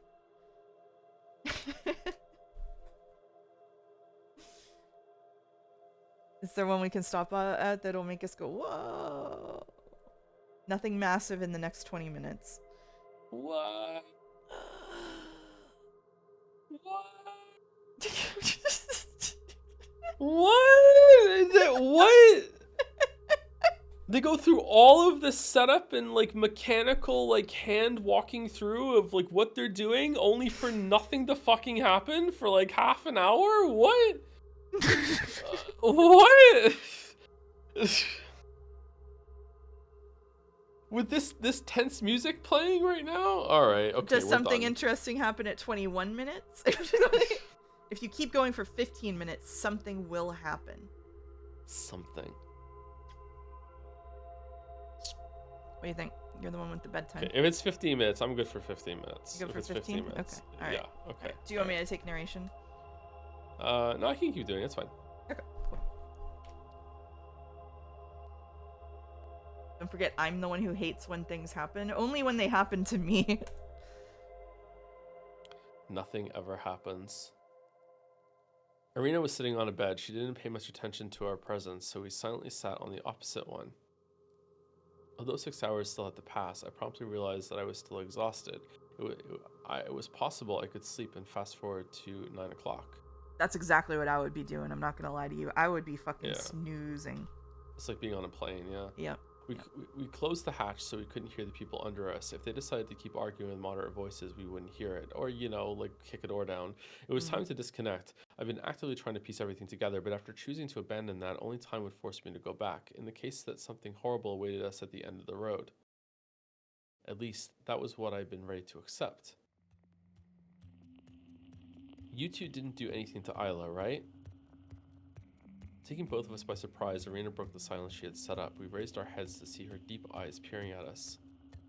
Absolutely not. We were sleeping in the other bedroom when everything happened. Is it possible one of you left while the other was sleeping? There's no way that Shiroya sus? Do you or us sus, the shot put Paul killer struck again? Like, you don't know? Do you two trust each other that much that even though there's a killer around? Are you two related? I saw that only one of you had house keys. We're just friends. Unfortunately, we have no way to prove it, but I promise that we left after Isla was found. Earlier, I thought that Sai had a point. Why did you go straight to the lobby from hallway B without looking at the cleaning room? That was my mistake. I should have acted as if we'd already seen the car and the missing Sekimeiya, but without second thought, I had tried to appear surprised to make it seem like we'd never entered the room and I couldn't have hidden it. Own up to it. It might sound iffy, but what we said earlier was the truth. No. We went to the bathroom. No, and then checked the event room and the lobby where we thought people could be. Nah. Then is Kate the only person who could have done it? Him? Right, a lot of things regarding his whereabouts still don't make sense, but it shouldn't be that straightforward. It could have been an accident that caused by the Sekimeiya, or a secret other person. It was no accident. Isla saw something inside that cabinet, so she must have been lured there. Kate could have made her disappear. He's known about the Sekimeiya for longer than anyone else. Then he showed up after he left Isla's body in the cabinet. You two have experienced what the Sekimeiya does, but I don't know how to think about it. It's possible that she was sent to the cabinet from the future, right? Isn't that similar to something you said a while ago? If that happened, it could have been anyone, but she would have to still be alive. It was clear that Irina was attaching herself to the slightest gleam of hope that still persisted.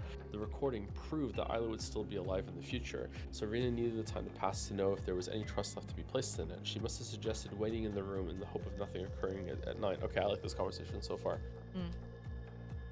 I've been thinking about it, but I don't know what could have happened. I'm sorry. Irina, waking up. I wanted to give her even more hope, but I stopped myself, knowing that it would only make things worse if I was wrong. Even if Isla would somehow be alive in a month, her fate had already been shown to us. She would end up dead in the Crystal Floor's cabinet, even if she had to travel there from a month in the future. At least that was what I thought until I remembered that the two Naomi bodies defied that belief. I believe that no matter what had happened to Isla, being dead inside the cabinet had to be the end of her path. However, two identical corpses hinted that the Sekimeiya could have some sway even after death, and that was the actual hope Irina had to rely on. The recording didn't guarantee a bright future, even if it turned out to be legitimate. In that instant, I felt a bubble of hope growing in my head. In that instant, the Sekimeiya hadn't caused any apparent effect when it touched Isla's dead body, even though we might not have seen it immediately. If that had created a living version of her at an earlier point in time, like I speculated with Naomi, my thoughts were directed to Mia once again. Oh, back to Mia. But that bubble popped as soon as images of her burnt pieces of flesh appeared in my mind. The Sekimeiya had to exist somewhere 2 weeks in the past, but how could I touch a body that had been blown to pieces? I forced myself to stop thinking. The three of us present in the room had all lost someone very dear to us, and we were all silently praying that somehow they could be brought back. It was cruel to consider that there was a culprit somewhere who had killed at least once, possessing a higher knowledge of how the Sekimeiya worked, exactly what all of us needed the most. It's my fault, isn't it? It doesn't matter who did it. I brought her here. What? I bought the tickets for today to make Isla happy, and instead she... It should have been me. Why would anyone want to hurt Isla? I had no idea how to respond to something as dark as that, and Shoria clearly didn't either. We lapsed into silence for a few minutes. Part of Irina, I was sure, believed that Isla was still alive somewhere, while another part accepted she was dead and already mourned her. Do you know about Akashic Park? The amusement park? Do you know about Ice Not ES? I'd heard about it. It was a few hours away from Yoshibana. Apparently it was surrounded by mountains, and it competed worldwide for the largest park in size. Its selling point was that it contained all possible configurations of every ride in the world. So despite my low interest, it had piqued my curiosity more than once.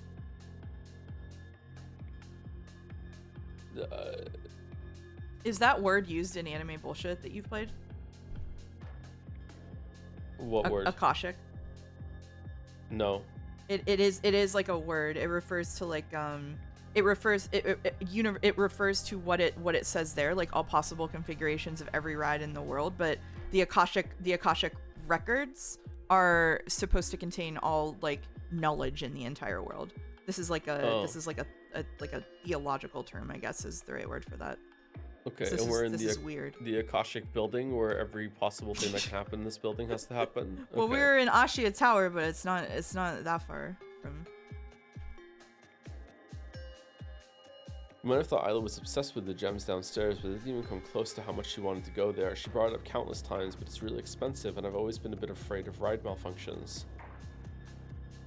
I was going to have more money than usual this month since it's the end of the year. I decided to finally give in and surprise her with a trip after Christmas. I know this for a really nerdy reason, by the way, which is that there's a Minecraft mod called Akashic Tome, which sums up all of the manuals that you can get for all of the other mods that you have and puts them in a single book. So. Oh, that's neat. Yeah. I told her about it less than a week ago in case she preferred to hold off with the money and plan a trip during the summer instead. Even though she was really excited at first, she actually told me that she didn't want to go. I couldn't believe it, but she said she didn't want to leave her friend alone while she went to have fun. At one point, she also said she would only come to see the Sekimeiya because I already bought the tickets, and she didn't want to make me waste money, even though she started to talk about her friend before we got the tickets.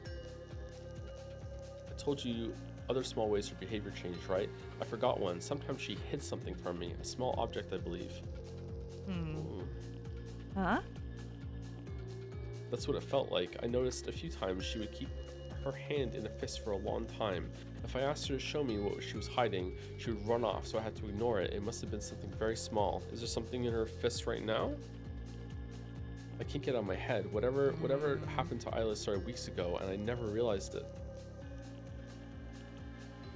All of that was difficult to respond to, so I stayed quiet. However, Shiroya said something far from the shallow answers I kept to myself.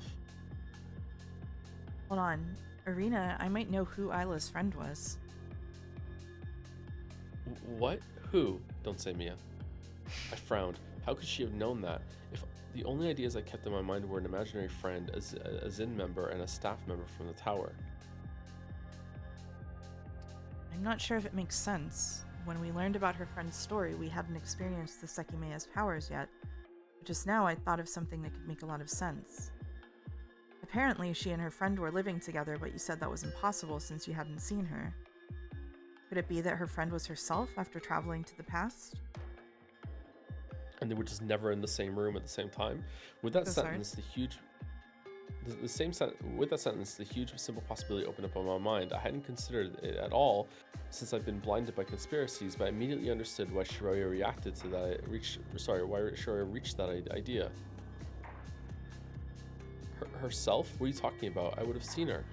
Oh, if this is true, then her saying it'll be okay as long as you guys just stay in one place and don't do anything would have been her attempt to change the past. I think Shiroya might be right.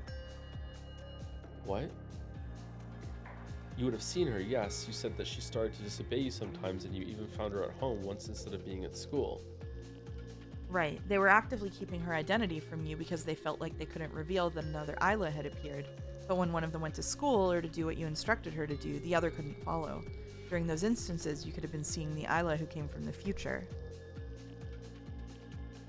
What? Did I just imagine her behavior changed? She distanced herself and spent much less time with me. Then this is one of the few things that explains it. Why else would she hide a friend from you? She didn't have bad intentions, and neither did her friend. We watched my favorite movie together, and it was her favorite too. She went to the aquarium last month, just like us. I recall a few things Irina had said. The way Isla described her friend made it sound as if she'd made up a persona that had her own traits and experienced the same events. However, it was herself in the future, wasn't it? She wasn't lying. That means you can change things. Why else would she refuse to go to the amusement park?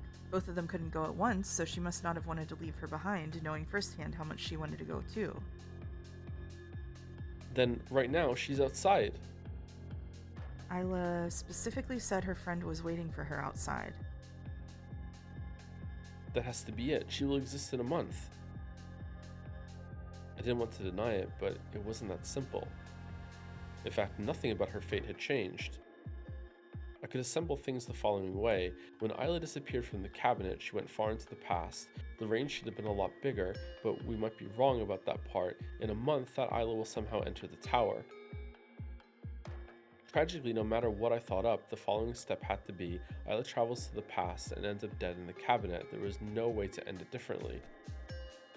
However, even though the voice recorder had appeared in Isla's purse, the origin of it was still unexplained with that theory.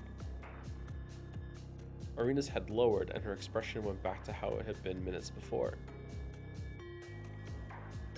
I don't know. I appreciate that you want to believe Isla, but there's no way what she said was true. Remember what her friend supposedly told her about today's incident, right? I tried to leave the major inconsistency for the end, but Irina was right. She told me something that would happen in the tower, but not to worry. She said that if we stayed calm and in one place, nobody would be hurt. And she promised I'd be able to see and touch the Sekimeiya, so she was right, wasn't she? Yeah, according to her, there was going to be no danger, and she said that only 7 people would get trapped. Exactly. There's no way she'd say those things after seeing Naomi's body and after everything else that happened. Parallel universe.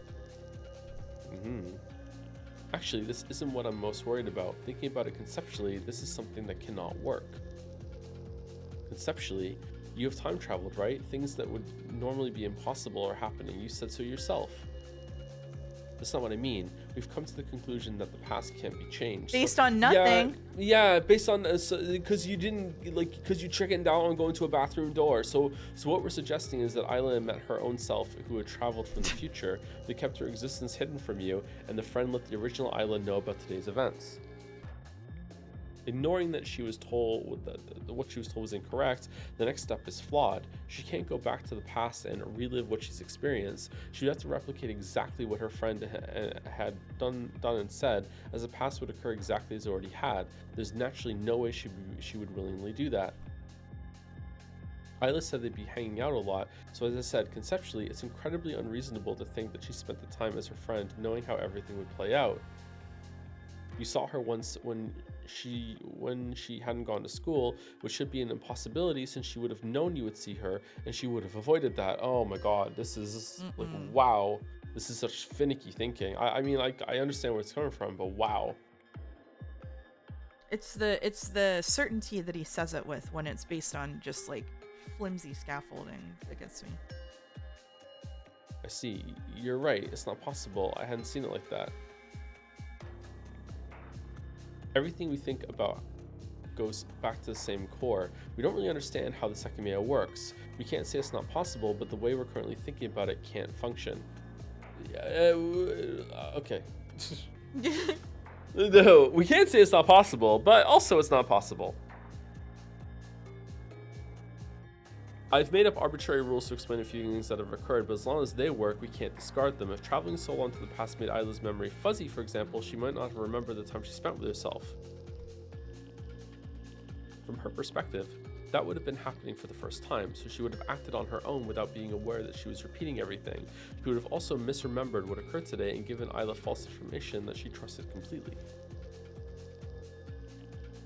Alright, thank you.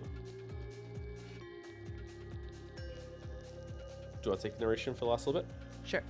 Instead of continuing, Irina turned around and lay on the bed while Shiroya and I looked lost. Her idea had a lot of promise, but it appeared ultimately impossible until we had more information. I'd usually been able to create a patchwork design out of the loose ends of a theory, but in that case I couldn't think of anything else. Needless to say, I didn't think any part of my memory had been erased upon traveling, although, to be fair, perhaps I wouldn't have realized it. Yeah. Were we completely off base? Was it all just a scheme planned by someone? Before I gave up on the idea, an extra piece of the puzzle that we'd ignored came back to me.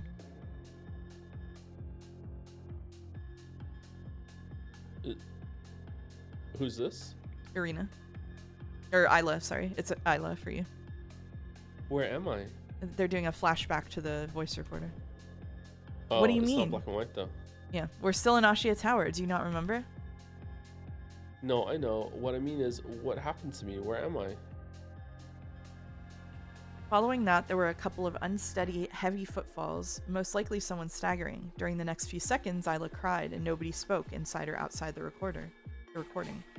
Those were words said by Isla, and they were scheduled to happen in about a month. Was the dark meaning behind Isla's future actions that she discovered the fate that awaited her? Had she found out that she had died and that her fate had been sealed? What happened to me? Where am I? I remembered the agonizing way that sounded. I breathed deeply, but anxiety began to crawl up my back, exacerbated by my own lack of knowledge. I hated exploring all sorts of options without knowing if I'd ever find the truth. Isla's bleak ending had already been revealed to us, making the process of putting together its outline all the more draining. Just a few more lines till end. Was that done? Are we done? Or is that... Are we calling that done? How many is a few? Sekimeiya was resting her head on top of a large pillow. We'd been there for a little while, and the people below us hadn't interrupted us yet. It seemed like relaxing would be an actual option. Climbed over Sekimeiya and lay down, making contact with the cold wall. She was occupying both pillows, so I knew I'd have a hard time staying in a comfortable position. Trying not to mind it, I closed my eyes. As usual, attempting to keep my mind blank was futile. The contents of what tormented me were very different. Time travel, a smoke attack, body doubles, murders, suspicion. What kind of mess were we in? I was aware that there was no guarantee I'd ever feel my own bed again, depending on what the truth around us really was. Ironically, the stiff bed began to help me get rid of those thoughts, and my senses slowly faded away. That's a good stopping point. Thank you. How you doing? That's it. We're done.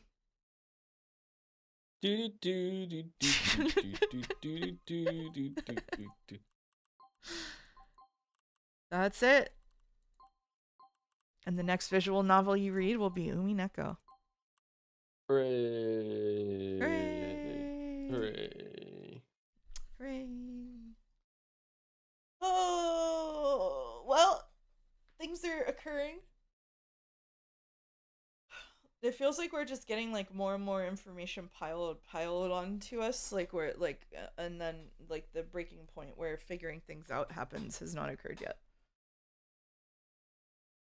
To me. Maybe it never happens. 16 hours still in chapter 1. Yep. There we are. Wind shelter. Interesting. How many chapters are there? Or is that a spoiler? Probably a spoiler. The chapter names are interesting, huh? Didn't look at those before. Or like the section names. Wind shelter, hidden cliff. Hidden cliff. Hidden cliff. Visible cliff. Oh. Okay, so we'll be back next weekend for this. Joe is resuming streaming Umineko on Tuesday for his next stream, so look forward to that. I know I am. I will be there next Saturday. As long as I don't somehow have jury duty on Saturday. I got called for jury duty this week, and I don't know if I'm gonna get summoned to it yet, so that should be fun. And Sunday, Sekimeiya Sunday. And I will be here Wednesday night at least for back to Expedition 33. We're going back to France. You were also called for jury duty this week. My condolences. Okay. Anything else before I find someone to raid?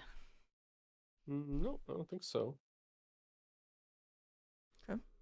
Well, thank you for coming on once again.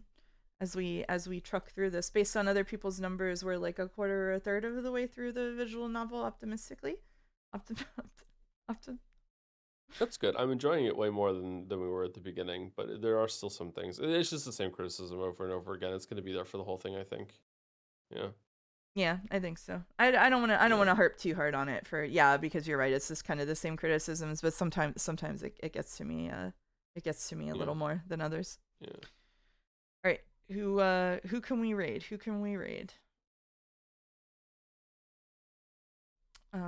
Kraken's live. We want to raid Kraken?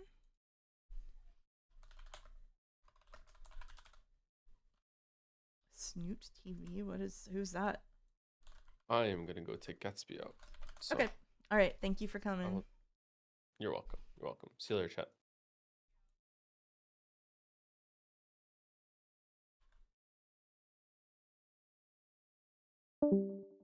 Small VTuber? We can raid a small VTuber. Why not? Okay. Let's raid a small VTuber. Raid hello, it's Moose. No. No. Thanks for coming. Hope to see y'all soon.